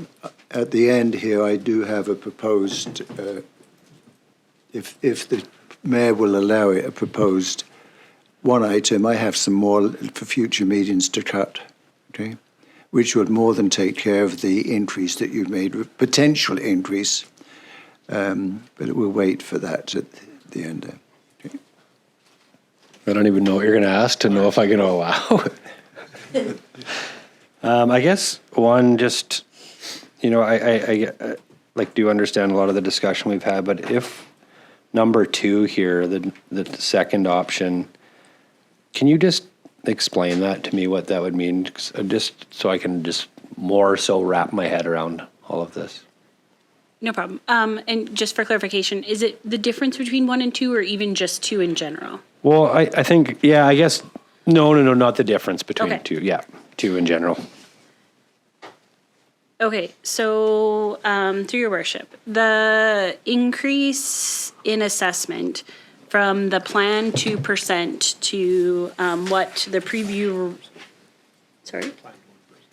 Well, option 2 is looking at that if there had been an actual 2% plan. We conservatively budgeted on 1%, but typically it is 2. So the difference between that if it had been 2% and what the actual preview roll ended up coming in at, and I think we saw some increases were in the 3 to 4% increase, that put in an extra $177,544 within the operating budget is property tax income. So it raised our revenue by that amount. That increase in assessment from the 2 to what our preview roll was. So if you didn't want to potentially rely on that, there is the availability to reduce our operating budget by that amount, and then you could offset that by a tax increase. And it's really not playing, but looking to what Councillor Parslow referred to earlier in the meeting is looking at assessment and trying to make those decisions on how best to proceed. If your assessment, goes up by 10%, are you going to keep the same tax rate? And that's a decision of council on what they want to do. Does that make sense? It helps, and I'm sorry to ask these questions out of, because I know that's not the motion on, but it's helping me decide whether I'm going to vote in favor of this or not, because I actually, we have a planned 1% that we kind of budget, right? Like we plan 1%, so now it's going to be more. So I guess, say we went with number 2, I know that you miss out on a little bit of the assessment, but what risk does that put us at in the future? Because we're still getting the tax increase, we're still correcting our PRA, we're still achieving our operational budget. So I guess I just need to understand to have a little bit of savings today to taxpayers, like what risk does that have? So, yeah. Through your worship, I think something to consider, the swing from our conservative of 1% to the normal to 2 to what it actually was, which the percent change in assessment when you take out the non-market change is only 3.03%. So not a huge difference. But if you were dealing with dramatic swings in assessment, like let's say assessment rose by, or increased by a lot, and then you decrease the rate. And then the year after, it decreases. The amount that you're going to have to increase to accommodate, it's just gonna have to be that much more. And so, because you're dealing with a smaller amount here, I think there's probably less risk than if you were dealing with, let's say, a 10% increase in assessment and you wanted to decrease the mill rate by that amount. And then next year comes and assessment actually goes down. Well, then you're putting out messaging that, you know, you're needing to go by 12 probably because you need to make up what you dropped. But that's what could happen. I'm not sure if Kevin has anything to add. No, and we don't have, like, I know that there was mention of some spikes of assessment dropping by 40, but that would be pretty highly unlikely up here. We are, you know, our assessment value is, you know, is quite a bit different, but yeah, okay, thank you. Councillor Earl? Thank you. And I guess to the mayor's point, I mean, what you're describing, I guess, is a moral hazard or a cultural, or a risk to the culture of, you know, if the taxpayers come to expect us using the mill rate as a political tool to manage which, I mean, essentially is what it is, recognizing we're coming out of a time of higher than normal inflation, coming out of a time when, as a result of increasing market and non-market values year over year, council didn't raise the rate, and that impacted our finances. And there were years where, you know, we responded to a negative assessment by raising the rate above and beyond what was necessarily scheduled. So we, you know, in down years, we're willing to, you know, increase the amount we raise the rate, and to say, well, we can't do it in up years because that creates a hazard is yeah, I don't know. I have a hard time supporting it for that reason, is it seems like kind of a, you know, if I'm looking at it from a taxpayer's perspective, it's a very much a heads I win, tails you lose. And the bureaucracy is always hungry. And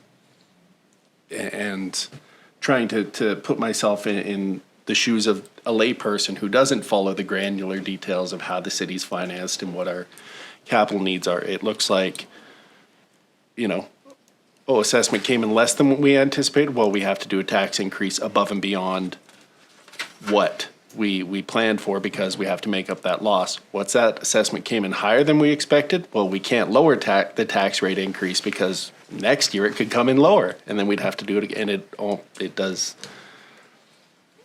I have a very hard time reconciling that in kind of a fair-minded way. So, to the mayor's point, that's kind of my thought on it. On if recommendation 1 or 2 is Recommendation, well, just recommendation 2 in general is, you know, I could go either way, but I mean, I think recommendation 2, if you're gonna go, would be the more responsible of the two. Because it's obviously we're foregoing less revenue, but that's just in seeing how our 5-year plan develops. It's, you know, if assessment had come in at minus 2%, we wouldn't say, well, we've got to stick to the 5.5 because that's what we committed to in our plan, and we'll just find those savings elsewhere. We'd put that additional 2% on top of the tax increase to recapture that value. And it does, like I said, as if I were someone from the outside looking in, it would very much appear as though, you know, come hell or high water, we're going to maximize the amount we can raise taxes. And in down years, we do that even more. In up years, we still do it. You know, it's going to be very, very hard to explain. I understand, you know, the less revenue we bring in right now, the longer it takes us to close the fiscal gap, or the less able we are to fulfill our obligations to maintain infrastructure 10, 20 years down the road. But there is that kind of balancing act we're all trying to strike between keeping things affordable and doing it in a principled and fair-minded way that doesn't make taxpayers feel like they're being wrung out. So. Yeah, I know. That's what I'm kind of at on it. Like just, Councillor Parslow. Yeah, I thought Melissa gave an excellent answer to your question, by the way.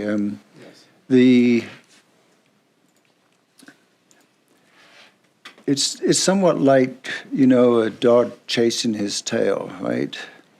If you do one thing, you're trying to make it easier for the taxpayers, then you fiddle with this, then you fiddle with that.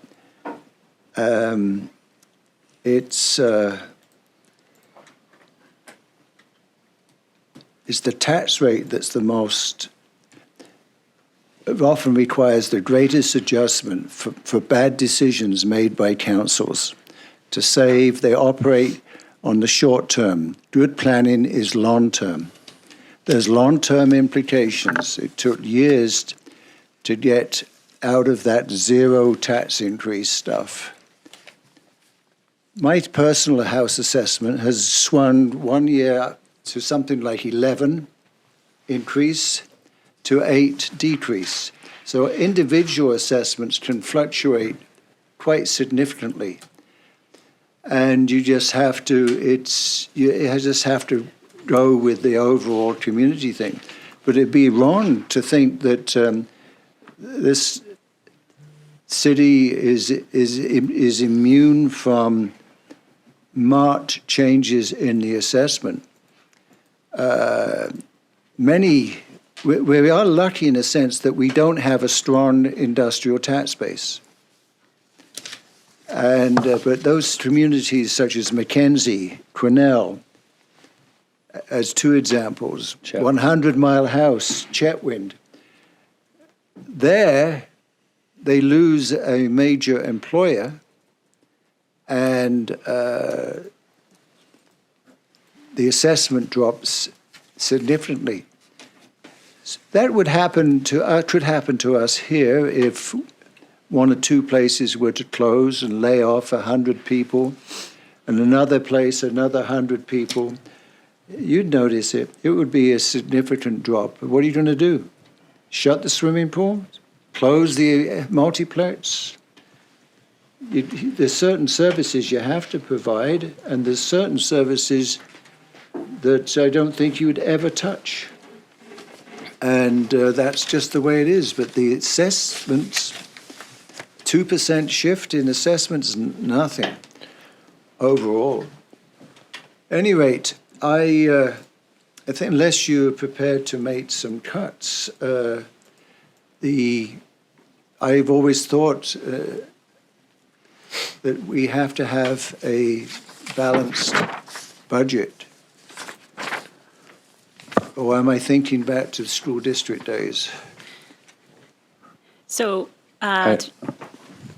through your worship to Councillor Parslow, you are correct. But on page 17 of 28, because we have accumulated reserves to cover, then, but that's both for the school district and for the city have the same stipulations. Yeah, it would be a shame to eat into those accumulated reserves. Yeah. I appreciate the dialogue, Councillor Parslow, and I'm not questioning a balanced budget and doing what's right. I'm just needed this for my own education because I just didn't quite understand it, and I appreciate the past in the community for sure, and we haven't had a lot of growth, so that puts a lot more pressure on the current tax base as well too. So I'm thinking about that, and if there's ways, and I know we've got some things that we've implemented, and we'll hopefully see that. So I'm just trying to think about all that. So, all right, any other discussion? I'm going to call this motion to vote. Vote is closed, and it's carried. Yep. All right. Councillor Parslow, you said you wanted to add something on 9.4? If you want it now, yes, I willingly would do that. If that's okay. I thought you wanted to go through all the recommendations. We're done. Oh, we have. Economic. Yes. Can you push your button, please?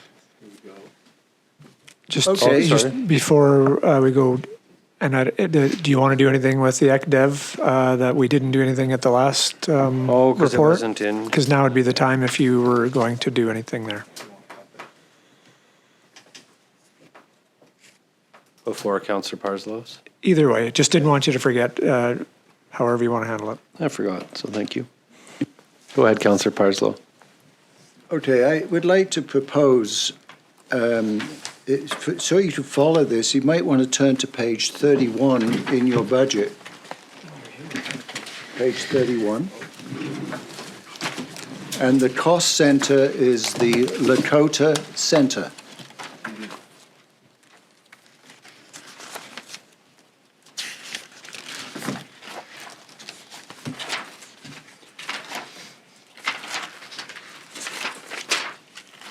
Now, in light of the...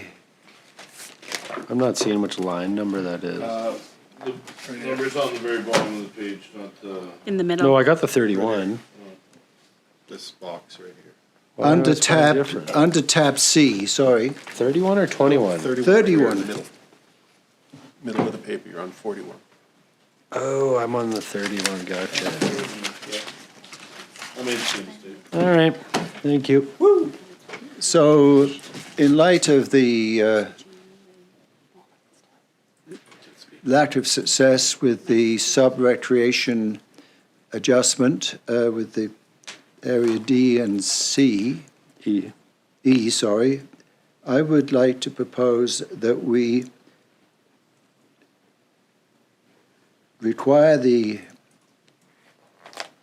society that operates the Lakota Center to cover its utilities and insurance and not be subsidized by the City of Dawson Creek taxpayers. The approximate total is in the order of, well, all items are 146, and I think we should decline to support that at a point of time this year sometime. So that's your motion? That's my motion. Do I have a second? Councillor McDonald? Discussion? No, Kevin? So just to be aware, we have a lease agreement with them that lays out the stipulations of those sorts of things. So that we would have to renegotiate that lease. So this is not really a motion that can, it would be,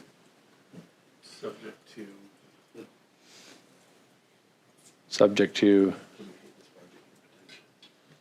Ryan? Sorry, through your worship. The current lease agreement ends December 31st, 2026. So there's still another year under the current terms of the lease agreement for the Barns and Stable Association. So do we have any right to change the? I'd have to dig deep into the lease agreement to see if we have the ability to change those terms within it. If we're not, then we should give notice of our intention not to do that next year. So On renewal. I guess knowing that, would it make more sense to just have you revisit the lease and come back, like, because the motion is saying to remove it, but we can't do that because, so we have a motion on the table that we can't deal with, so what do we? Well, we can deal with it, but it wouldn't hit this budget. Yeah, so your worship, you Appropriate for a budget meeting. either have to defeat this motion or you could, you probably have to defeat it. And if you wanted a new motion, which would be, as Councillor Parslow indicated, for us to give notice, could do that of different terms. When this one expires, could do that. That's contractual, should that be enclosed? Probably. So, Councillor, Just, I guess, irrespective of what we do on this, because the issues before us, number one, so thank you for the clarification on the lease agreement, because that's always good to know. Secondly, the existing sub-regional recreation agreement, does it bind our hands with respect to, if we were to do what Councillor Parslow has put forward, would that in any way inhibit or violate the existing sub-regional recreation agreement? No, through your worship, the sub-regional is a bylaw. That is the regional district's bylaw. That is for a service function that stipulates the requisition and funding, and that it is distributed to the city of Dawson Creek, just the mechanics of that. Yeah. It doesn't get it, and it just speaks in general terms of supporting So rec and levels of culture. support for specific services wouldn't Yeah. be covered in it? No. Okay. If we had a secondary agreement, that might get into more details, but we don't, so that's at this point. And I guess just one follow-up that may be best addressed by the mayor. I assume Councillor Parslow is reacting to the ongoing negotiations around the potential increases to the existing sub-regional recreation. Is that my understanding based on his comment that those negotiations didn't go well and we're pretty much done with the conversation for the time being? I'm not Or sure is why that- he put this forward, but I'll let Councillor Parslow speak to that. I didn't know he was. I had flagged this item, okay, and transit as two areas I thought we could reduce expenditures on. Okay. Way before sub-rec matters were dealt with. Okay. So, but I must admit it was prompted by some recent events, yes. Okay. Yeah. But, okay, thank you. I'll get more information another time. All right, so So at this point, with the motion that's on the floor, it'd be contrary to the current lease agreement, so we would need to defeat it. It wouldn't be relevant to this budget anyway. no. Okay. All right. How can we prevent this being one of those items that gets lost? Bring it forward. A subsequent motion, yeah. Councillor Business. Or a subsequent motion after this one is defeated that would direct staff to, In closed or in? yeah, those are discussions. The details of that should be in close as contractual. So maybe after this could just be a motion to revisit that in closed. Yeah. All right, I'll call this motion to vote. Oh, we need to redo it. There's a mistake to vote. You can probably change it. I haven't called it yet. Okay, good. Vote is closed. It's defeated. All 6 opposed. Councillor Apollonio, myself, Councillor Earl, Councillor McDonald, Councillor Parslow, and Councillor Sudnick opposed. All right. Budget. ECDev. So if we were to increase ECDev, so option 2 was 50 and 50. If we were to go 100, what does that mean for tax?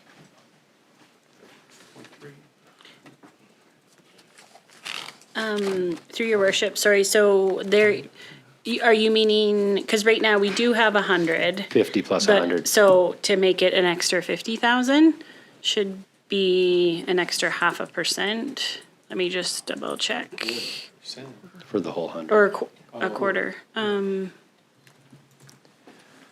Yeah, you probably could get away with.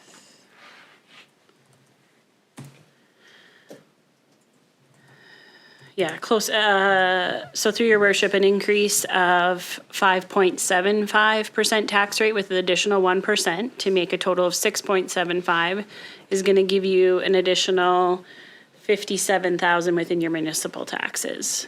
So, as a rough estimate. So we would be at another 0.25 probably to go to 100.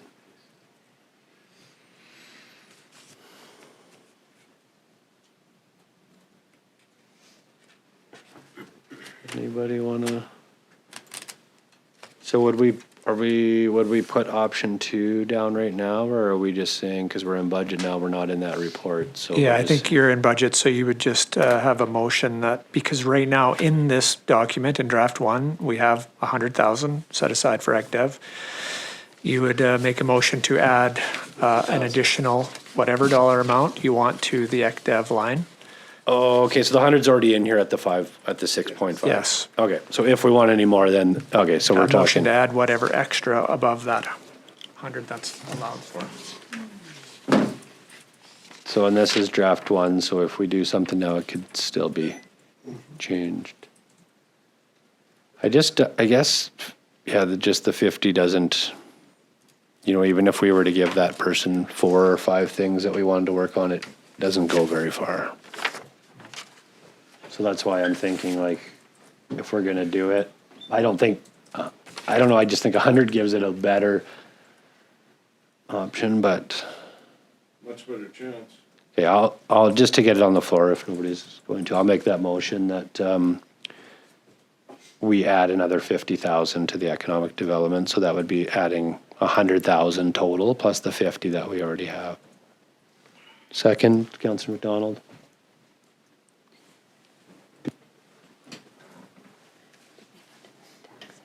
Should have I done that differently, Melissa? Or? Question is, would you see that being funded by a tax increase, or would you or maybe we don't need to know that right this second, or would you see it coming through savings somewhere else? Because that would be helpful for Melissa just to. If there was savings somewhere else, ideally, yeah. Yeah. I guess I could put that forward, and if, I guess, Melissa could come back and say if there is a place where we could save somewhere in the operating, or are you thinking no, we would have to find that right now? I would want some direction if there's some savings. If you've identified somewhere that we could. I put the motion forward considering that it would be a 0.25 increase. Okay. Yeah. Could this EC development officer drive a bus?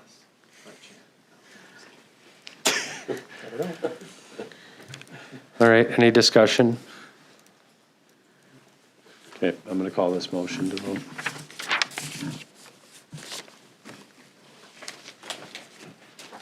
Vote is closed. That's carried. 1 opposed, Councillor Parslow. All right. That's it for 9-4. Okay, all right. Well done, everyone. 10 bylaws. 10.1 report number 25-194 from the Development Service Manager regarding development cost charge bylaw number 4601/2025 for consideration of first 3 readings. So, Your Worship, this is for the one. discussion. You just receive it for discussion and then. Or And we have information because discussed we've it? already had discussion?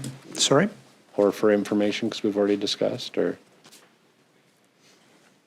Sarah. Yeah, that works. And then we'll bring back an amended one for first and second at a later date. Yeah. Okay. Councillor Parslow. So doing this, where does the issue of having a DCC for drainage? Do I have to move an expansion of the DCCs to include a drainage function, or what? So, through Your Worship, what I would suggest is we could, that's going to take some time to do. And I guess the question is do you want to tie it up with this, or do you want to deal with these, set that aside, and then give direction for us to pursue a drainage one? Because that's going to take literally probably a year to go through all the work that's necessary to develop a drainage DCC. Well, as long as it's diarized or something. Well, we'll need a direction at some time, so whenever you want to give it, just knowing that we can deal with these first, and then. Let's deal with this, and Okay. then I'd like to make a motion. You bet. You make a motion under bylaws? Yeah, okay. All right, so does somebody want to make a motion to deal with 10.1? Thank you, Councillor McDonald. Thank you, Worship. I'd like to move the report number 25-219 from the Chief Financial, no, read the wrong one. Sorry. I'm already done. I'd like to move report number 25-194 be received for information. Thank you, Councillor McDonald. Second, Councillor Sednick. Any discussion on receiving for information? No? I'll call this motion to vote. Vote is closed. And it's carried.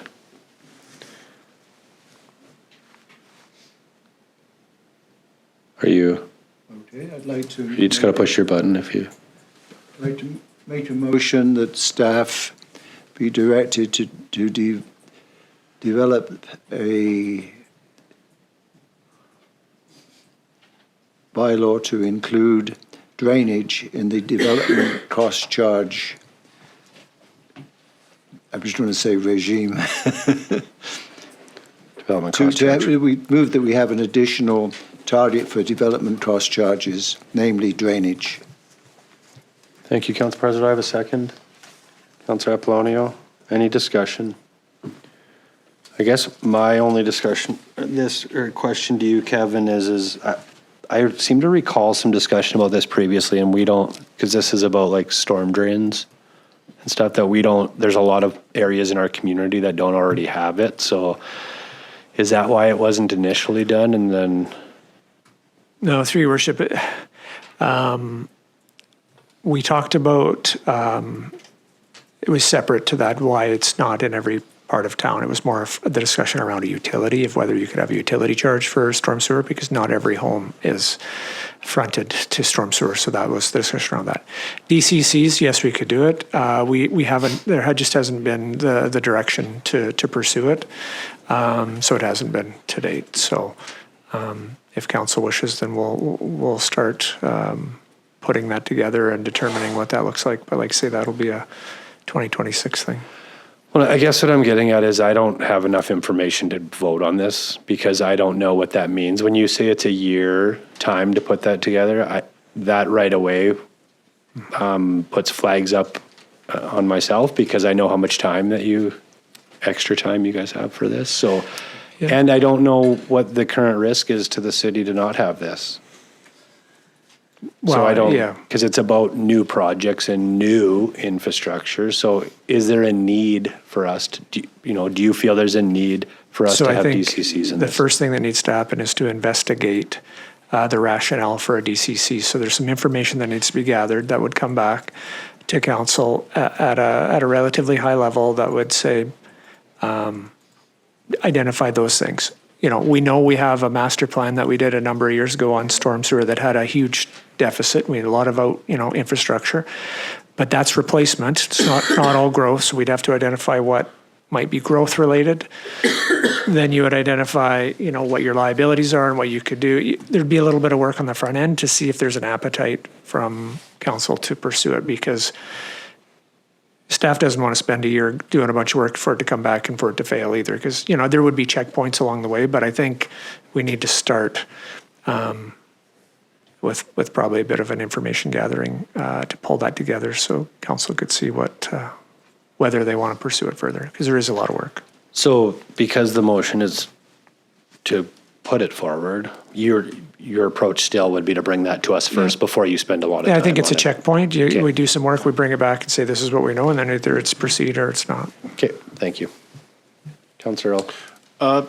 Yeah, based on that conversation or exchange with the mayor just now, I'm fine to see this proceed and see what preliminarily it looks like. I think, obviously covering costs is important, and making sure that those costs are properly accounted for when we have development is wonderful.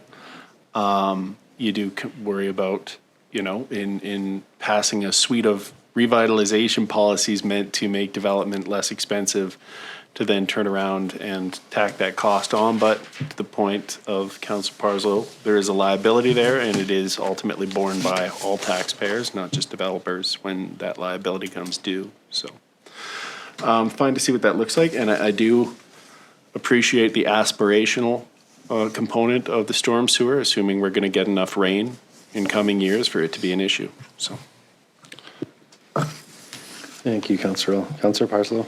Well, the reason for raising this, I guess I'm the only person who was on council when we received this master storm sewer report.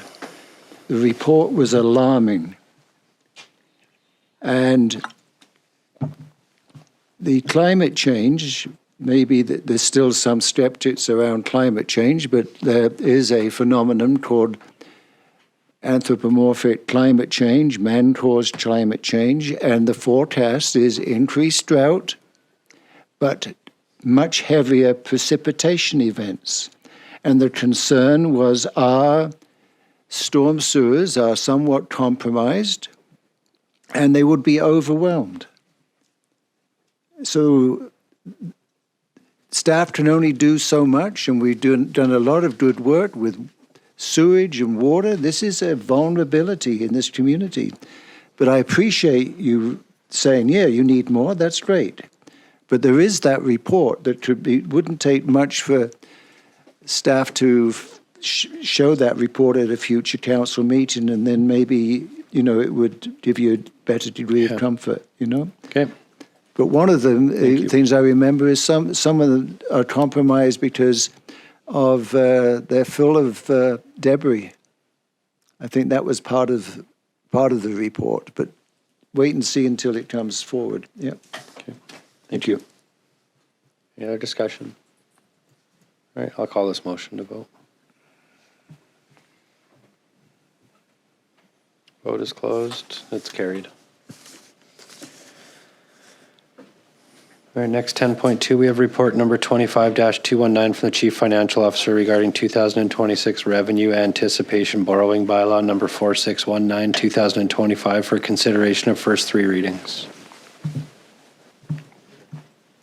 Councillor McDonald. Thank you, Worship. I'll move that report number 25-219 from the Chief Financial Officer regarding 2026 revenue anticipation borrowing bylaw number 4619, 2025 be received. Further, that 2026 revenue anticipation borrowing bylaw number 4619, 2025 be given first three readings. Thank you, Councillor McDonald. Second, Councillor Apollonio. Discussion. Councillor Earl. Just as I do every year to reiterate to the public, this is not us signaling we are intending to actually borrow the money. This is just us making sure that should there be an operational or a liquidity crunch, I guess, we have the ability to borrow operating funds to get through that.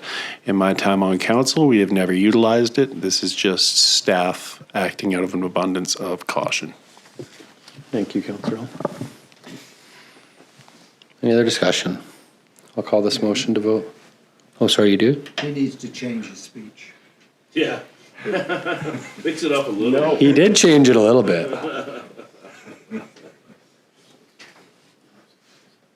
Vote is closed. It's carried.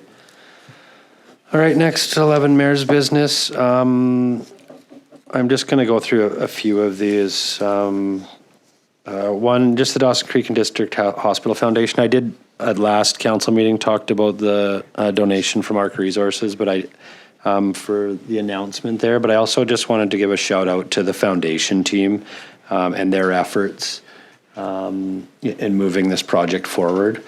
So I just wanted to recognize them and that team there and what they're doing, because it's there's a lot of they have an economic development, or they have an ED, and they also have a strong board that is pushing things forward. So just wanted to thank them.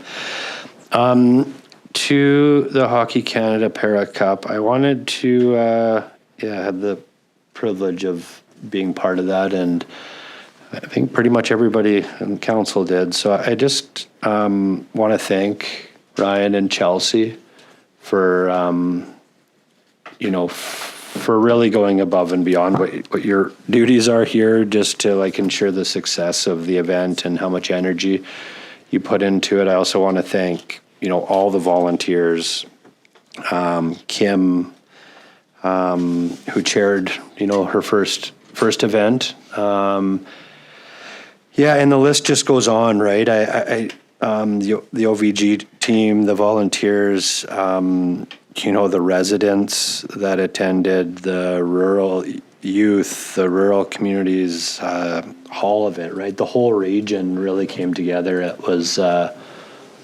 second event that I was from Hockey Canada that I was part of, and the first one was very regional, and I felt like this one even just took it to a new level. It was phenomenal to see all the youth there and kids, and then the athletes, right? Like they're just the legacy that they leave with our community. Even I was talking to some people that hosted some of the teams. It just blew me away, all like the touch points it does to our community and the youth it helps, and some of the youth that have disabilities too, right? That the little young boy from Grimshaw, and numerous ones that just inspires them as well and gives them hope. So I know I'm probably missing some. I just really wanted to just give a thank you, and I know Ryan and Chelsea, you guys just did a lot to make that happen. So just thank you to both of you, but to everybody that was there. So thank you. South Peace Stockman's AGM I attended. I won't get into too much that. I did want to just recognize Tom and Lori Krantz, as they were recognized this year at an annual award that was given out. So, and I believe that it's not an award that's given out every year in this area. It's from the whole association. So I just wanted to recognize both of them. There was a lot that went there. I got a lot of learning. They're also very grateful to have somebody from the city there. I was here this year, and they spoke about Councillor McDonald went last year because I was unable. So they're just very appreciative to have us wanting to attend that. So I won't get into interviews. Christmas party. The city had their little Christmas gathering, not little, but Christmas gathering. Just I wanted to, thank the team at the city for what they do throughout the year, and it is extremely appreciated. It was amazing to see such a strong turnout and that growing. I think it speaks volumes to the leadership and the direction that it's going. So just thank you. And with that, I wanted to thank you, Kevin and Melissa, both, because I know there was a lot of work that went in. It is. Yeah. No, it's kind of two parts. I mean, I know Melissa for the organization of the party and all the efforts that went to that. Melissa, just thank you. But also to you, Kevin, for your leadership and, just your openness and willingness to, just show your team that you care about them, and it speaks. It shows, right? Actions speak louder than words, and to see 160, I think you said it's one of the biggest ones you've ever attended. You've been here a while, so that says a lot, so thank you. The Code Red emergency truck parade has just been postponed to December 20th. And then last, I just wanted to touch on the TC Energy Toy Drive and really just thank Wayne and his team from TC Energy. We went there, I think it was on Walter. Sorry, thank you. Walter, sorry about that, Walter. I just wanted to thank Walter and the team from TC Energy. This was all of TC Energy in Northern BC contributed to this toy drive and donated quite a bit of toys. And then one of their sons actually helped pick out all the toys, so he was there as well for the presentation. So it was awesome. Any questions on any of those? Councillor McDonald? Thank you, Worship. I don't have any questions. I just wanted to highlight, I was at the Whole Pair Cup. Tyler at OVG and our center worked so hard all week, and his passion for maintaining our building and representing us on the highest level possible was evident all week. And I was so very happy to see him get the opportunity to do a medal presentation. He looked damn sharp in his suit. I don't know how he got into that suit so fast after just running the Zamboni and everything else, but we have a bunch of great staff down there, but Tyler is amazing and he cares so much. And I just wanted, you thank the staff, but I just wanted to highlight Tyler and his efforts. Everybody said how great that ice was all week, how much how well they thought of the ice and everything else, and that's directly to Tyler. So great job, Tyler. Thanks, Councillor McDonald. Councillor Apollonio? Thank you, Your Worship. Just a quick one. Yeah, echoing what Councillor Kyle McDonald said, I chanced to bump with Tyler at the bleacher. So yeah, I extend our warmest cheers to him, and of course, great work. So yeah, good thing. Thanks, and, Councillor and he's Apollonio. happy. Thank you. Any other questions on the updates? All right. Next, we have 11.2, delegation request from the KFC Old Posts.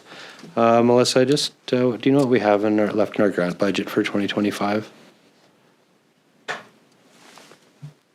Through your worship, we have $1,933 remaining. Okay, so their request is for 2,500. If we were to do that, we could use the remaining and then take 600 out of 2026? Through your worship, so the GL would just be over budget for 2025. Okay, so we could okay. And then there would be room somewhere else to make up the overage? Theoretically, I mean, we budget on an envelope basis, and the whole budget as a whole, there's going to be another line item that's going to cover the overage for that line item on behalf of council. Okay, thank you. All right, I'd like to make a motion that we donate to the KFC Old Posts in the amount of $2,500 to come out of the grant budget. Second, Councillor McDonald. Any discussion? No? All right, I'll call this motion to vote. Vote is closed. It's carried. Sorry, can I just make one statement?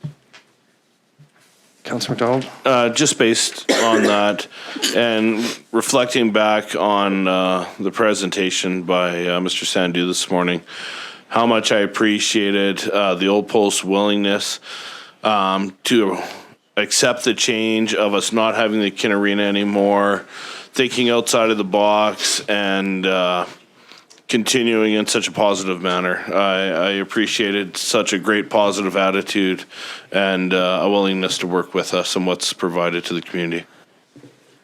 Thanks, Councillor McDonald.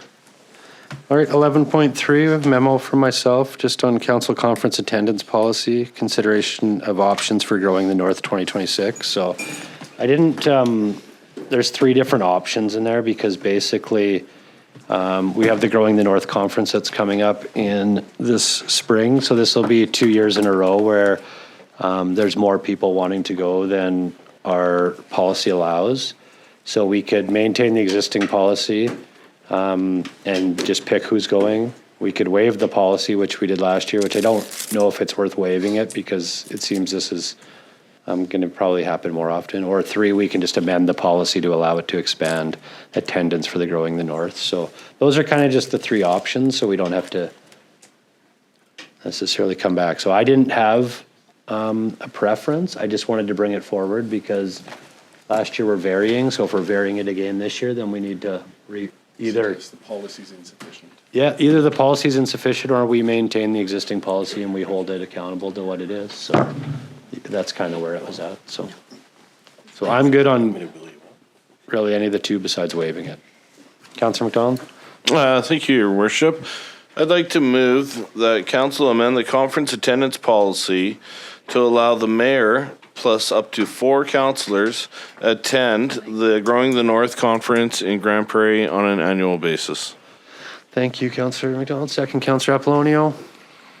Discussion. I would just like to say what a valuable conference it has been the last 2 years I've gone. It's an affordable conference. It's close. It keeps us in good ties with our provincial neighbors. And I think there's great value to as many of us attending it as possible. Thanks, Councillor McDonald. All right, any other discussion? I'll call this motion to vote. Vote is closed. It's carried.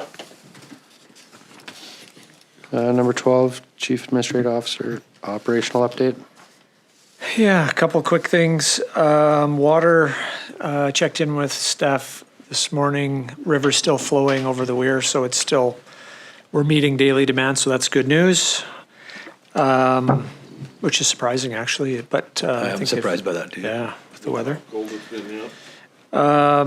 We had a pool audit completed on the Kenmore Aquatic Center. That was done by Life Saving, so gave us a very positive passing grade with only a few minor things that we need to fix up. But really it looks at all the policies, procedures we have from a life-saving perspective of what kind of job we are doing to ensure the safety of the public. And we haven't had one done for 12 years, I think it was. So great job to the staff, top notch.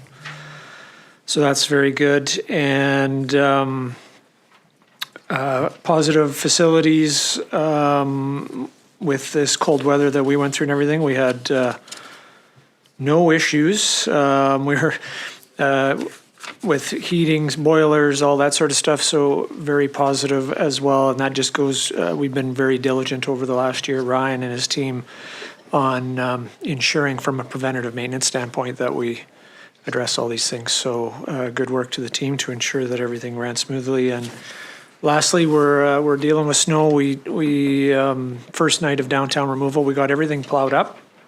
We got a little bit more to haul away tonight. We've got 3 contractors, graders, plus their loaders with them going in various areas in town. And we're just trying to get caught up. Overall, doing okay. Thankful that we're not getting the snowfall apparently Fort St. John's getting, because talking with Jamie and Katrin, they said they have probably twice as much snow there than we do. So they're definitely got their hands full. So no, we'll keep plugging away, and everybody's working longer hours, and hopefully we get caught up. But again, today, I don't know how much we got today, but looking out the window, it was snowing pretty good for a while. So any questions? I don't have any questions, Kevin. I just wanted to make sure to thank you and the city team for the snow removal. I know it's been, I think, 3 or 4 years since we've had this much. 3 or 4 years since we've had this much snow, and just driving around town, like, they're doing a phenomenal job keeping up. And I know some areas you just can't get to yet, but almost every street you drive down, or Main Street, like, it's So just you bet. No, I appreciate that. We'll pass it along. Okay, thank you. Next, 13 diary, nothing in the diary. 14 consent calendar. Did anybody want to lift anything from the consent calendar?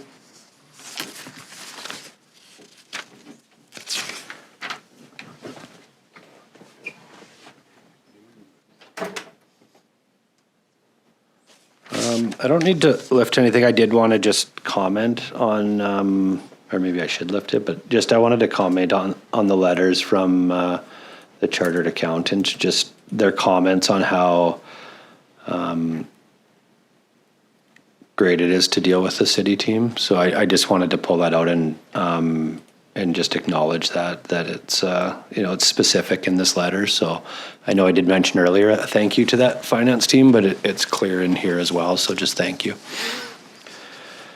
Get a motion to accept the consent calendar. Councillor McDonald, second. Councillor Earl. Discussion. Call that to vote.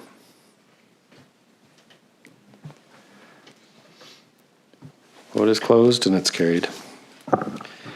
Any media questions? None. 16, recess to close meeting. 16.1, resolution to move in a meeting of council closed to the public to agenda item 6.1 and 7.1, section 91J, information that is prohibited or information that if it were presented in a document would be prohibited from disclosure under section 21 of the Freedom of Information and Protection of Privacy Act. Agenda item 6.1 and 7.1, section 91K, negotiations and related discussions respecting the proposed provision of a municipal service that are at their preliminary stages, and that at the view of council could reasonably be expected to harm the interests of the municipality if they were held in public. And agenda item 7.1, section 91C, labor relations or other employee relations. Councillor Earl, second. Councillor McDonald. Call that to vote. Vote is closed. It's carried.